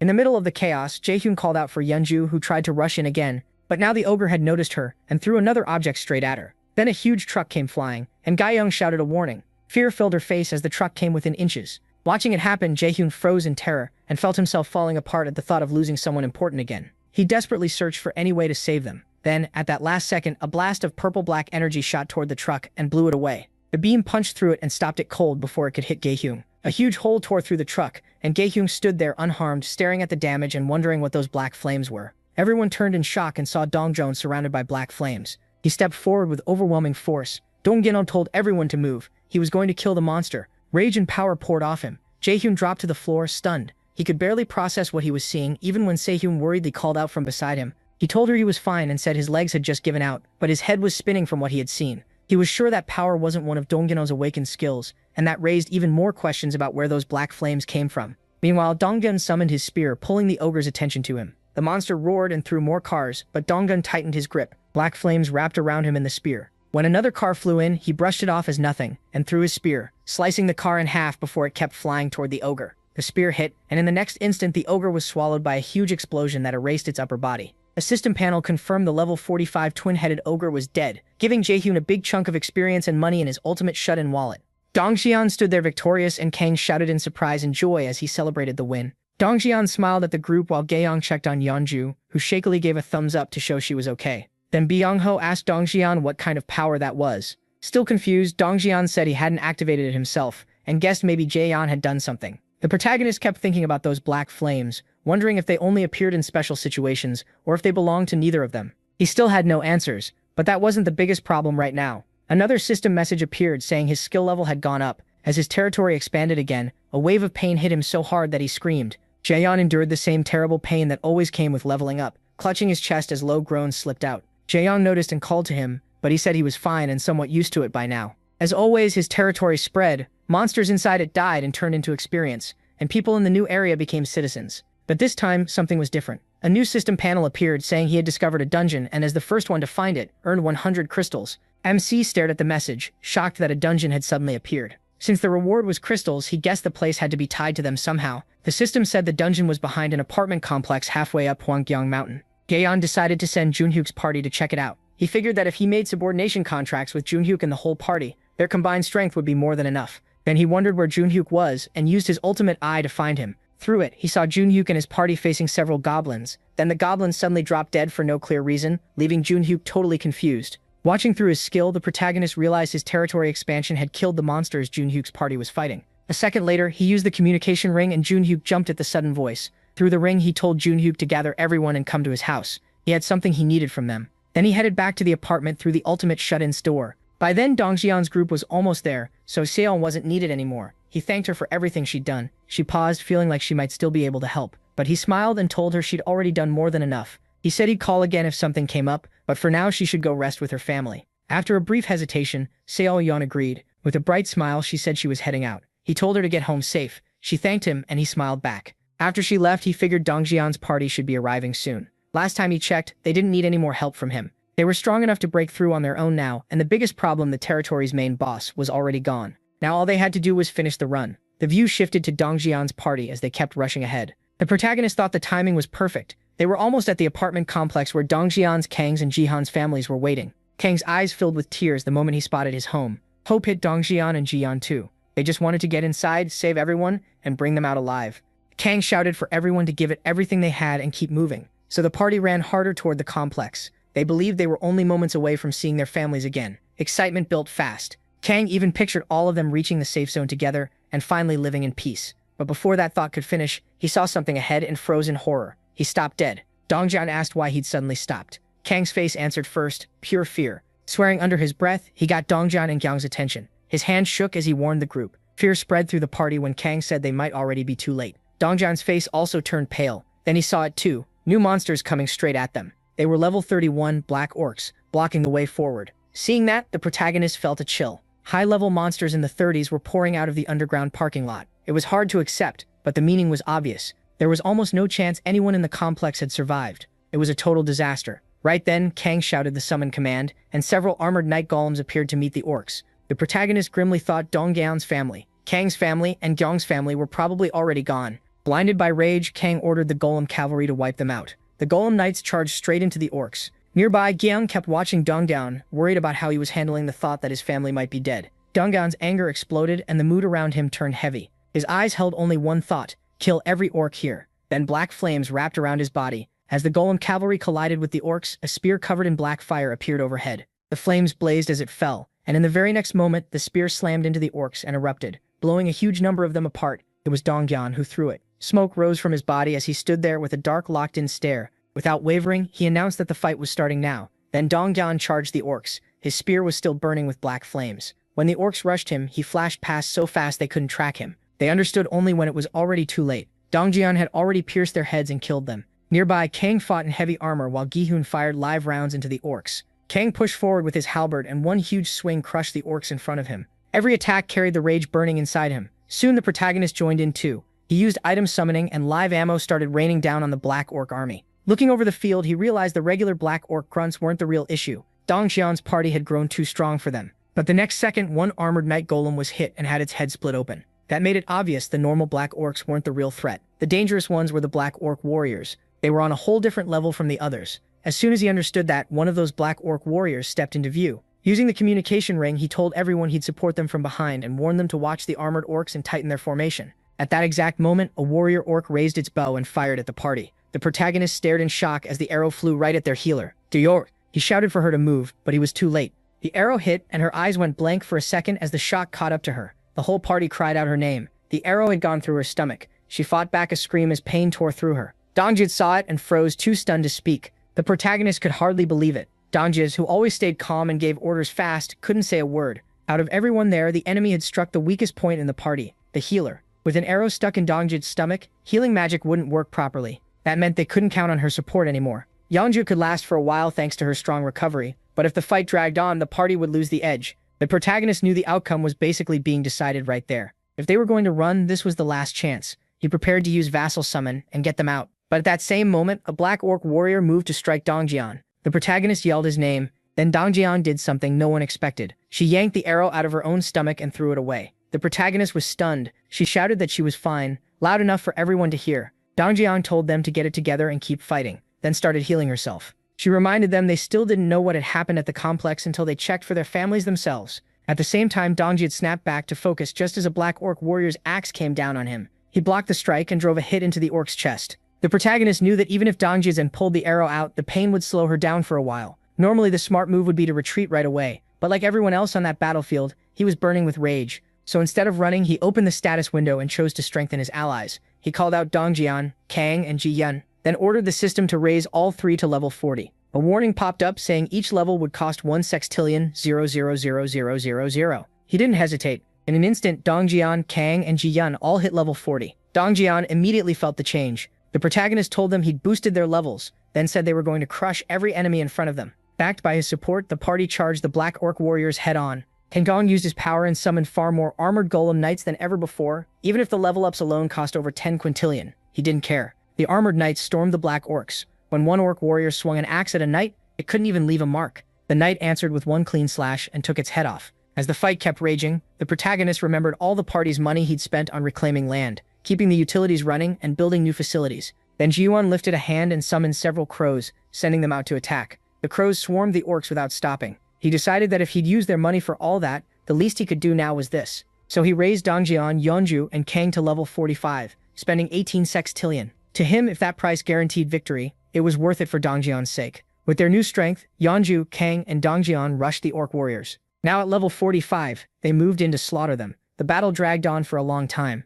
During the fight, the protagonist also leveled Gyung, Byung-ho, and Dajung. All three reached level 40, and he brought the rest of the party up to 40 as well. That left everyone at level 40 or higher, while the three most effective fighters Dongjian, Kang, and Yeonju rose to level 45. Level 45 was the same level as the twin-headed ogre they had beaten before. With power like that, once the party really cut loose, it didn't take long for the fight to end. Soon, black orcs were sprawled across the ground in pools of blood. Dongjian walked forward, worn out from the long battle. Now, the only ones left standing are Dongjian's party. The group starts heading up the stairs, but Dongjian's face stays hard and serious. He glances down the lower floor hallway of the apartment building strewn with blood and broken debris, then keeps leading everyone upstairs. The higher they go, the clearer the massacre becomes. Dongjian is stained with blood as he climbs. Then light rain begins to fall, and the dark sky makes the whole moment feel even heavier. Dongjian walks through the building and finally stops at his own apartment. He reaches for the doorknob, but Gayoung grabs his arm and calls out to him. Even then, Dongjian stays cold and quiet. Kang can already tell what this likely means. Dongjian's parents are probably gone. A moment later, Dongjian opens the door and sees blood all over the floor. He steps inside and notices huge footprints, blood smeared across the bookshelves, and the room torn apart by violence. Even after seeing all that, his face doesn't change. Kang, Gi-hun, and the others are crushed by what they find. Still, Dongjian checks the other rooms, holding on to a tiny bit of hope that his family survived, but he finds nothing. He comes back out and tells everyone they should go. Even with grief written all over him, Dongjian says he's fine. Then Gajung throws her arms around him and sobs, begging him to cry too. But Dongjian says he already expected this. After a short pause, he says again that he's fine. The party checks the other apartments too, but every place ends the same way. Gajung drops to the ground and Kang asks if it's confirmed. Gajun says yes. He says this is just the kind of world they live in now. Kang looks at him and sees someone completely empty inside. The protagonist realizes they failed. Unlike Gin, who still had family beside her to grieve with, the others didn't even have that. No matter how hard they fought, they were left completely alone. He had once thought his power might be enough to save the whole country, but he couldn't even protect the people right in front of him. Inside the building, Dongjian tells everyone he didn't see any blood in their homes, so their families might still be alive somewhere. And even if they aren't, he says they still have to keep going and not lose hope. The protagonist thinks that even this small hope puts them in a better place than Dongjian, who already knows he lost his family. Soon after, Dongjian calls out and asks if the protagonist is there. He answers yes. Dongjian apologizes and asks if he can summon them back. He wants to rest a little. The protagonist uses his vassal summon, and the whole party appears before him in an instant. As they arrive, one thought keeps hitting him. Did saving his own family first make them too late to save everyone else's? While he wrestles with that, Dongjian quietly says he's going to rest. But the protagonist can't stop thinking about it. His parents made it out alive with their own powers, and his grandfather survived because he was strong too. That makes him think they probably would have been fine even without his help. No one says it, but he feels like the others might blame him. To them, he thinks he may be the one who led to their family's deaths. He starts shaking, then bows deeply. He apologizes, saying it was his fault. His greed to save his own family first caused this. Because of his selfish choice, he says, they lost their chance to save the people they loved most. Kang and Yeonju stay silent, while he keeps bowing and apologizing from the bottom of his heart. Dongjun listens without saying a word, then turns and walks toward him. His face is blank as he looks down at the protagonist, still bent over. But instead of blaming him, Dongjian says none of this is his fault. Even so, the protagonist keeps crying. Sure, he should have done more. Dongjian tells him to raise his head and look around. Everyone here, including him, is alive because of the protagonist's power. He says they can live now without always fearing hunger, thirst, or monsters, and that's all because of him. Without him, Byung-ho's grandmother and Gayoung's family never would have been saved. Dongjian says it clearly the protagonist is their savior. That hits him hard. Dongyan goes on saying that without the protagonist, they never would have even known if their families were alive or dead. They also wouldn't have gotten the chance to get revenge. As he speaks, the protagonist hears a small shake in Dongyan's voice. He can tell Dongyan is clenching his teeth, forcing himself to stay calm through the pain. Then he says ordinary people like them never could have beaten the monsters alone. This world is full of grief, but that pain isn't aimed at one person. It falls everywhere at random. So the protagonist doesn't need to carry all of it. This is the world's fault, not his. Dongyan tells him not to bear everything alone and says it's enough for him to stand like a huge tree, giving people a place to rest in its shade. Then he thanks him sincerely and turns to leave. Watching him go, the protagonist realizes Dongyan is much stronger and more grown up than he thought. He should have been the one comforting everyone, yet he was the one being comforted. Then Kang and Jihan tell him to cheer up and thank him too. Dongyan tells him to stay strong, and Byung-ho admits he never could have saved his grandmother without him. Dongyan says she would have died in her house if he hadn't rescued her, and Yoonju says she probably would have lost her mind without his help. One by one, the whole party thanks him, leaving the protagonist standing there in silence. It feels strange to him. Until now, he thought he was only doing things for himself. Even when he helped people, he saw it as trade. They helped him, so he helped them. And yet, they were calling someone like him their savior. He wonders if he really deserves that. Dongjian's words stay with him, telling him that all he has to do is stand like a huge tree. He pictures a giant tree where everyone can rest safely in the shade. With new resolve, he thanks them all and decides to become that tree. The huge tree Dongjian believes he can be. At first, he only wanted to save all of South Korea, because he felt crushed by the power he'd been given. He thought he had to do that much. But it was never something he truly wanted, and deep down, he wasn't sure he could do it. His real plan had been simpler. Keep hunting monsters, level up his skills, set up outer bases, and slowly expand his territory. Now he gives up the dream of saving the entire country. Instead, he decides to become a huge tree, a place where anyone under his shade can rest a little safer. For the first time, he feels sure this is what he needs to do. Soon, a system window appears. Dongjin's trust has reached the maximum level. He gains a new throwing skill, and Dongjin's loyalty also hits the max. Since Dongjin's already his vassal limit rises too. Not long after Dongjin's party leaves, Junhyuk arrives at the protagonist's house with his group and says he gathered everyone like he was told. The protagonist comes outside, greets them, and thanks them for coming. Junhyuk brushes that off and asks what he needs them to do. The protagonist says they should move somewhere else. Since only his vassals can enter his house and regular people can only come to the front door, he called them here for that reason. Then he activates his ultimate skill, the shut-in door. When he opens the apartment door, everyone is stunned. The doorway now connects straight to their house. A pink-haired woman can't understand how that's possible, and another man blurts out his confusion too. Just as he expected, everyone's trust rises. The protagonist smiles, thinking the fastest and safest way to build trust is to show his power directly. Then he says he'll explain what he wants from them. He wants everyone there to sign a contract with him. The group is shocked when they hear that, but soon they all kneel and make contracts of subordination. After it's over, the pink-haired woman asks if they were the last group, and if it's finally done. Wiping away sweat, the protagonist says yes. He admits making contracts with so many people at once is exhausting. With that, the setup is finished. Then he calls Junhyuk over and gets to the main point. Now that his territory has grown, all of Hwangryong Mountain is inside it, and a dungeon seems to have appeared there. He asks Junhyuk and his party to explore the dungeon.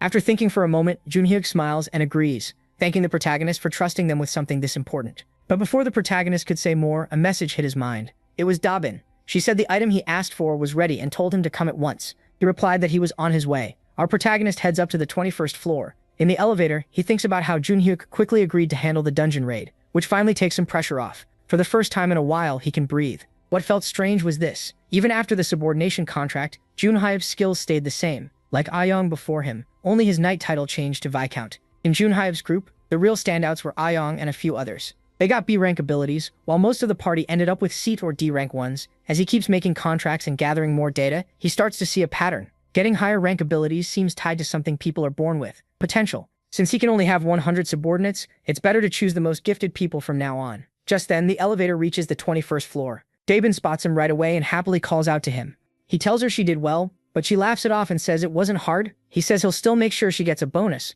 Then he turns to the group waiting there. A line of people stands in front of him. When he asks if these are the ones, Dabin says yes. She picked 10 people who are good at getting things done. He introduces himself clearly as Kim Jae-hyun. The whole group bows and greets him together. A blonde man steps up and asks what kind of job he has for them. He answers right away. He plans to give them the same role as Dabin, a manager position. The room goes still. Everyone stares at him, shocked, and the blonde man nervously asks if he's serious. Even with the population growing fast, only a handful of people are managers. Sungsmin leads the medical team, and another manager runs relief work. There are still 12 open manager spots. He can give them out, but not for free. The blonde man quickly promises he'll work hard if chosen. Jae-hyun gives them the condition. There are rules. He picked them for one reason. As more people join, all kinds of problems will start piling up. Only those who can come up with answers to those problems will get a manager title. Holding out his hand, he asks if they're ready and tells them to start one at a time. For a long time, the candidates keep pitching ideas for the manager role. They talk about garbage, road upkeep, and ways to handle everyday problems inside the territory.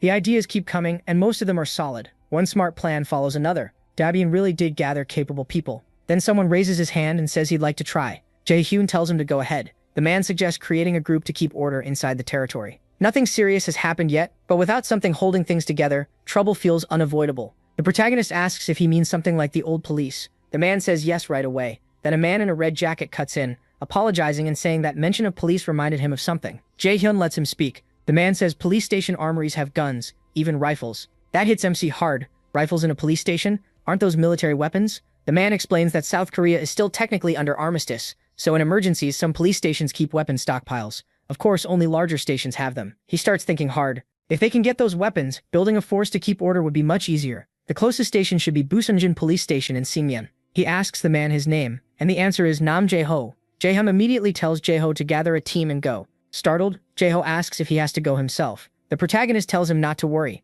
Since the territory expanded, the station is probably inside their range. If not, he shouldn't force it. Jae-ho agrees and says he'll try. MC smiles and tells him to leave as soon as he's ready. He tells the others to keep giving ideas, but one word keeps circling in his head. Rifles. The thought is way too tempting. By the next day, the manager selection wraps up well, and Jae-ho's team actually returns with firearms. After checking them with Ultimate Eye and registering them in the store, he finds the haul is small. 2 rifles, 3 bullets, and a box of empty cartridges. Still, the amount doesn't matter much if he can buy more through the store. The bigger issue is Jae-ho's report. When his team got to the station, most of the guns were already gone. Based on the size of the armory, several hundred weapons are missing. That means some survival group out there is heavily armed, and that sounds like a future problem already. Jae-ho scratches his head, annoyed. Still, a group that big should be easy to notice. If they were nearby, word would have spread already. So for now, they're probably not close to the territory. Still, it feels like he'll run into them sooner or later. He puts that issue aside, activates Ultimate Eye, and says he'll start giving rifles to the places that need them most. Then the scene jumps to a battlefield packed with orcs. Sang-hoon and his party are hiding, totally surrounded. One teammate panics, asking what they're supposed to do with orcs everywhere. Sang-hoon curses, unable to believe they made it this far in. That same teammate says they're almost out of ammo. The mood sinks fast. Everyone looks to Sang-hoon for an answer. He thinks it through. After a brutal fight, the whole team is worn out. Their weapons are nearly useless, and with what he can do now, this is too much. Under his breath, he curses again, desperate for any way out. Then a voice calls his name inside his head. A system panel appears, and a second later, rifles and boxes of bullets drop out like a miracle. It's Jae-ho. Watching from afar, he smiles and says he got there just in time. Weapon support has arrived. Sang-hoon's party scrambles toward the rifles and ammo, staring in shock. The hopelessness in the air is gone, replaced by pure relief. Sang-hoon actually laughs when he sees the weapons, and shouts his thanks. In an instant, the squad is armed, and ready to fight again. The party forms up, weapons in hand, while Sang-hoon calmly readies a rifle. He looks over his team and asks if anyone's hesitating. Everyone answers at once. No, that's all he needs. A second later, they charge the orcs without another word. The orcs turn at the sound. Sang-hoon lets out a roar and opens fire. Bullets rip through the air and tear through the orcs, dropping them one after another. The rest of the party joins in, pouring out non-stop fire. This isn't even a fight, it's a slaughter. The orcs take round after round and fall in heaps. Some try to run, but Sang-hoon's cavalry and the others gun them down too. Watching them flee, Sang-hoon laughs, pumped and out of breath, yelling that they're running, that they can do this, and they're going to save their families. At the same time, the protagonist gets system alerts confirming the kills. Through Ultimate Eye, he watches Sang-hoon and the party in real time. So this is what rifles can do. Without using a single skill, they're crushing an orc horde with guns alone. Even basic gun training gives crazy firepower enough to wipe out normal monsters. Good. Sang-hoon's team should be fine for now, so he leaves the rest to them. Next, he turns his focus to Jo-eun-hoot's party and checks on them with Ultimate Eye. Elsewhere, Jo-eun-hoot says they've finally found it, the Lizardmen's Swamp Dungeon. His party stands at the entrance, looking into the flooded passage ahead. One member points out the problem right away. There's water everywhere, and if it's like this, they can't enter. Jae-ho cuts off the worry and says not to panic. Then he raises a hand and uses water control. The water parts to both sides, opening a path as if it's obeying him. The party stares, stunned by what their leader can do. Chun-hyuk looks back and asks if everyone's ready. They're going in. A system panel appears before the protagonist. Chun-hyuk's party is the first to enter the dungeon, earning double experience and settlement money. Even so, he knows dungeons are unknown ground. No one knows what kind of danger is waiting inside. Right after helping Sang-hoon's team, he also sent rifles to Chun-hyuk's party. Now they have real firepower too. Clearing the dungeon probably won't be a big problem. But what is that number next to the dungeon info? He first thought it meant capacity, but maybe not. They may learn the truth after clearing it. Inside, one party member stares around and says the whole place is filled with water. It feels like walking through an aquarium, and another agrees. It's like an underwater tunnel. then one of them suddenly freezes. Enemy at 11 o'clock, 3 of them. The party goes on alert at once. They're getting closer. Weapons come up as Junhaik checks the direction. If it's 11 o'clock, then the attack is coming from the water. Right then, the surface explodes in a splash, and a lizard man bursts out. A teammate shouts that it's behind him. The creature swings its claws to strike, but Junhaik is already moving. Using water control, he cuts the lizard man clean in half. A teammate yells for everyone to stay sharp. 2 left. The party fires into the water, but the shots keep missing. The lizard men move through it like it was made for them. Hyunjin curses. They can't hit these things. If only they could pull them out of the... Then the water around the lizard men suddenly disappears. The monsters panic at once, thrown off balance. The party is stunned, but the reason is simple. Junhaik says it clearly. Water is his territory. He gives the order. Gunfire bursts out, and the last lizard men are torn apart. A system message reaches the protagonist. 1 level 21 lizard men and 2 level 22 lizard men have been killed. He admits they got lucky. In a flooded dungeon like this, the lizard men should have the full advantage. Trying to move through dark water with bad visibility would be a nightmare. With enemies swimming freely, they'd be like death coming from every side. But Hyunjin's mini-map, which scans 100 meters and marks allies and enemies, plus Junhaik's water control, turns the whole fight around. At this point, the protagonist doesn't even need to help. Honestly, Junhaik and Hyunjin alone with a few people carrying rifles could crush this dungeon. Deeper inside, lizardman bodies cover the way. Junhaik's party stands over the mess. Without stopping, they move on. Soon they reach a huge gate, and Junhaik wonders if this is the boss room. They open it and step inside. Right away, Junhaik feels something is wrong. Ah-hyung blurts out that there's no water here. She jokes that maybe just getting here clears the dungeon since there's no boss around, but Hyunjin quickly tells her not to say that because that's exactly when things go bad. The next second, his face changes. He senses something awful. A warning comes fast. Something is coming, and it's moving quickly. Then a huge wave of water slams into the room. Junhaik throws up a water barrier and tells everyone to get behind him. Even so, he struggles, gritting his teeth as he feels the force pushing against him. Out of the chaos, the dungeon boss appears, standing on the water with a trident in hand. Through clenched teeth, Junhook confirms it. The boss is here. The level 30 lizardman chieftain suddenly appears right in front of Junhook. Junhook instantly orders everyone to fire, and the team unloads on the monster. But a moment later, the boss casually swings its trident. Water rises at its command and forms a shield, stopping every bullet. Junhook can't believe it blocked bullets with water, while Hyunjin starts to panic, realizing their attacks do nothing and asking what they do now. That's when Junhook smiles and says if the boss can use water, so can he. He calmly tells everyone to stay put. Hyunjin asks what he's doing, but Junhook rushes ahead saying he'll end this fast and come back. Hyunjin calls after him in worry. By then, Junhook is already shaping the water under his feet into solid ground, letting him shoot forward at insane speed. In seconds, he reaches the lizardman chieftain. His eyes sharpen as he fully uses water control. He fires compressed water at the boss like deadly bullets. The lizardman chieftain swings its trident and knocks the attacks away, but then its expression turns to shock. Junhook smiles and points out the weakness. If the boss has to block his attacks by hand, then it can't control the water. Junhook controls.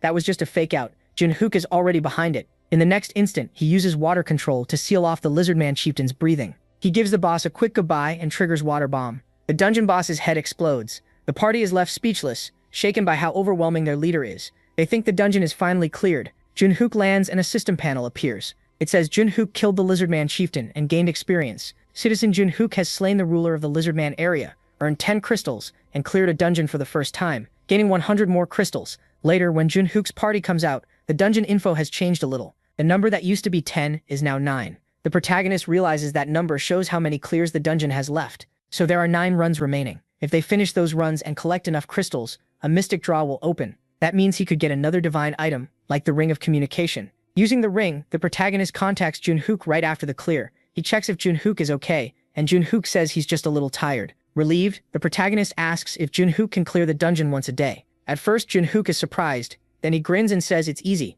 10 days pass, and Junhook's party clears the dungeon all 10 times. After beating the boss one last time, Junhook says this was the final run. They didn't miss a single clear. A system message tells the protagonist that all 10 entries for the D-rank dungeon Lizardman Swamp have been used. Mystic Draw, which costs 300 crystals, is now available, and he currently has 400 crystals. Through the Ring of Communication, the protagonist praises Junhook's party and tells them to head back and rest. Now that he has enough resources, only one thing is left: use the Mystic Draw. He holds out his hand and says, "Mystic Draw." At once, a golden magic circle appears and floods the room with light. Junhook complains that it's too bright, but then he notices something strange. A crown starts taking shape inside the golden light. The magic condenses until a finished crown is resting in Jaehoon's hand. The system reveals it, the ultimate shut-in's crown. When worn, every effect given to citizens is doubled. Jaehoon realizes there are 6 current citizen effects, including double experience, double settlement money, power of trust, tax collection, basic salary, economic support, and job effects. If he wears the crown, all of them will double again. He mutters that he really has no choice but to keep it on. As he puts it on, he thinks it's a little annoying, but the effect is too good to ignore. Since he hardly leaves home anyway, wearing it all the time is fine. The moment the crown settles on his head, a cool energy runs through him. He remembers tax collection should be almost off cooldown, and decides to test the crown. If the effect really doubles, then instead of 10, he'd collect 20. He uses tax collection, thinking that at 20 he could be making tens if a system panel pops up. 1.5 billion won has been deposited into the ultimate shut-in's wallet through tax collection. Jae-hoon is stunned by the amount. That means the citizens are holding around 75 billion won total. They had way more money than he thought, which explains the strange store sales lately. Their buying power has clearly jumped, with citizens getting richer and the crown now his. Jae-hoon decides he needs to level up fast and unlock more item categories in the store. Just then the doorbell rings. Someone calls out to Jae-hoon. They're back. He opens the door and finds Sung-joon there. Sung-joon greets him and says they've come to return the borrowed items. Jae-hoon says they must be worn out and thanks them for bringing everything back. Sung-joon answers that it's the least they could do. Then, a little awkwardly, Sung-joon asks what's on Jae-hoon's head. Startled, Jae-hoon almost drops the crown and quickly says it's nothing. He changes the subject right away, congratulating Sung-joon on getting his family back safely. Sung-joon says it's all thanks to Jae-hoon. If they'd been any later, he might never have seen them again. Thanks to the guns Jae-hoon gave them, they were able to save their family. Jae-hoon says all he did was support them. The ones who saved the family were them. But Sung-joon insists they needed that chance more than anything. Then Sung-joon and his party bow deeply, thanking Jae-hoon again. Jae-hoon just smiles and says he's happy he could help. A system panel appears, saying Jae-hoon and Sung-joon's trust and loyalty have both gone up. After talking a bit more, Sung-joon's party leaves with their families. Jae-hoon starts organizing the returned firearms and wonders if that's all of them. Suddenly, an alarm goes off. A system panel appears saying many citizens have died. Jae-hoon is horrified. More than 10 citizens died at once, something that's never happened before. Then another strange system message appears, leaving him frozen. It says a low-grade level 18 vampire has been killed. Much later, Jae-hoon would realize this alarm was the start of something huge about to begin. Elsewhere, bodies lie scattered across the ground. At the center, a woman cries and begs in desperation. A man grabs her tightly, making his intent clear. The next second, he bites into her neck. Her scream cuts off almost at once. In moments, her body is completely drained, like every bit of life was sucked out of her. The man tosses the corpse aside, and his underlings immediately fall on the other women. Grinning, he tells his vampire lackeys to eat up, calling this place a total goldmine. The story shifts to his thoughts as he remembers how he found this so-called safe zone by pure luck. One day, a transparent wall blocked his way, then suddenly offered him something called citizenship. He accepted without much thought. The moment he got inside, he was completely stunned. Everywhere he looked, he saw food, and by food he meant people. Humans packed tightly inside the protagonists inside Jae-hoon's territory. He thinks this place isn't just packed with humans. The quality of the blood is way better than anything outside. To him, feeding here is far more efficient. With a hunting ground like this, anything feels possible. If he devours everyone here and gets strong enough, he could become one of them. A stronger vampire, like the bastard who once threw him away like trash. He figures he'll reach middle tier soon, and with a little more time, he'll be as strong as that guy. But matching him isn't enough. He wants way more human blood so he can surpass him. To do that, he can't just evolve himself. His swarm has to grow too. Right now, as a low-tier vampire, he can control 5 lowest-tier vampires. One died during the hunt, but he doesn't care. There are humans everywhere here, so making another lowest-tier vampire would be easy. He grins to himself, already thinking ahead. Once he becomes a middle-tier vampire, his followers will start evolving from lowest-tier into low-tier vampires. And when those low-tier ones begin creating lowest-tier vampires non-stop, his hive will explode in size. Then he'll eat every human around, hunt down that bastard, and crush him with sheer power. That's when he'll finally get his revenge. Just then, a door starts glowing with a strange purple light. The vampire notices it right away. His eyes narrow as he wonders if more prey just showed up. He orders his lackeys to attack, mocking whoever is about to come out as if they walked in here to die. The lackeys rush in at once. Then everything goes wrong. Their heads burst in an instant, blood sprays everywhere, and their bodies hit the floor. The vampire is left frozen in shock. His whole swarm is gone in 1 second. Staring at the bodies, he can't even understand what just happened. And the one behind it is none other than Jae-hyun. He steps through the dead lackeys, staring straight at the vampire with cold, killing intent. The vampire can't even think as the protagonist gets closer. Panic takes over. No warning, no fight. His entire swarm was erased instantly. His mind won't accept it, but one thing is clear, that human is a monster, something way beyond him. He knows he has to run now, but Jae-hyun doesn't give him the chance. He activates Invisible Hand. An unseen force grabs the vampire by the neck and lifts him up as he screams in pain. Barely able to breathe, he begs for his life. MC tightens his grip, furious, and demands to know how he dared do this. The vampire realizes it's over. No miracle is coming, and there will be no mercy. He's about to die without meaning, without revenge, but instead, Jae-hyun suddenly drops him. He slams to the floor, coughing hard while his neck throbs from the pressure. He stands over him and coldly orders him to answer every question honestly. Shaking all over, the vampire agrees. Jaehyun starts with one simple question. How did he get in here? The vampire says his name is Yeagle Sung-kyu, a low-tier vampire. Hearing how easily he got into the territory gives the protagonist a headache. The system never said only humans could become citizens. It allowed any being that met the conditions. MC never imagined monsters could get citizenship too, especially ones that feed on people. He asks if Sung-kyu was originally human. Sung-kyu says yes. He used to be an ordinary person until a vampire named On Sang-hyuk bit him. Jae-hyun realizes that's probably why the system accepted him, because he had once been human. He tells him to keep going. Sung-kyu explains that back when he was a lowest-tier vampire, his memories were vague. By biting humans, he eventually evolved into a low-tier vampire. He asks what the difference is between lowest-tier and low-tier, and Sung-kyu explains the vampire ranks. Lowest-tier vampires are basically beasts ruled by instinct, with only enough brains to follow orders. From low-tier and up, their human self starts coming back, and they can create and control a swarm. Jae-hyun then asks what rank Sang-hyuk was, and Sung-kyu says he was middle-tier. The protagonist thinks it through. Sung-kyu is already level 28 as a low-tier vampire, so a middle-tier vampire must be even higher. He doesn't know how high the rank system goes, but at least it reaches high tier. That means the level curve is probably absurd. Then MC asks one final question. With a deadly look, he gives his order. Tell me where he is. Sung-kyu is still kneeling there, shaking and on the verge of spilling everything about Sang-hyuk. The pressure gets to him, and he finally breaks. Sang-hyuk is hiding in an apartment complex in Daehaewon-dong. Just like that, Daehaewon gets the last piece he needed. He accepts the answer, but Sung-kyu suddenly begs him to wait. He says he'll guide them there himself. Desperate, he swears he wants to watch divine punishment fall on the bastard who ruined his life. Right then, a system notice appears saying Sung-kyu's loyalty has gone up. Instead of feeling better, Jae-byun is disgusted. Loyalty born from fear and self-preservation feels sickening. It doesn't matter if Sung-kyu was once human. To the protagonist, he's a monster who fed on innocent citizens, and that loyalty means nothing. If Sung-kyu wants revenge that badly, he can earn it himself. So MC immediately gives him a quest. Kill On Sang-hyuk within 24 hours. The reward is only a small amount of experience. The penalty for failure is death. It's basically a death sentence dressed up as a mission. Looking down at him with icy pressure, Jae-hyun tells Sung-kyu to handle it himself.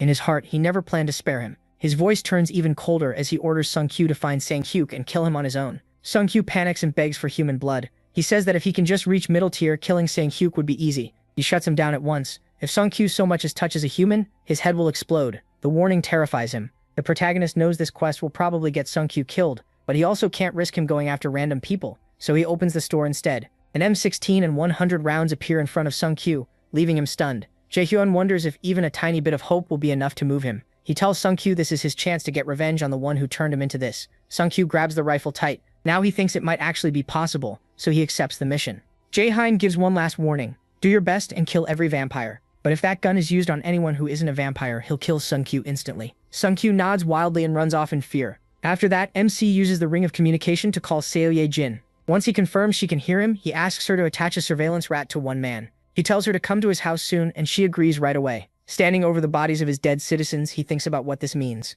If monsters nearby are feeding on humans, there's only one answer. Wipe them out. Vampires have to die, and he needs a team meant to hunt them. Looking at the bodies and blood, the weight of his failure crushes him. Only one word comes out. Damn it. Soon, others arrive and gently close the victims' eyes, giving them the last bit of respect they can. Jae-hyun had already asked Dabin to send a relief team, and together they begin clearing the scene. The loss is massive. Dabin says everything is ready, but they found nothing that could identify the victims or help find their families. With no internet or working communications, tracking them down is nearly impossible. The protagonist knows it can't be helped, but the guilt still burns. If vampires had been screened out from the start, this might have been avoided. At the very least, he wanted to find the victims' families. He apologizes to the dead for failing to protect them, then uses middle-tier elemental fire magic to burn their bodies and promises revenge. He swears he'll carry their anger and sorrow for them. As the flames rise, he tells them to rest in peace, and his hatred for vampires grows even stronger. The scene moves to Deondong at an old apartment complex. Sung-kyu comes charging through the area, screaming with the M16 in his hands as he fires at every lowest-tier vampire he sees. Bodies keep dropping while he rages on. He yells that he's come back to kill Sung-kyu, his voice echoing through the building. Meanwhile, Seo-ye-jin's rat sends live footage to Jae-hyun and Seo-ye-jin. MC watches calmly, and with his ultimate eyes, he notices something ridiculous. Sung-kyu is wasting bullets non-stop. He only got 100 rounds and he's burning them on lowest-tier vampires. Sung-kyu claimed low-tier vampires get their intelligence back, but watching this, he can only think the guy is an idiot. Jae-hyun never really expected him to succeed anyway. Then the rifle runs dry. At that exact moment, the protagonist opens his storage and makes the weapon disappear. Sung-kyu is left with nothing and instantly starts begging for more ammo. 100 more rounds. No, even 50. Before anyone answers, a voice cuts in. Sung-kyu freezes. A woman has come over after hearing the noise. She quickly recognizes him. Sung-kyu, the idiot who got kicked out and came back alone. She's clearly a vampire. Sung-kyu bursts with rage and lunges at her with his claws, but she just smiles and mocks his filthy mouth. With one motion and glowing red eyes, she commands the lowest-tier vampires to attack. They rush Sung-kyu at once. In seconds, they drag him down and pin him in place. Sung-kyu thrashes, screaming and cursing while they hold on tight. The woman just yawns and says this is boring. Then she asks if he knows why they threw him out because he's an idiot. Still buried under the swarm, he demands she explain. She laughs at him for losing to the weakest vampires. According to her, he can't even protect himself, yet he still wastes food. Even pinned down, Sungmin keeps swearing at her. She coldly says she wants the truth. She noticed the wall damage and heard all the noise earlier. She knows he had a gun and asks where he hid it. Sungmin answers by spitting in her face and telling her to screw off. Her face hardens right away. She says idiots like him never live long, then orders the lowest tier vampires to kill him. They lean over him and open their mouths wide. A moment later, blood splashes out. Sungmin is finished. Just like that, he's dead in an instant. At the same time, Jaehyun gets a system notice confirming Sungmin's death. Then the lowest tier vampires that killed him start changing. Their bodies begin to shake. Steam rises from their skin like something inside them is boiling. The vampire girl stares in shock, thinking they were in better shape than expected. She didn't even know their kind could evolve. She quickly regains control and orders them to search the area for anything like a gun. They obey at once and sprint off to look for weapons. But then she catches a strange scent in the air. Something feels off. On the other side, Jae-hyun is already ready. Seeing that bullets can kill vampires changes everything. So he tells Seo-hyun to prepare and reaches out his hand. She agrees without hesitation. Namsi realizes their obsession with finding the gun bought them valuable time. Above Seo's rat, a system panel appears, and gas starts pouring out, slowly covering the whole floor. The vampire woman notices too late. By then, the entire place is full of gas. Panic hits, she sees the trap, but there's no time to run. Jae-hyun calls out to Seoj and tells her to cut the connection with the rat. At the same moment, he summons burning tissue. With gas spread across the whole floor, the outcome is obvious. A blinding flash bursts out, and then the entire floor explodes, wiping out everyone there. System messages flood in, saying Jae-hyun hunted a low-tier vampire level 28, several lowest-tier vampires level 18, and more. The most important one confirms the vampire woman is dead. He lets out a breath, realizing the vampires were much closer than he thought. He understands that if his level rises and his territory expands, their area could become part of it. Then they'd count as citizens, which would make everything messy. He's glad he found them now and decides to wipe them all out first. Yeon then wonders if vampires might already be inside their territory. Jae-hyun says that's exactly the problem. He still can't rule out vampires hurting people under his rule. So when Yeon suggests giving everyone quests and punishments, he shuts it down right away.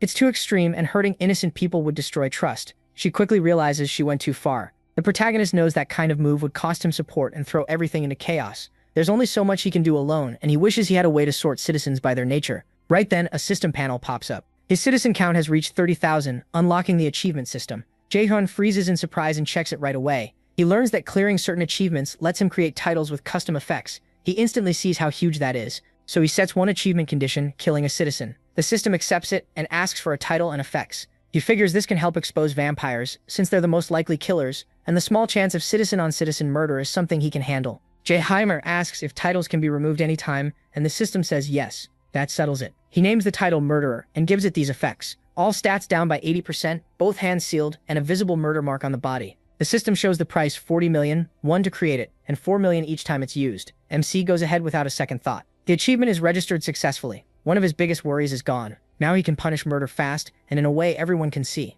Anyone dangerous can be branded in public. He also realizes he can make good achievements too, like ones for hunting monsters, which opens up tons of options. Seoryun then suggests sending a message asking vampires to come forward instead of using punishments, but Jae-hyun says it's fine now. He already has an answer. Relieved, she lights up and praises him, saying she doesn't even know what he did, but it's amazing. That smile makes Jae-hyun blush hard. He turns away and thanks her, while thinking he's been so busy working that he never noticed how pretty Seoryun is. Then the doorbell rings. The visitor says they came as soon as they got his message, and Jae-hyun lets them in. The door opens and the guest walks inside. He knows this person is vital when dealing with huge groups of monsters. For the vampire hunt, he called Haeri. She arrives ready to begin, but the protagonist stops her. There's something important they need to do first. Then the story shifts to a vampire hideout, where several vampires sit around a table. At the center is Sang-hoon, the one Jae-hyun has been trying to find. He announces that Shin Sai-rom is dead, and the room goes still. One vampire guesses it was because of the first floor explosion. Another asks if she's really dead and what happened. Sang-hoon explains that the whole first floor hallway blew up after the lowest tier vampires heard gunshots,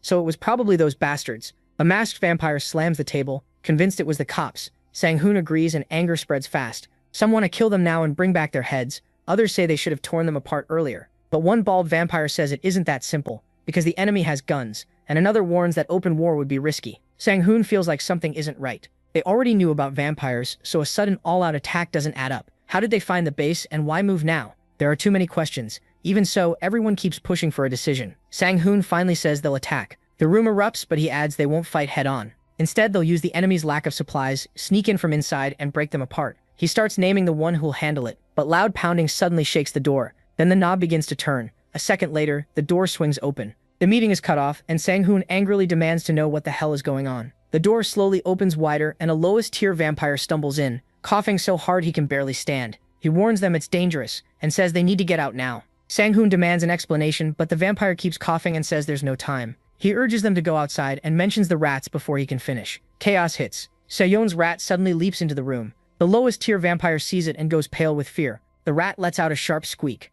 Knowing what's about to happen, the vampire screams for everyone to run, but it's too late. The rat is already inside. A system panel appears above it, and Harry's poison mist starts pouring out. The second Sang-hoon sees the rat, he realizes how bad this is. He instantly orders everyone to hold their breath and jump out the window. As the poison spreads, the weaker vampires inside start dropping. The stronger ones move the moment Sang-hoon gives the order, and seconds later they dive out the window, while the whole room fills with toxic gas. Elsewhere, Jaehyun gets system notices saying low-tier vampires level 22 and 23 were hunted, while the elite vampires escape the gas and make it outside. MC spots the leader, Sang-hoon, and immediately tells Sang-hoon to follow them. She agrees and sends the rat after Sang-hoon's group. Jaehyun quickly judges the situation. Harry's poison mist killed a fair number of vampires, but most were weak trash. The ones in that meeting are different. Every one of them is at least low tier and in the high 20s. They're probably Sang-hoon's core fighters. If they survive, they'll build the swarm back up fast. So the answer is simple. Kill them here if they can. Meanwhile, Sehun's rat keeps trailing them quietly. Then a hand suddenly shoots out and grabs the rat mid-run.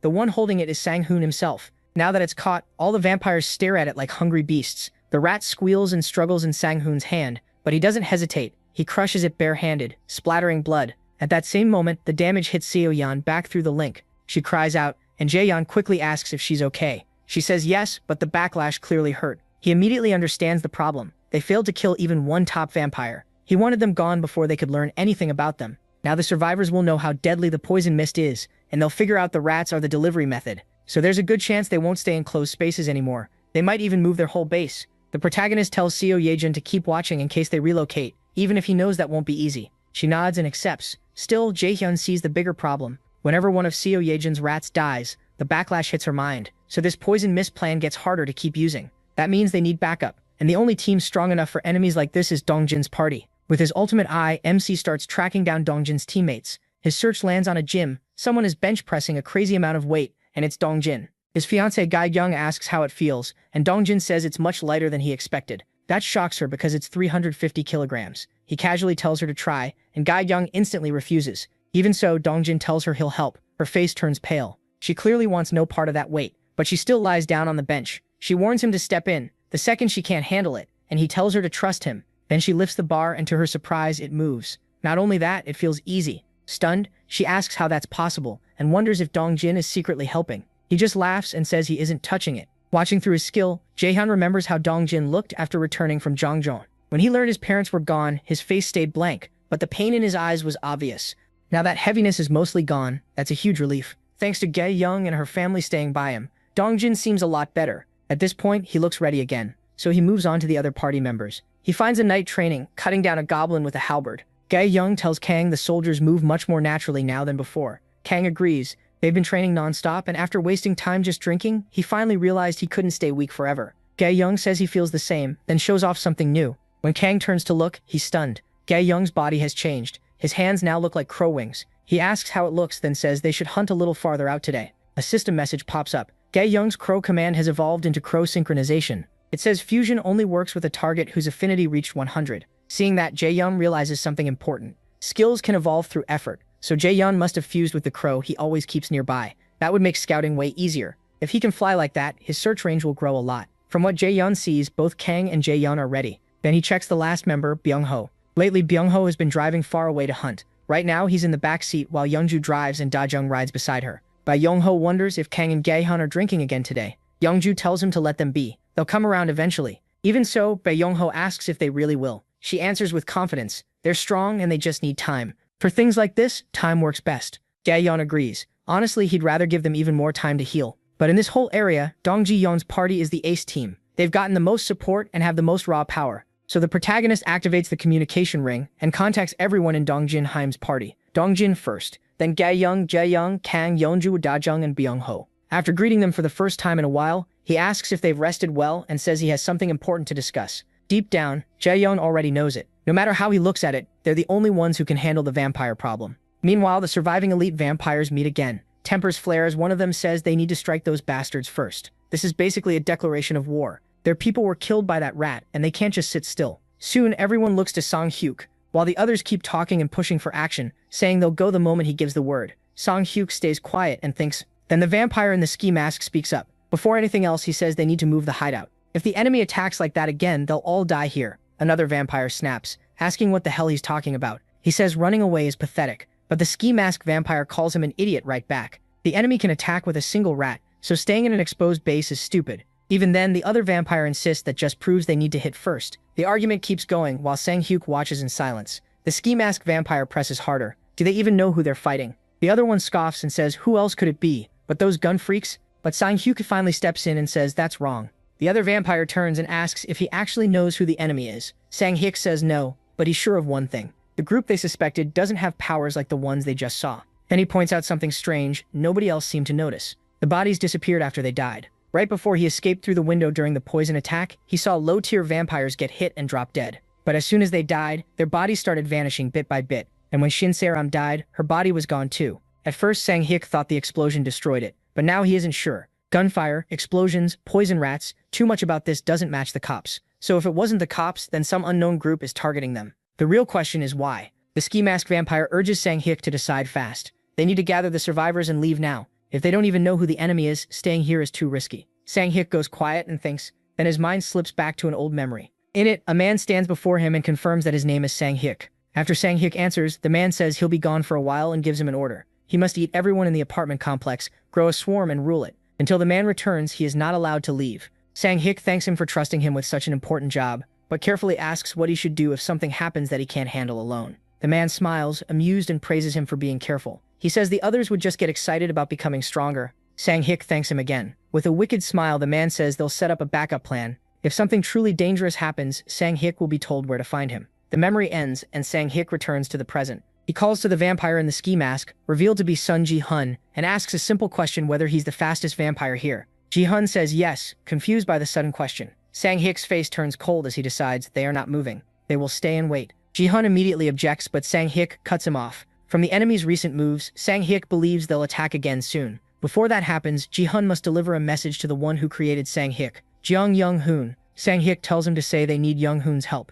As evening falls, the scene shifts to a building that looks like a guest house. Inside, blood covers the floor. One man begs for his life, gasping for breath. Another vampire asks why they're being treated this way, after being turned when they were dying. Standing among the bodies is Jeong Young-hoon, calmly slaughtering vampires. Young-hoon answers coldly that, from one point of view, they could see it that way. Terrified, the vampire asks if they aren't the same kind. Young-hoon says he'll make an exception and explain it clearly. A vampire is a monster that feeds on people, but humans don't give much nutrition. Then blood tentacles burst from Young-hoon's back. They pierce the vampire and start draining him dry. Young-hoon calmly says eating humans isn't an efficient way to grow. Then he asks a twisted question. If one vampire grows by eating many humans, and then another vampire eats that one, what do you think happens? The answer is simple. The one who feeds on them gets all that packed up nutrition at once. After draining him dry, Young-hoon casually drops the empty body. He asks if they finally understand why he turned them into vampires. To put it simply, they were never true vampires. He is. The one on the floor begs him not to come closer. Young-hoon just smiles and calls them livestock. His blood tentacles stab the vampire again and drain him dry.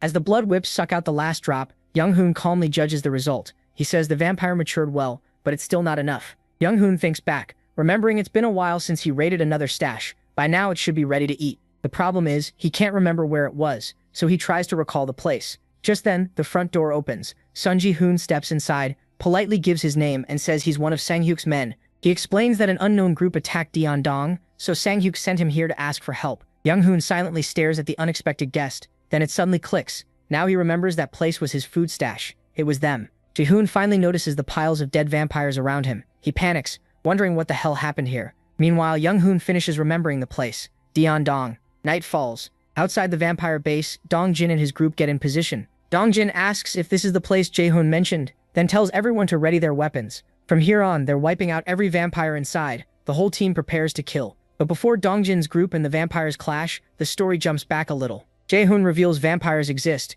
and the group is stunned. Jae-hoon says that's exactly why he brought them together. Dongjin quickly asks if the vampires are still in Dong. Jae-hoon says they've tracked them with Seo Ye-jin's rats, and so far the vampires haven't made a big move. Then Jae-hoon gets serious. With their current power, Dongjin's group should beat them without much trouble. They can even overpower the enemy's strongest fighter, but that's not the real issue. The real issue is their humanity. Jae-hoon reminds them these vampires used to be human, not mindless monsters, but people. They can talk, beg, and cry for mercy when they're dying. That kind of close, brutal killing can leave deep scars and heavy guilt, so he asks them directly if they're truly ready for this. Dongjin doesn't hesitate. He gets the concern, but he's already accepted it. In this ruined world, survival isn't pretty. It's harsh, and this is something they have to face sooner or later. Next time, it might not even be vampires, it could be actual humans. When that day comes, they can't hesitate. The whole group steels themselves. No fear, no turning back. Dongjin tells Jae-hoon not to worry. His team isn't that fragile. Even if they break inside, they'll stand back up. They've done it before, and they can do it again. Jae-hoon looks at him quietly, understanding how much those words carry.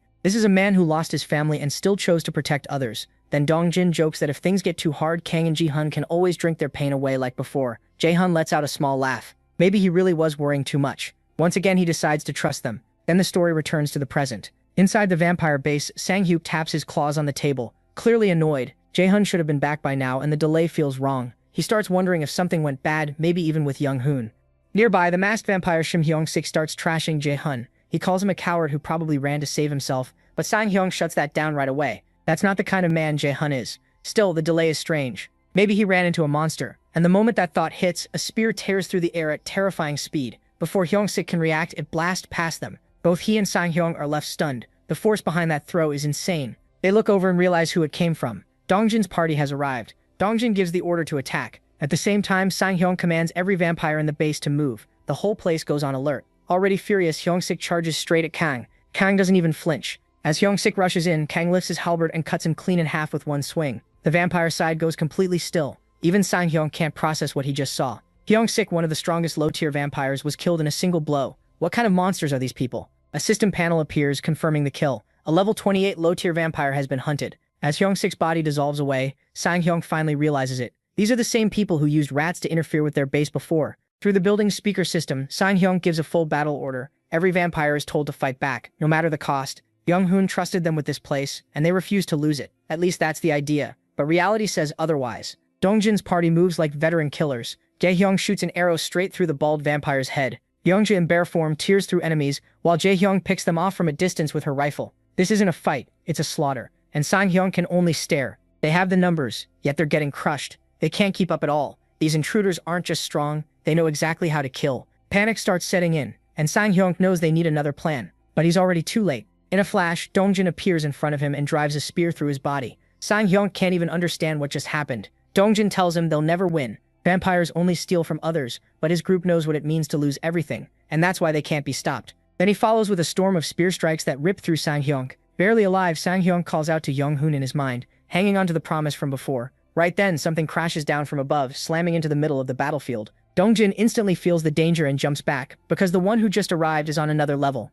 It's Young-hoon casually saying he's late because he stopped for a quick snack. Sang-hyung, lying in his own blood, looks up with relief. His salvation finally arrived in time. But Young-hoon barely looks at him. He wonders if Sang-hyung is already dead, and complains that the meat won't be fresh anymore. He has zero sympathy. Then he turns to Dongjin's group, killing intent pouring off him, and asks if they're the ones who wrecked his food storage. Khan keeps cutting down vampires with his halberd. No pause, no mercy. The field already looks like a graveyard when Byung-hoon notices the outside is finally cleared. Most of the vampires are dead, leaving only the ones near Dongjin's side. Then something suddenly feels wrong. Kang spots smoke rising in the distance, and his gut tells him it's bad. Something just dropped, and whatever it is can't be good. Back on the other side, Dongjin faces Young-hoon, who immediately calls him the trash that ruined his food. Dongjin is confused. What food is he even talking about? Then things get stranger for Young-hoon as Sang-hyuk's corpse starts vanishing. For a moment, he's thrown off when he realizes he can't even eat it. Now, that only makes him angrier. Just then, Jung-hoon comes through the communication ring and urgently tells Dongjin to retreat. The enemy in front of him isn't an ordinary vampire. He's a high-tier one. Before Dongjin can respond, Young-hoon disappears. In less than a blink, he's right in front of Dongjin, attacking with full force. The hit lands like an explosion and sends Dongjin flying out of the complex. He slams to the ground hard. Even so, he gets back up. His team calls out in panic, but Dongjin steadies himself and says he blocked the attack. He warns everyone to stay sharp. This bastard is a high-tier vampire. Meanwhile, Young-hoon is already studying the strange power that made the bodies vanish. Then he suddenly stops. He catches a scent, and his whole expression changes. Humans normally taste worthless to him, not even worth eating. But this smell is different. Licking his lips, he decides on the spot that they aren't just enemies anymore, they're his next meal. Kang hears that and calls it complete nonsense. But Young Hoon couldn't care less. In his mind, it's simple. His food was taken, so they'll replace it. He attacks at once, snapping blood tentacles toward Kang. Kang charges straight in without fear, but the power gap is overwhelming. A second later, Kang's silver armor breaks apart like glass. He freezes for just an instant in shock, and that's enough. Young Hoon appears right in front of him, ready to kill. But at the last second, Byung Hoon teleports in and pulls Kang away. Before the finishing blow lands, Young Hoon is annoyed right away, while Byung Hoon checks on Kang, and Kang admits that save kept him alive. Young Hoon just grins, so they can teleport too. Kang still isn't done. He borrows Sung Jin Woo's power, and uses Rise. Right away, Iron Knights burst from the ground like an army being called up. Instead of getting scared, Young Hoon looks excited. To him, this is fun. Kang gives the order to attack. The Knights charge at him without slowing down. Then they get crushed. Young Hoon shows why he's high tier. With one sweep of his blood tentacles, he wipes out the whole squad like they're nothing. He calls them toys, but the team still hasn't given up. While he's busy showing off, Gaeong steps in with her bow ready and a light arrow fully charged. A second later, she lets it fly with all her strength. Mid-air, the arrow splits apart. The shots rain down and pierce Young Hoon. This time, it actually hurts him. Right after that, Daejong buffs Youngju, and she rushes in at once. She leaps up to strike from above, but Young Hoon reacts fast. His blood tentacles catch her in midair and pin her down before she can do anything. Then he throws her aside like she weighs nothing. Daejong fires again, but Young Hoon dodges, not planning to get hit by the same move twice. Except the arrow suddenly curves all the way around, loops back, and slams into him anyway. That's her piercing skill, and the damage finally shows on his face. Then the real combo starts. Jaeyeon in crow form carries Dongjin high into the air. Dongjin is wrapped in black flames. He fixes his eyes on Young Hoon and gives one command. With full force, he throws his spear down. It crashes into Young Hoon as Dongjin comes down too. The hit is huge. For a moment, it feels like that might have ended it. Dongjin wonders if they finally killed him, but then Young Hoon's voice cuts through the dust. He's still alive and impressed. He admits this is the first time he's had this much trouble, and that means he's done holding back. His first target is the archer. He locks onto Gaeong. His legs tighten, and in the next instant, he vanishes. Then he appears right in front of her, calling her a stupid bitch and moving in for the kill. But Gaeong doesn't panic. She smiles. She already knows she's covered. Jaeyeon steps in, calm as ever, and opens a system panel as Young Hoon closes in. The second Young Hoon sees it, he looks shocked for the first time. Too late, MC has already summoned a 20-kilo plate, and it's right in front of Young Hoon's face before he can react. It hits hard, punching straight through him. As he drops, Gaeong adds one last insult from behind. What an idiot. The group gathers around Young Hoon. Even with his head smashed in, he's still healing, and that alone rattles everyone. Dongjin quiets them when he sees him starting to wake up, and soon Young Hoon's blurry eyes focus on the party around him. When Dongjin calls him a monster, Young Hoon jerks awake, gasping. Blood pours from his right eye, but it starts healing right away. Then Young Hoon snaps, dragging his hand across the ground in rage. He spits out insults, calling them filthy dogs for touching him, but Dongjin calmly explains why he can't move. They fed him a neurotoxin while he was regenerating. That leaves Young Hoon visibly shaken. With a spear held to his neck, Dongjin makes it simple. If he wants to live, he answers. He demands to know who Young Hoon is, what their leader is like, and where they can find him. Instead of panicking, Young Hoon laughs. Even now, he sounds amused, calling the whole thing pathetic. He never thought Prey would dare threaten him. Then he says they are the new humanity, blessed by some mysterious being that gave them power. Asked who that being is, Young Hoon says even he doesn't fully know, but he does know where it is. That makes Dongjin snap and demand more. Young Hoon just mocks them, asking if they really think they can win, even if they find that being. Then, in a sudden crazy move, he stabs his own body with his shaking hand, warning them not to get cocky as blood sprays out. Dongjin is left staring, trying to understand what he's doing. Even while bleeding out, Young Hoon keeps talking, saying wiping out all vampires was never going to be easy. He claims other high-tier vampires may be weak, but he won't fall to people like them. Instead, he tells them to struggle, wear themselves out, and die. Then the madman finishes it by piercing his own heart. The moment he dies, system notices appear. One says a middle-tier vampire was hunted, giving a huge amount of experience and money to the ultimate shut-in wallet. Another says a level 49 high-tier vampire was also hunted, giving even more experience, but because he died by his own hand, the reward is reduced.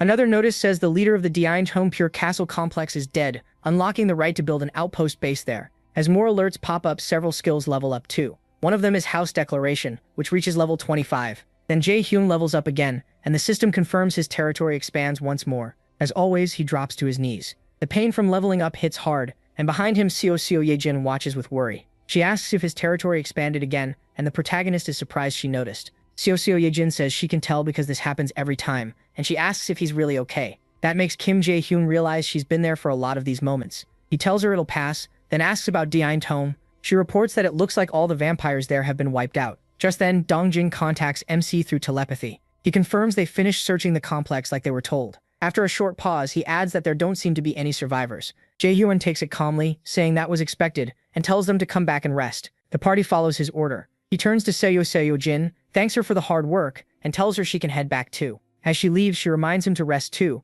and not push himself so hard. He gives a small smile, wondering if he really looks that tired. Still, he knows he can't stop yet, so he opens the achievement system. With his territory growing and more people coming in, he realizes there's a real chance vampires could sneak inside. To stop that, he decides to make a special achievement just for vampires. The system asks for the details, and Jae-hyun sets it so any vampire who gains citizenship will have their powers heavily limited, and a mark appear on their face, like the mark used for murderers. The system confirms the setup is complete. Next, he thinks about the 3 skill points he just got from leveling up. He already knows what to do with one, so he opens the store and upgrades it. A notice says the ultimate shut-in store reached level 6. He can now list 1,000 items and every product gets a 30% discount. That's exactly what Jae-hyun expected, since every even level adds another 10% discount. Then a new system panel appears out of nowhere, unlocking an enchantment feature, because the conditions have been met. It also adds an enchant workshop to the list of buildings he can make, leaving the protagonist wondering what enchantment even does. Curious, he opens construction mode and checks the details. He learns the enchant workshop can strengthen equipment and add magic effects, and it costs 500 million won to build. Since it doesn't need much room, he decides to place it next to the store. Then he starts construction in Unit 201. But he suddenly notices an option to finish it instantly, and that catches him off guard. The system explains that instant completion costs 8 crystals, so Jae-hyun stops to think. He works out that each crystal skips 10 hours of build time. With only 100 crystals left, and 300 needed for a mystic draw, he knows he can't waste them. Remembering how strong his past mystic draw rewards were, like the Ring of Communication and the Crown, he decides those crystals are worth more there. So he cancels the instant build, and the system confirms it. After that, Jae-hyun decides to save his last 2 skill points and use them more carefully later. MC walks out to the balcony and looks down. He thinks about how repair and recovery work is moving fast all across his territory. The relief team and the construction team are leading it. Inside his territory, things are starting to feel normal again. Buildings are repaired, streets are clean, and workers keep fixing what was left broken. In the middle of hell, this place has become a safe zone, and he takes it all in. Road damage is being fixed, abandoned cars are getting cleared, and while traffic isn't back to normal, a few vehicles are moving again. Teachers have gathered and reopened schools, so children can finally keep learning, and little by little, daily life is coming back. A mother walks by with her child, and instead of fear, the kid looks happy again. Jae-hyun thinks they can't let vampires crush the life and happiness people barely manage to get back. The weight of everything hits him, and he admits he needs a break. He stretches, yawns, and finally gives in to the sleep, catching up with him. Just like Seo-yeon said, rest matters too, so he takes off the crown and drops onto the sofa, worn out. Thinking he'll only close his eyes for a bit, he slowly drifts off. Then the story cuts away from the territory to a ruined area outside it. A man is standing there among bloodied corpses. He casually says, "Young-hoon, that coward is dead." The big man smiles, showing sharp teeth, making it clear he's a vampire too. Jae-hyun suddenly finds himself somewhere unknown, swallowed by a black emptiness with no direction and no way out. He looks around, confused and uneasy, trying to understand where he is. Then a voice breaks the silence, calling to him and asking why he did that, as figures start appearing ahead. More and more people show up, all staring at him and asking why he didn't save them. The blame keeps piling on. One cries that their family died and the pain is unbearable. Others ask how he could do so much, yet still leave them behind. Jae-hyun is horrified, frozen by all that grief. Then another voice calls his name. He turns and sees Jae-hyun holding her father's body, crying like all the life has left her. She tells him her dad isn't breathing and asks if he can save him. That question hits harder than anything else. His legs start shaking and he slowly backs away. Before he can react, another voice comes from behind him, bringing up something he once said, that it wouldn't be the last time. This time, it's Yeonju. The woman who once waited for her son to return stands there in tears, asking if she hadn't tried hard enough or if it was all because it cost too much. Jae-yeon tries to deny it, but the words barely come out. Then countless hands reach from the darkness and seize him from every side, all begging for help. They drag him deeper into their despair until the pressure becomes too much to bear. Jae-hyun jerks awake, breathing hard. The nightmare clings to him like it was something he really lived through. It's already evening. Still dazed, he looks around and wonders where he is. Then he questions whether it was really just a dream, maybe brought on by seeing too many dead bodies lately. Nightmares aren't new to him, but this one felt far too real. He gets up from the sofa, then another thought hits him. Why hasn't Yeonjo contacted him yet? A vampire that strong should have been enough to trigger a quest. Rather than dwell on it, he uses the Ring of Communication and asks her to come by since he wants to talk. Sometime later, the door opens and Yeonju arrives, calm as ever, saying she came because he called. Jae-hyun invites her in, saying there's something important he wants to talk about, and she agrees right away. Before long, they're sitting across from each other with coffee, the mood quiet but heavy. At last, the protagonist brings up Siwoo. He asks why she didn't ask to revive her son one more time, and even though he says sorry for asking so bluntly, the question still lands. Yeonju tells him she understands what he means. Then she starts explaining that on that day, she got the miracle of seeing her son again, something only possible because of Jaehyun. But after that, she saw Gaeyoung's father die along with others who had lost their families. She also heard Do-young's story, and all that pain made something clear to her. MC listens in silence as Yeonju says that watching everyone suffer made her realize that if she kept asking to see Siwoo again, it would cause problems. People would start clinging to Jaehyun, desperate to bring back the ones they lost, and the society they had barely rebuilt could fall apart again. She didn't want Siwoo to become the reason that kind of chaos started. That is when he finally understands why she never asked. Yeonju goes on saying everyone carries pain like hers, but they still keep living, so there was no reason she should be treated differently. Then she sincerely thanks the protagonist for giving her that miracle, for letting her and Siwoo meet one more time. Even now, she says, that chance to say goodbye still feels like a dream, and it gave her real comfort. Hearing this, Jaehyun notices something important. Yeonju's expression is nothing like before. Back then, she was falling apart from grief. Now she looks calm, settled, and truly at peace. He's relieved, but at the same time he realizes there's a quiet steadiness in her now, something he himself still can't reach. After their short talk, Yeonju stands to leave, and MC thanks her for coming. She says he should be the one hearing thanks. As she heads out, she thanks him once more for everything and tells him goodnight.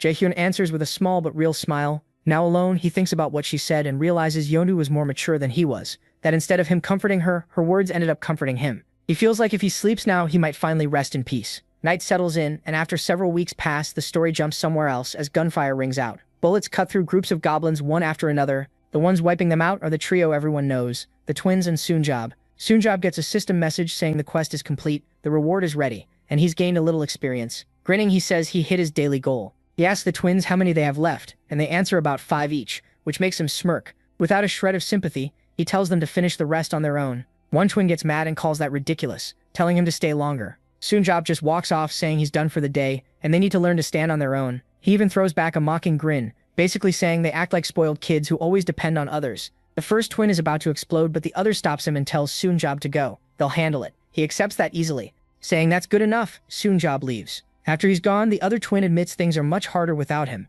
but they still have to deal with it themselves. The first twin thinks back to the day the Cyclops appeared, when they ran into the parking lot in panic, realizing this is the price for what they did. Jaehyun gave them a brutal hunting mission that resets every day. If they fail, they suffer 1 minute of unbearable pain, and it feels far longer than that. They've already gone through it more than once. Each failure pushed them to the edge, with pain so awful that dying felt easier. It's a daily hunting hell, and every failure brings agony, bad enough to make them wish for death. Because of that, they deeply regret what they did that day. The twins head back from the hunt completely spent, thinking this whole thing is pure hell. Sang-hoon says they somehow made it through, and Jaehyun suggests getting some meat before going home. Sang-hoon agrees, and they decide on barbecue for dinner. He quietly thinks that, strangely enough, life hasn't been all bad even with this forced hunting every day. They get back to their apartment, where their mother greets them as they come in. Jaehyun keeps thinking that compared to most people, their money situation has gotten much better. Their mother asks what they bought this time. He hands over the meat and tells her, while Sang-hoon heads straight to the shower after the exhausting day. The protagonist keeps thinking that now they don't have to stress over every little expense, and that's probably why these thoughts have been coming to him lately.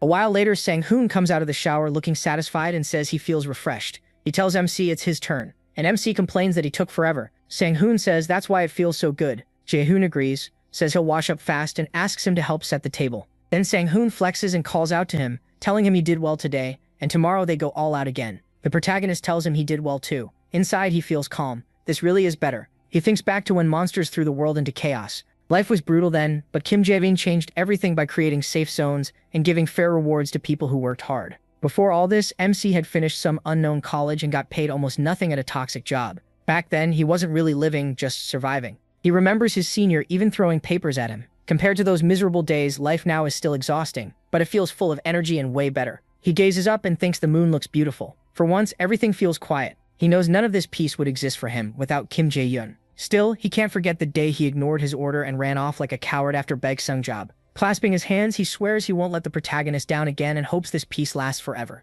Right then, light starts pouring from MC's body. The sudden glow catches him off guard. A second later, golden energy wraps around him and he realizes this is no normal event. A system message appears. Citizen Jae-yun's loyalty has reached 100. He is now registered as a vassal, and his vassal limit increases. His status now shows the titles 21st Servant and Goblin Slayer, Trust at 89 and Loyalty at 100. Hitting max loyalty awakens a new A-rank skill, Cold Aura, which uses mental energy to spread freezing cold around him. He is delighted and uses the ring of communication to call him. The voice in his head startles him, but the protagonist quickly tells him not to worry and says who he is. Once he hears the name, Jae-hyun relaxes, greets him, and carefully asks why he called so suddenly. MC says there's something he wants to talk about and asks if he's free early tomorrow morning. By the next morning, he is tense and sweating as he sits in the protagonist's apartment, thinking the rumors were true after all. MC casually asks if he wants coffee or tea, and MC, panicking inside, blurts out coffee. He simply says, okay. While waiting, the protagonist remembers the stories going around that anyone chosen by MC gains special powers.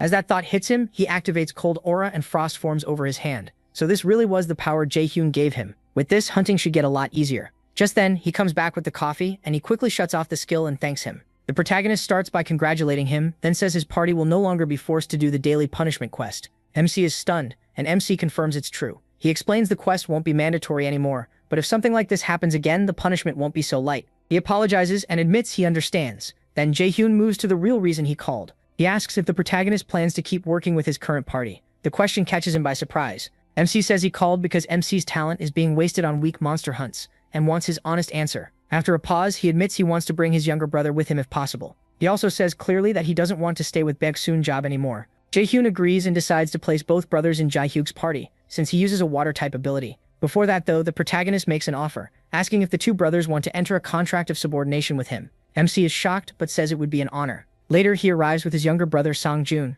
and Jaehyun explains the contract before completing it with both of them. After that, the protagonist thinks his theory might be right, that abilities are set from birth and tied to genes. His younger brother awakened a similar ice-type power, so both brothers ended up with nearly the same ability, and paired with Jaehyun-Cap's power, that team could become incredibly strong. After they leave, MC feels hopeful they might grow into an ace squad that can stand alongside Dongjin's party. Then a system window pops up. A group that qualifies for citizenship has reached the area near the house, and it asks whether he wants to offer them citizenship. Jaehyun pauses. It's been a long time since the status window gave him that alert, especially since barely anyone has been coming near the territory lately. Interested, he opens the citizen info window right away. The details make him freeze. One of the names is Yu Han-kul, level 39 with an A-rank skill. That combo immediately gets his attention. Jaehyun quickly activates his ultimate eyes to get a better look. Even starting at level 30 with an A-rank ability, reaching 39 wouldn't be easy. Through the skill, he sees the group is heavily armed with guns and rifles. That explains it. If Yoon Han-kil has been hunting monsters with firearms, level 39 makes sense. Even so, he won't accept them that easily. Their weapons need to be taken first, so he orders all of them stored away and gives the group a quest.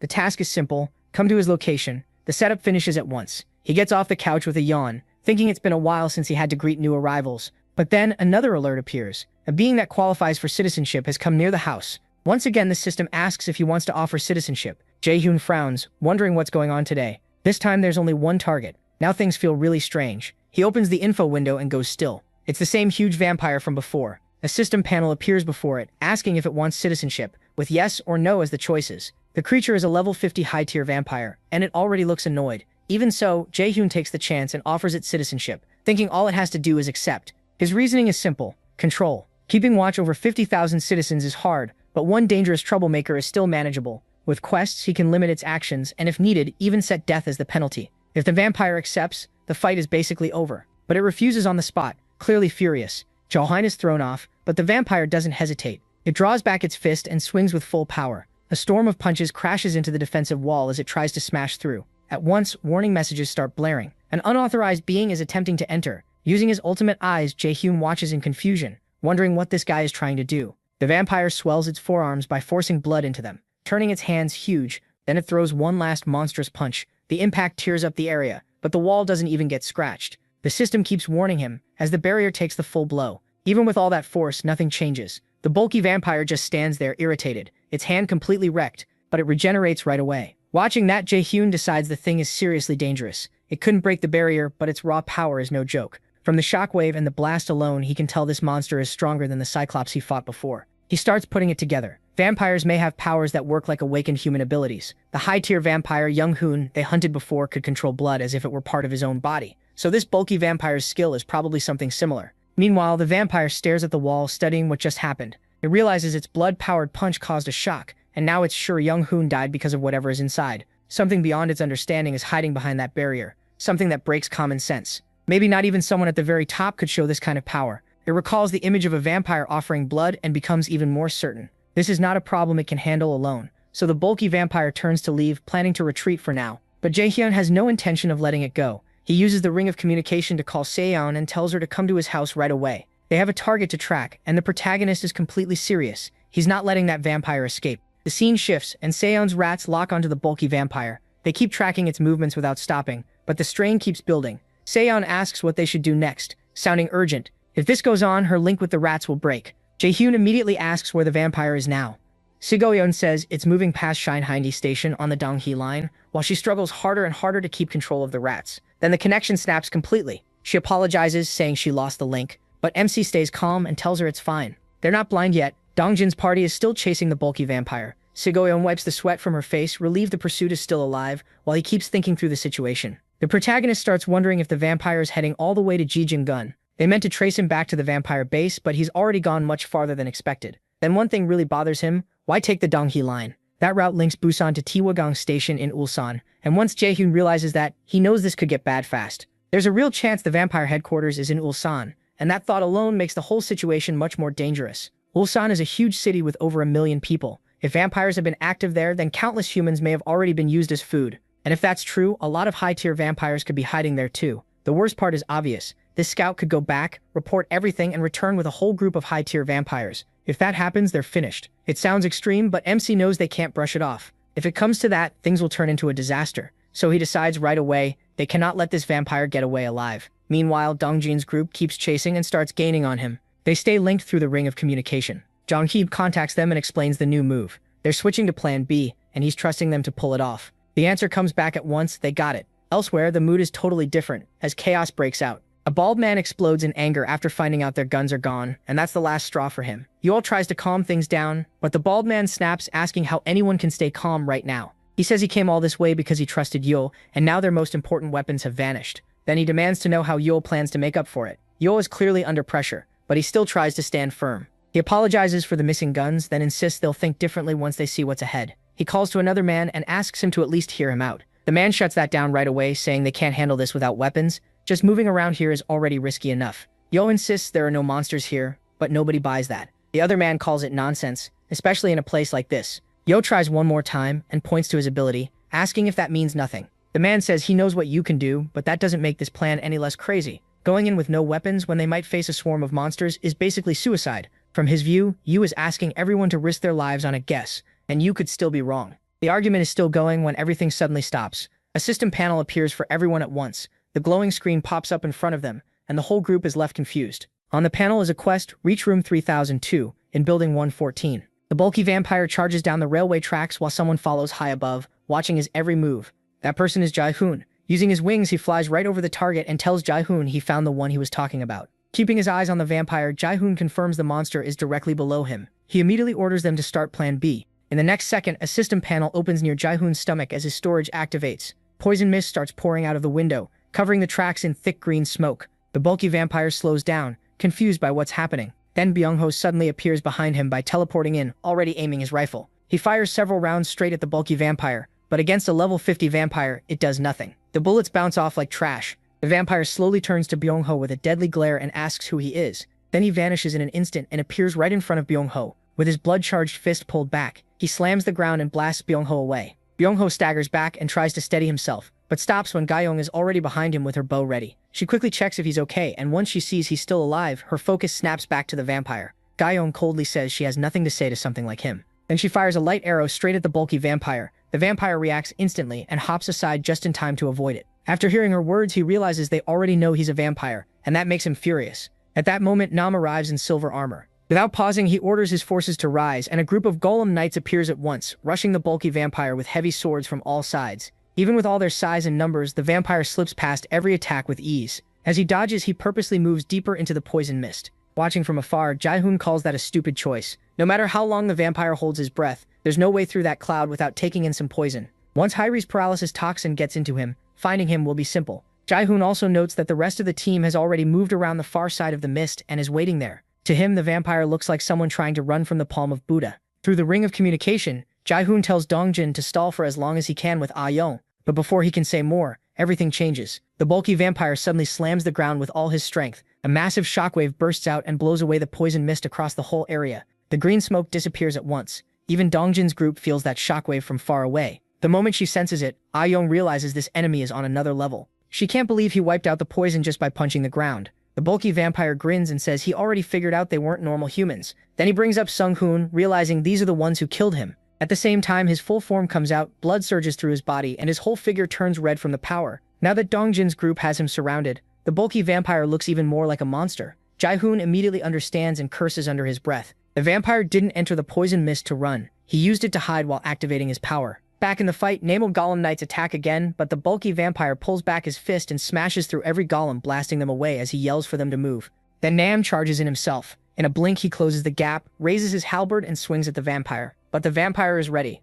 He tightens his fist and drives one brutal punch straight into Nam. Nam spits blood and gets hurled backward. Before the crash can kill him, Byung-ho teleports in and shares the impact. But the vampire instantly grabs Byung-ho by the leg. He says he doesn't know what fighting Sung-hoon was like, but if they think they can beat him the same way, every one of them is going to die. Then he slams Byung-ho and Nam into the ground with crushing force. Dan-young cries out in panic, but before she can react, the bulky vampire appears behind her and coldly says, "This isn't the time to worry about other people." A second later, he strikes Gaiyang and sends her flying toward Dongjin and Aiyang. Seeing his fiancée get hit makes Dongjin snap. In a rage, he throws his spear with all his strength and ignites black flames at the same time, screaming at the vampire. The bulky vampire dodges it with a slight tilt of his head to the left. Even so, Dongjin and Aiyang rush him together without hesitating, but the gap in power is overwhelming. The vampire suddenly raises both hands over his head and brings them down on the two of them with crushing force. In an instant, Dongjin and Aiyang are beaten and drop to the ground. Standing over them, the vampire admits they're impressive for humans. Grinning, he tells them to stay down and watch. After he kills the others, he'll drain every last drop of their blood. Then he turns toward Ji-hoon. Ji-hoon spreads his wings around Da-young and Ga-young to shield them as the vampire bends his legs and leaps in to finish them, saying they'll be his dinner. Ji-hoon closes his eyes, sure this is the end. But in the middle of the battlefield, blue lightning suddenly flashes. Someone has arrived. The bulky vampire freezes, unable to grasp what just happened. An unfamiliar man now stands between him and Ji-hoon. Calmly, he apologizes and says he got a call for help and came as fast as he could, though it looks like he's a little late. Ji-hoon stares at him, confused, and asks who he is. The man casually asks if they're his son's friends, then gives Ji-hoon a calm smile and introduces himself. He's Jae-hoon's father, Kim Dong-hyuk. The story then jumps back a little, to when Dongjin's group was chasing the bulky vampire. The protagonist watches the pursuit and figures Dongjin's team will catch that bastard soon enough. They've already taken down stronger vampires before, so there's no need to panic yet. But the real problem isn't the vampire himself, it's his level. That vampire was level 50. At that point, even a one-level gap is huge. Jae-hai knew if Dongjin's party lost even once, the damage would be awful, so he decided to prepare a backup plan. He thought about calling the strongest hidden card inside his territory. Back in the present, that backup had already shown up. MC's father stood in front of the bulky vampire. Dong-hyuk calmly told the others to take a break. Then he activated his advanced defense aura and said he'd take it from here. The bulky vampire could tell Dong-hyuk was with them and mocked him, asking if he really thought he was their savior. Then the vampire rushed in and swung straight at Dong-hyuk. Dong-hyuk didn't even flinch, while the vampire kept talking like this would change nothing. He bragged that once he beat and absorbed Dong-hyuk, he'd grow even stronger. Too bad Dong-hyuk didn't care who he was facing. A second later, Dong-hyuk drove a kick right into the vampire's jaw. Blood sprayed from the vampire's mouth, and the hit landed so clean it shut his senses down. From that one blow alone, the vampire knew something was very wrong. It didn't make sense. One kick had broken through his body enhancement, the same defense that could stop bullets. Worse, that was only the start. Dong-hyuk pulled back his fist and tightened it. His stance was flawless, and the killing intent coming off him was crushing. In those split seconds, the vampire couldn't even understand what was happening. He couldn't believe a human had this kind of strength. Everyone in the party watched the fight without blinking. Then Dong-hyuk threw everything into one punch and blasted the vampire away. The force tore through the vampire's body, and the shockwave wrecked the whole area in one hit. That was Dong-hyuk's power. The vampire stayed on his feet for a brief moment with a huge hole in his body, then it was over. Dong-hyuk stayed completely calm and casually said things were pretty much cleaned up. Then he turned to the group, praised their hard work, and smiled like none of this was a big deal. He even asked if they should head back now. Meanwhile, the bulky vampire spent his last moments in shock. Even after being empowered by that man's blood, he still lost, and he fell to a middle-aged human like Dong-hyuk. Realizing he'd failed, he apologized for not carrying out that person's will. Right after that, his body started to vanish. A system message popped up in front of Jo-hyun, confirming the kill. A high-tier level 50 vampire had been hunted, and he got a huge amount of experience. One of his skills leveled up too. Before anyone could react, the scene suddenly shifted to what looked like a bath filled with blood. A man with long white hair slowly rose out of it, while a woman stood behind him. The long-haired man said Go In-sok was dead. Then he ordered the woman behind him, So Nuri, to go to Busan. Nuri accepted the order right away. The story then returned to his territory. Since his father killed the level 50 high-tier vampire, he leveled up too, and like always, it came with brutal pain. The pain hit him hard. While the protagonist tried to endure it, Seo Ye-jin walked over with a worried look and handed him a glass of water. He thanked her. Seo Ye-jin asked if his territory had expanded again and whether he was okay, and MC told her he was fine. As he drank, Jae-hyun thought about how lucky they were that they hadn't been too late. He already knew his father was strong because of the bloodline buff, but even he hadn't expected power on that level. Dongjin's party always had title buffs that pushed them above their actual levels, Yet even with that, they were nowhere close to Dong-hyuk under his enhanced defense aura. He felt seriously relieved that he'd called his father for backup. Just then, another system panel appeared, saying Citizen Byung-hyu had used up all of his daily quests for the day. As the completed quests were evaluated, the protagonist immediately understood what was happening. He remembered assigning everyone, including Dongjin's party, 3 daily quests every day. The rewards had always been worth the costs, so no one had skipped a day yet. Honestly, Jaehyun hadn't expected much from the reward, but things had turned out better than he thought. He wondered what bonus he'd get this time. Maybe something like pain resistance, since every level up felt like his body was being crushed. Then the system said the evaluation was complete. A new message appeared, congratulating him and saying he hit the jackpot. MC had gotten a skill point. The second he saw it, he was thrilled. In his head, he immediately thanked Byung-ho. Out of all the daily quest rewards he'd gotten, this was only the second skill point ever, and both had come thanks to Byung-ho. Jaehyun joked to himself that a support character stays a support character forever. Just then, Do Yejing noticed his reaction and asked if something good happened. He happily told her he basically won the lottery. That left Seo Yejing confused. She asked what he meant, but he brushed it off and said it just felt that good. While thinking it over, the protagonist decided to spend his saved skill points on upgrading the store skill. At the rate he was leveling, he figured he'd fill every store slot before level 30. Until now, he hadn't seriously planned how to use those points, but even free ones couldn't be wasted. Then Jaehyun noticed something odd. A brand new system section had appeared. Ultimate Shut-in Cell of Health. Seeing it, Mai wondered if leveling it might ease the pain that came with leveling up, but he quickly gave up on that idea. The risk was too high. If he used a skill point and got some random effect, like better regeneration, it would be a total waste. In the end, he chose the safer option. A system panel asked if he wanted to upgrade the Ultimate Shut-in's Dignity Preservation skill. He picked yes. The moment he did, the usual blue system window turned bright gold and gave off a strong golden light. Another message popped up right away, announcing that Ultimate Shut-in's Dignity Preservation had reached level 6. Jaehyun stared at it in shock, wondering if it was actually real. Then a new window appeared, saying a new function had been added. But before it could show what that function was, the scene changed again to a ruined city. Somewhere in the destroyed city, countless low-tier vampires were hunting humans and drinking their blood. Watching from the top of a building, Seo Naori looked down at the swarm below. Naori thought about how both Jung Young-hoon and Go In-sok had died. She found it hard to believe that someone had killed 2 true vampires who got power directly from that person. As she thought about Busan, she started wondering what kind of monster could be living there. Then blood burst from her back, forming huge butterfly-like wings. And with that, the vampire girl moved out. At the same time, Dongjin's party met with Jaehyun to talk about a serious problem. Based on the enemy's recent moves, the protagonist thought there was a strong chance the vampire base was in Ulsan. In the worst case, the whole city might already be under vampire control. He went on, explaining that Ulsan used to be an industrial city with over 1 million people. If the vampires had used all those humans as food, then the number of high-tier vampires would be terrifying. He also remembered what the last high-tier vampire said before dying. There had to be something ranked even above them. As the pressure sank in, sweat ran down Jaehyun's face. If 2 or more high-tier vampires appeared at once, could they really stop them? Dongjin already understood how bad it was. He admitted it definitely wouldn't be easy. MC quietly accepted that, but his mind kept running through options. Registered vassals could be leveled up by force if he spent enough money. If he raised Dongjin's whole party to level 50, they'd at least have a real chance. The problem was the price. It would cost hundreds of billions of won. Then Dongchun casually raised his hand and said he could probably take on 3 or 4 high-tier vampires alone, and if Dongchun's mother joined him, they could likely handle even more. He knew his father wasn't exaggerating. When his father fought with his mother, the physical boost became ridiculous. On top of that, his mother's skill, the King's Blessing, pushed physical stats even higher. If Dongjin's blessing stacked on top of all that too, Dongjin Jik might really be able to wipe out every high-tier vampire by himself. But one huge problem still remained. Could they deal with the being those high-tier vampires called that person? They barely knew anything about it, and that unknown alone made the whole situation dangerous. Then the protagonist suddenly offered to scout Ulsan himself. That surprised the protagonist, but he calmly explained that with his ability, he could get there and back quickly. Distance wouldn't be a problem for him, but if Ulsan really was a vampire nest, the mission could become incredibly dangerous. He asked if Jae-hyun was really sure about this. MC just smiled and said it had to be done anyway.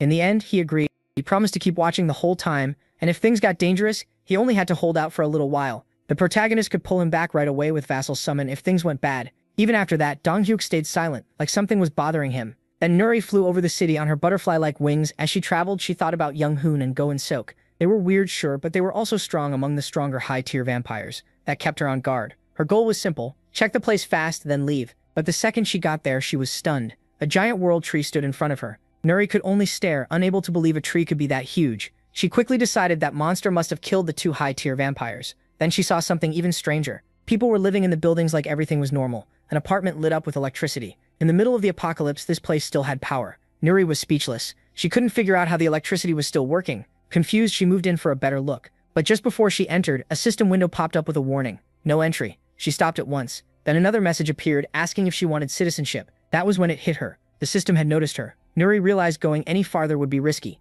Even so, she kept staring at the city. It looked untouched by the apocalypse. Cars moved down the roads, trucks passed by, and the buildings still had power. While the rest of the world had fallen apart, this place looked normal. Once she decided she'd seen enough, Nuri turned back and left. Watching through his ultimate eye, Jae-hyun clicked his tongue. A flying vampire would have been really useful. He had offered citizenship just in case, but she turned that down too. If vampires could be made to accept it, the whole balance would change. He could keep enemies from reporting back or even send fake info through them. Still, it wasn't a complete waste. MC figured Nuri could only report 3 things: the world tree, the transparent barrier, and the citizenship offer. As he kept thinking, he realized the vampires had reacted much faster than expected. After the first high-tier vampire died, it took almost a month for another to show up. This time, one arrived in less than a day. That led to a troubling thought. Maybe vampires could sense when their subordinates died. Crazy as that sounded, the fast response helped Jae-hyun too. Thanks to Nuri, he had finally found the vampire's location. High in the sky, she kept flying, not knowing he was tailing her in crow form. He judged that as long as he kept his distance and avoided a fight, he should be fine.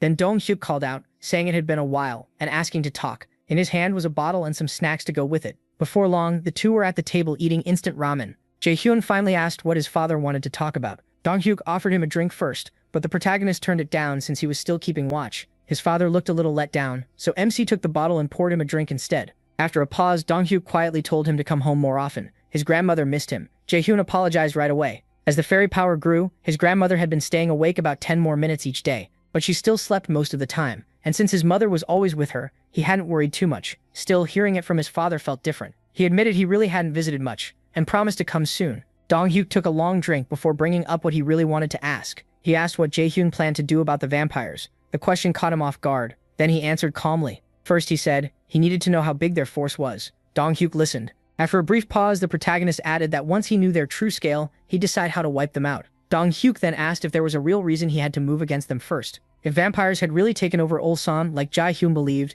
then going there himself was obviously dangerous. Their own people could get dragged into it too. Was there any reason to take that kind of risk now? He said they could just wait for the vampires to come to them. If the fight happened on their own ground, they could make full use of MC's save ability. In the worst case, everyone could hide inside his territory. So why chase them first? Jae-hyun went quiet. Honestly, his father had a point. Even if the vampires attacked, they couldn't break through the transparent barrier around his territory. Staying put was safer. But the protagonist never wanted to go through that kind of thing again. The memories still haunted him. A single low-tier vampire had once killed countless citizens right in front of him, and that fear never fully left. At last he explained that before he even knew vampires existed, he had accepted one as a citizen. He quietly got ready to tell his father everything. Deep down, he believed any seed of tragedy had to be crushed before it could grow. So he told him the whole story, how he let a vampire into his territory, and how that same vampire later slaughtered innocent people. When the story ended, Dong-hyuk said nothing. His face hardened at once, and Jae-hyun could see the weight of it hit him. He explained that vampires hunted humans by nature. There was no way he could ignore them. Even if Ulsan had already fallen, survivors might still be trapped there. He said he would wipe out every vampire in Ulsan and save anyone still alive. That meant Dong-hyuk's party would be on the front lines again. But MC made it clear he wasn't just leaving it all to them. He would help however he could, and this time, he planned to before he could finish. Dong-hyuk suddenly took a big gulp of soju. Then he apologized. Jae-hyun looked confused and asked what for. After hesitating, Dong-hyuk admitted he had first thought he was doing this for experience points. The protagonist was stunned. Was that really what his own father thought of him?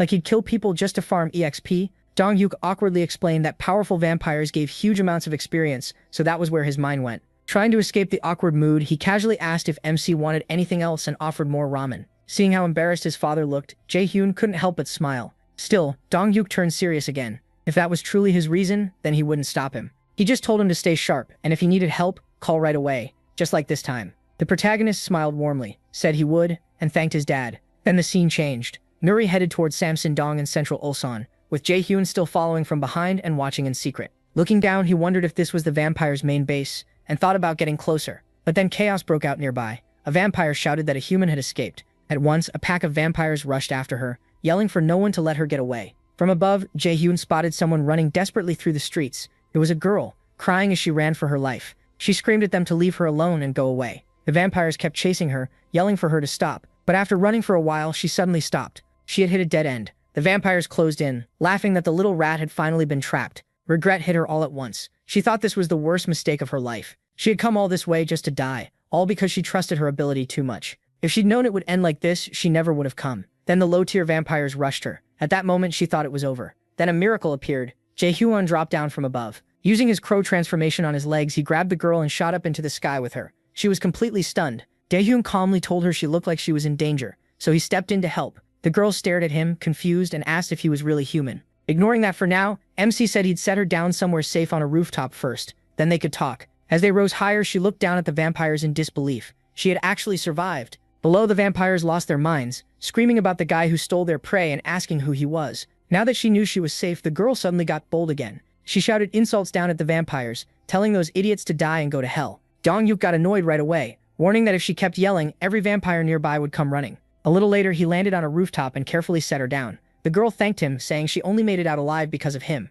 Jaehyun waved it off and said thanks weren't needed. He just had something to ask. She asked what it was. He got straight to it, asking what she knew about vampires. She said a vampire dies if its heart is crushed. Jikarin asked if that was everything, and she answered with a sly, maybe, maybe not. It was obvious she wasn't giving anything away for free. Jikarin asked her to tell him everything she knew about the vampires and how far their control reached in the city. She quickly figured out he wanted info on vampire territory. Lucky for him, she claimed that was her specialty, but in her head she was already making plans. Getting out alone would have been brutal, and now she had something to trade. While Jikarin kept asking nicely, she decided to use her info to get help from him. Then she said information like that wasn't free. Jikarin called her shameless after saving her life. She just smiled and said she wasn't asking for much, only one small favor. Jikarin agreed at once, but she froze when he calmly said he had a counteroffer instead. Then chocolate bars and bottles of cola suddenly appeared in front of her. Jikarin asked if that would do. This girl's name is Park Serum. She's level 21 and her awakened skill is Shadow Move. The second Jikarin puts out the chocolate and cola, she starts stuffing herself. She downs cola after cola without slowing down, and after one long gulp, she finally looks alive again.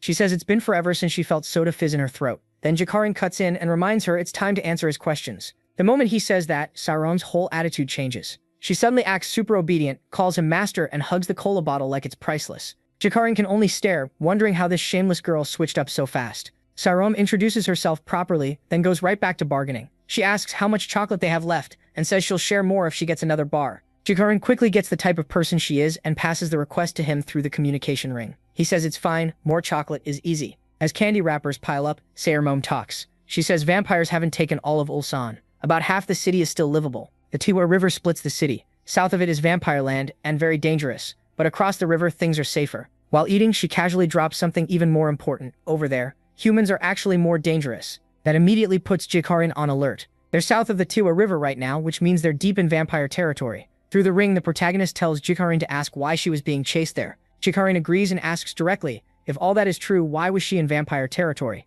Jikarin answers like it's obvious. She went there for food. People back home needed to eat. Jikarin immediately gets it, but then Jikarin makes another offer. Would they come with her? That catches him off guard, but she keeps talking. They still have plenty to ask her anyway. Jikarin points out she's talking casually again, and Sarom ignores it completely and says they should go somewhere safe if they want a real conversation. Jikarin thinks for a second, then looks to Jikarin for the final decision. MC goes over what he's learned. Honestly, he already got most of what he wanted. Still, after hearing Sarom out, it's obvious the survivor groups aren't united, and he wants to know what she meant about humans being more dangerous than vampires. So he decides to go with her and hear the rest. Jihan agrees and asks where they're headed. Sarom looks honestly shocked. He said yes so fast. After a brief pause, she points ahead and says they just need to cross the river. Jihan spreads his crow wings and says they're leaving now. Sarom panics because she hasn't finished eating. But before she can complain, Jihan grabs her with his crow legs and takes off toward the place she showed him. As they fly, her chocolate slips away, and she cries out over the lost snack. After a while, they arrive in front of a building. Jihan asks if this is it, and Sarom says this is where her survivor group is staying. She kicks the shutter and yells for them to open up. She's back. A few seconds later, it opens and several men come over after recognizing her. They're shocked she survived. One chubby guy with a smug look notices Jihan beside her and asks who the new guy is. Sarom immediately says he's hers and tells him to stay out of it. Of course, that only makes him more curious. Annoyed, Sarom tells him to shut up and move. She has important business inside. While this is going on, Jihan studies the group. Sarom and the loud guy Young Wong are both natural metahumans. Young Wong's awakened skill is Stone Fist. From Jihan's experience, natural metahumans with awakened powers before becoming his vassals are insanely rare,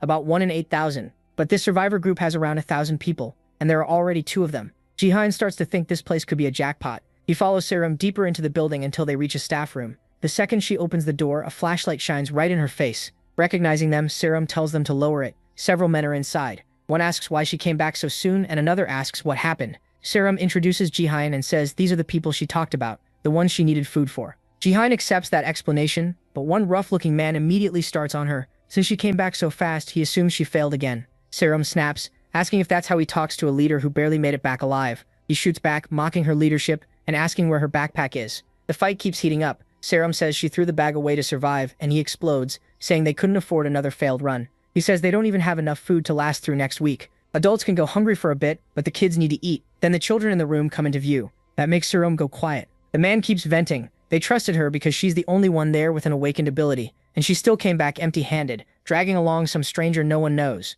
Meanwhile, Jihan quietly watches everything. Even while passing through the hypermarket, he'd already seen how bad things were. The survivors' faces and condition made it clear they were starving and already near their limit. The protagonist decides on the best move, give them what they need most right now, food, and way more than they expect. Then Jihan speaks up to the rough-looking man, saying Serum didn't fail to get food. The man looks confused and asks what he's talking about. MC explains that Serum traded information, and at the same time he opens his storage and pours out a huge pile of food and supplies into the room. Everyone goes still. Food and supplies just appeared out of nowhere. Even Serum is stunned, though she'd already seen him summon chocolate before. He calmly asks if now that they have this much food they can finally talk properly. The rough-looking man has no words. Then he switches up instantly, just like Serum did. All of a sudden he respectfully calls Jaehyun master, and offers him the best seat. The protagonist just gives a small nod while the crow on his shoulder silently outclasses everyone in the room. Later, night falls. Nuri kneels before the vampire boss and reports what happened. She says she sensed an invisible barrier and found humans living normally, like the apocalypse never happened. There was even electricity. After hearing all the strange details, the vampire asks if that's everything. Nuri shamefully says yes. The vampire across from her repeats the strangest parts, including the giant tree and citizenship, big as an apartment building. Nuri apologizes again and says they still don't know what killed Jung Yong-hun and Go Yoon-seok. Instead of getting angry, the vampire grows interested. When Nuri looks confused, he says the whole thing sounds fascinating. In a calm but commanding voice, he orders her to lead him to the giant tree. He wants to see it himself. He rises under the full moon, his eyes full of authority. Nuri nervously agrees to guide him. Meanwhile, back on Jaehyun's side, things finally start making more sense. He tells Serum to explain everything clearly, while the survivors hand out water and food in an organized way. Serum says their group isn't the only one left. There are still several survivor factions in the area, and 3 major groups control Ulsan. Those 3 are the Sports Complex, Junggangdong, and the Industrial Zone. Her group is part of the Sports Complex faction. Jaehyun quickly asks why they use that name when they're based in a mart. Serum says they're Supply Unit Team 3 under the Sports Complex group, and this mart is just one of their bases. That catches Jaehyun off guard. He thought the people in this mart were basically all the survivors nearby, but the real scale is much bigger. If this is only Supply Team 3, then that faction has at least 2 more teams like it. If they're similar in size, the supply teams alone add up to about 3,000 people. That leads to an even bigger question. If the supply units are this large, how many people are in the whole faction? Through the ring of communication, MC tells Jaehyun to ask about their structure and total numbers. Serum explains that the supply division has 3 teams and the combat division has 3 more. Altogether, she guesses the sports complex group has a little over 10,000 people. Jaehyun then asks if the other 2 big groups are about the same size. Serum says the sports complex group is the biggest, but the other 2 aren't that far behind. She adds that tons of smaller survivor groups are also hiding in apartments and residential areas, so the real number is probably even higher. As Jaehyun listens, he starts doing the math. That could mean around 30,000 survivors in this region alone, and the number throws him off. He has about 50,000 people under his protection, counting both Seomyeon and Jagyeonji Market. Yet this city still has tens of thousands staying alive without a special protection system. What's worse, Ulsan has vampires far stronger than goblins or orcs. The meta-human ratio is also way too high. The whole city feels wrong, and he can't shake that feeling. Serum goes on to explain that the Junggangdong group is near the Taihua River, where they stop the vampires from moving north. The sports complex faction even sent combat teams to help hold that line. But Serum says the real issue is the Industrial Zone group. They rob people, attack survivors, and commit all kinds of crimes. That's why she said humans are more dangerous. As Jaehyun hears this, one thing keeps bothering him. No one has mentioned goblins or orcs even once. How can humans be worse if goblins and orcs are supposed to be everywhere? The whole thing feels suspicious. So the protagonist tells Jaehyun to ask about them. When Jaehyun brings it up, Serum just stares at him. Goblins and orcs? She honestly thinks he's joking. To make sure, she asks the nearby survivors if they've ever seen anything like that. Everyone handing out food shakes their heads. They've never seen goblins or orcs. Jaehyun watches their reactions closely and realizes they aren't lying. Now he's confused too. What is going on in this city? Serum says giant boars show up sometimes, big enough to seem monstrous, but goblins and orcs have never appeared in Ulsan. After that, she invites him to meet the leader of Supply Team 3. Back on Jaehyun's side, things suddenly get tense. A system alert appears. An unauthorized subject is trying to enter. MC freezes. Then another message pops up saying someone who meets the conditions to become a citizen has approached the territory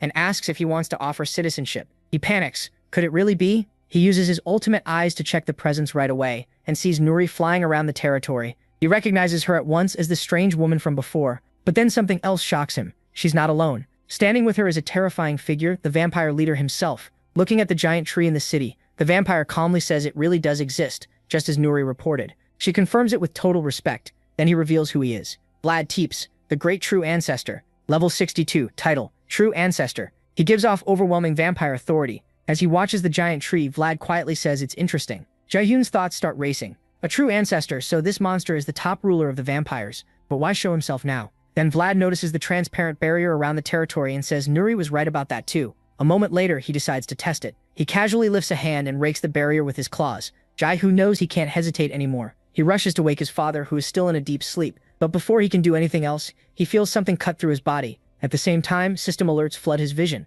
Unauthorized subject attempting entry. The true ancestor's strike brings unbearable pain, like the protagonist's whole body is being ripped apart. He can hardly believe it. The barrier was pierced. For the first time since the apocalypse began, an actual slash appears across the transparent barrier, something that had never happened before. But a few moments later, the barrier starts healing. The damaged part rapidly closes up until it's fully restored, like the attack never happened. Even Vlad looks surprised. Unbelievable. After watching it regenerate, Vlad tells Nuri they're leaving for now, and she immediately obeys. Still, before he goes, the true ancestor gives the territory one last chilling look. Then the two of them fly away. Jaehyun is left soaked in sweat. Once the barrier fully recovers, the pain finally fades, but that only makes everything worse because now he understands. The survivors in Ulsan aren't alive because the vampires couldn't wipe them out. They're alive because Vlad lets them live. If he wanted, he could destroy the whole city by himself. MC still doesn't know why the vampires are doing this, but one thing is clear. The survivors are being spared on purpose. That makes him question the whole vampire subjugation plan. Just dealing with a city that has a monster like Vlad is insanely dangerous, and this could end up provoking him. For the first time ever, the barrier protecting Jaehyun and his citizens was actually breached. That means Vlad might be able to force his way in whenever he wants. Even the system power that instantly blows off the heads of anyone hostile to him might fail against someone strong enough to cut the barrier itself. If Vlad gets inside, not just the citizens, even the protagonist could die. Ulsan is too close to Busan to ignore. Vlad backed off for now, but there's no promise he'll stay away. Those weren't the eyes of someone giving up. They were the eyes of a predator looking at prey. Jaehyun realizes he can't just ignore this. If he avoids it now, the danger will only grow until it blows up later. If a fight is going to happen anyway, then he has to move first while he still has some chance. For now, he decides to focus on what he can do immediately. Meanwhile, Serum leads Jaehyun farther inside to meet the head of Supply Team 3. As they walk, Jaehyun asks what kind of person the leader is. Serum says he runs all of Supply Team 3, but he's actually easy enough to deal with. Soon she opens a door and calls for the team leader. An irritated voice answers, telling her to knock first. Serum cuts that off and says that's not important right now. Someone incredible has arrived, and the team leader immediately focuses on their guest. As he welcomes Jaehyun in, something feels off right away. When he speaks, sharp teeth like vampire fangs show. Then he introduces himself. He's Shim Young, minion leader of Supply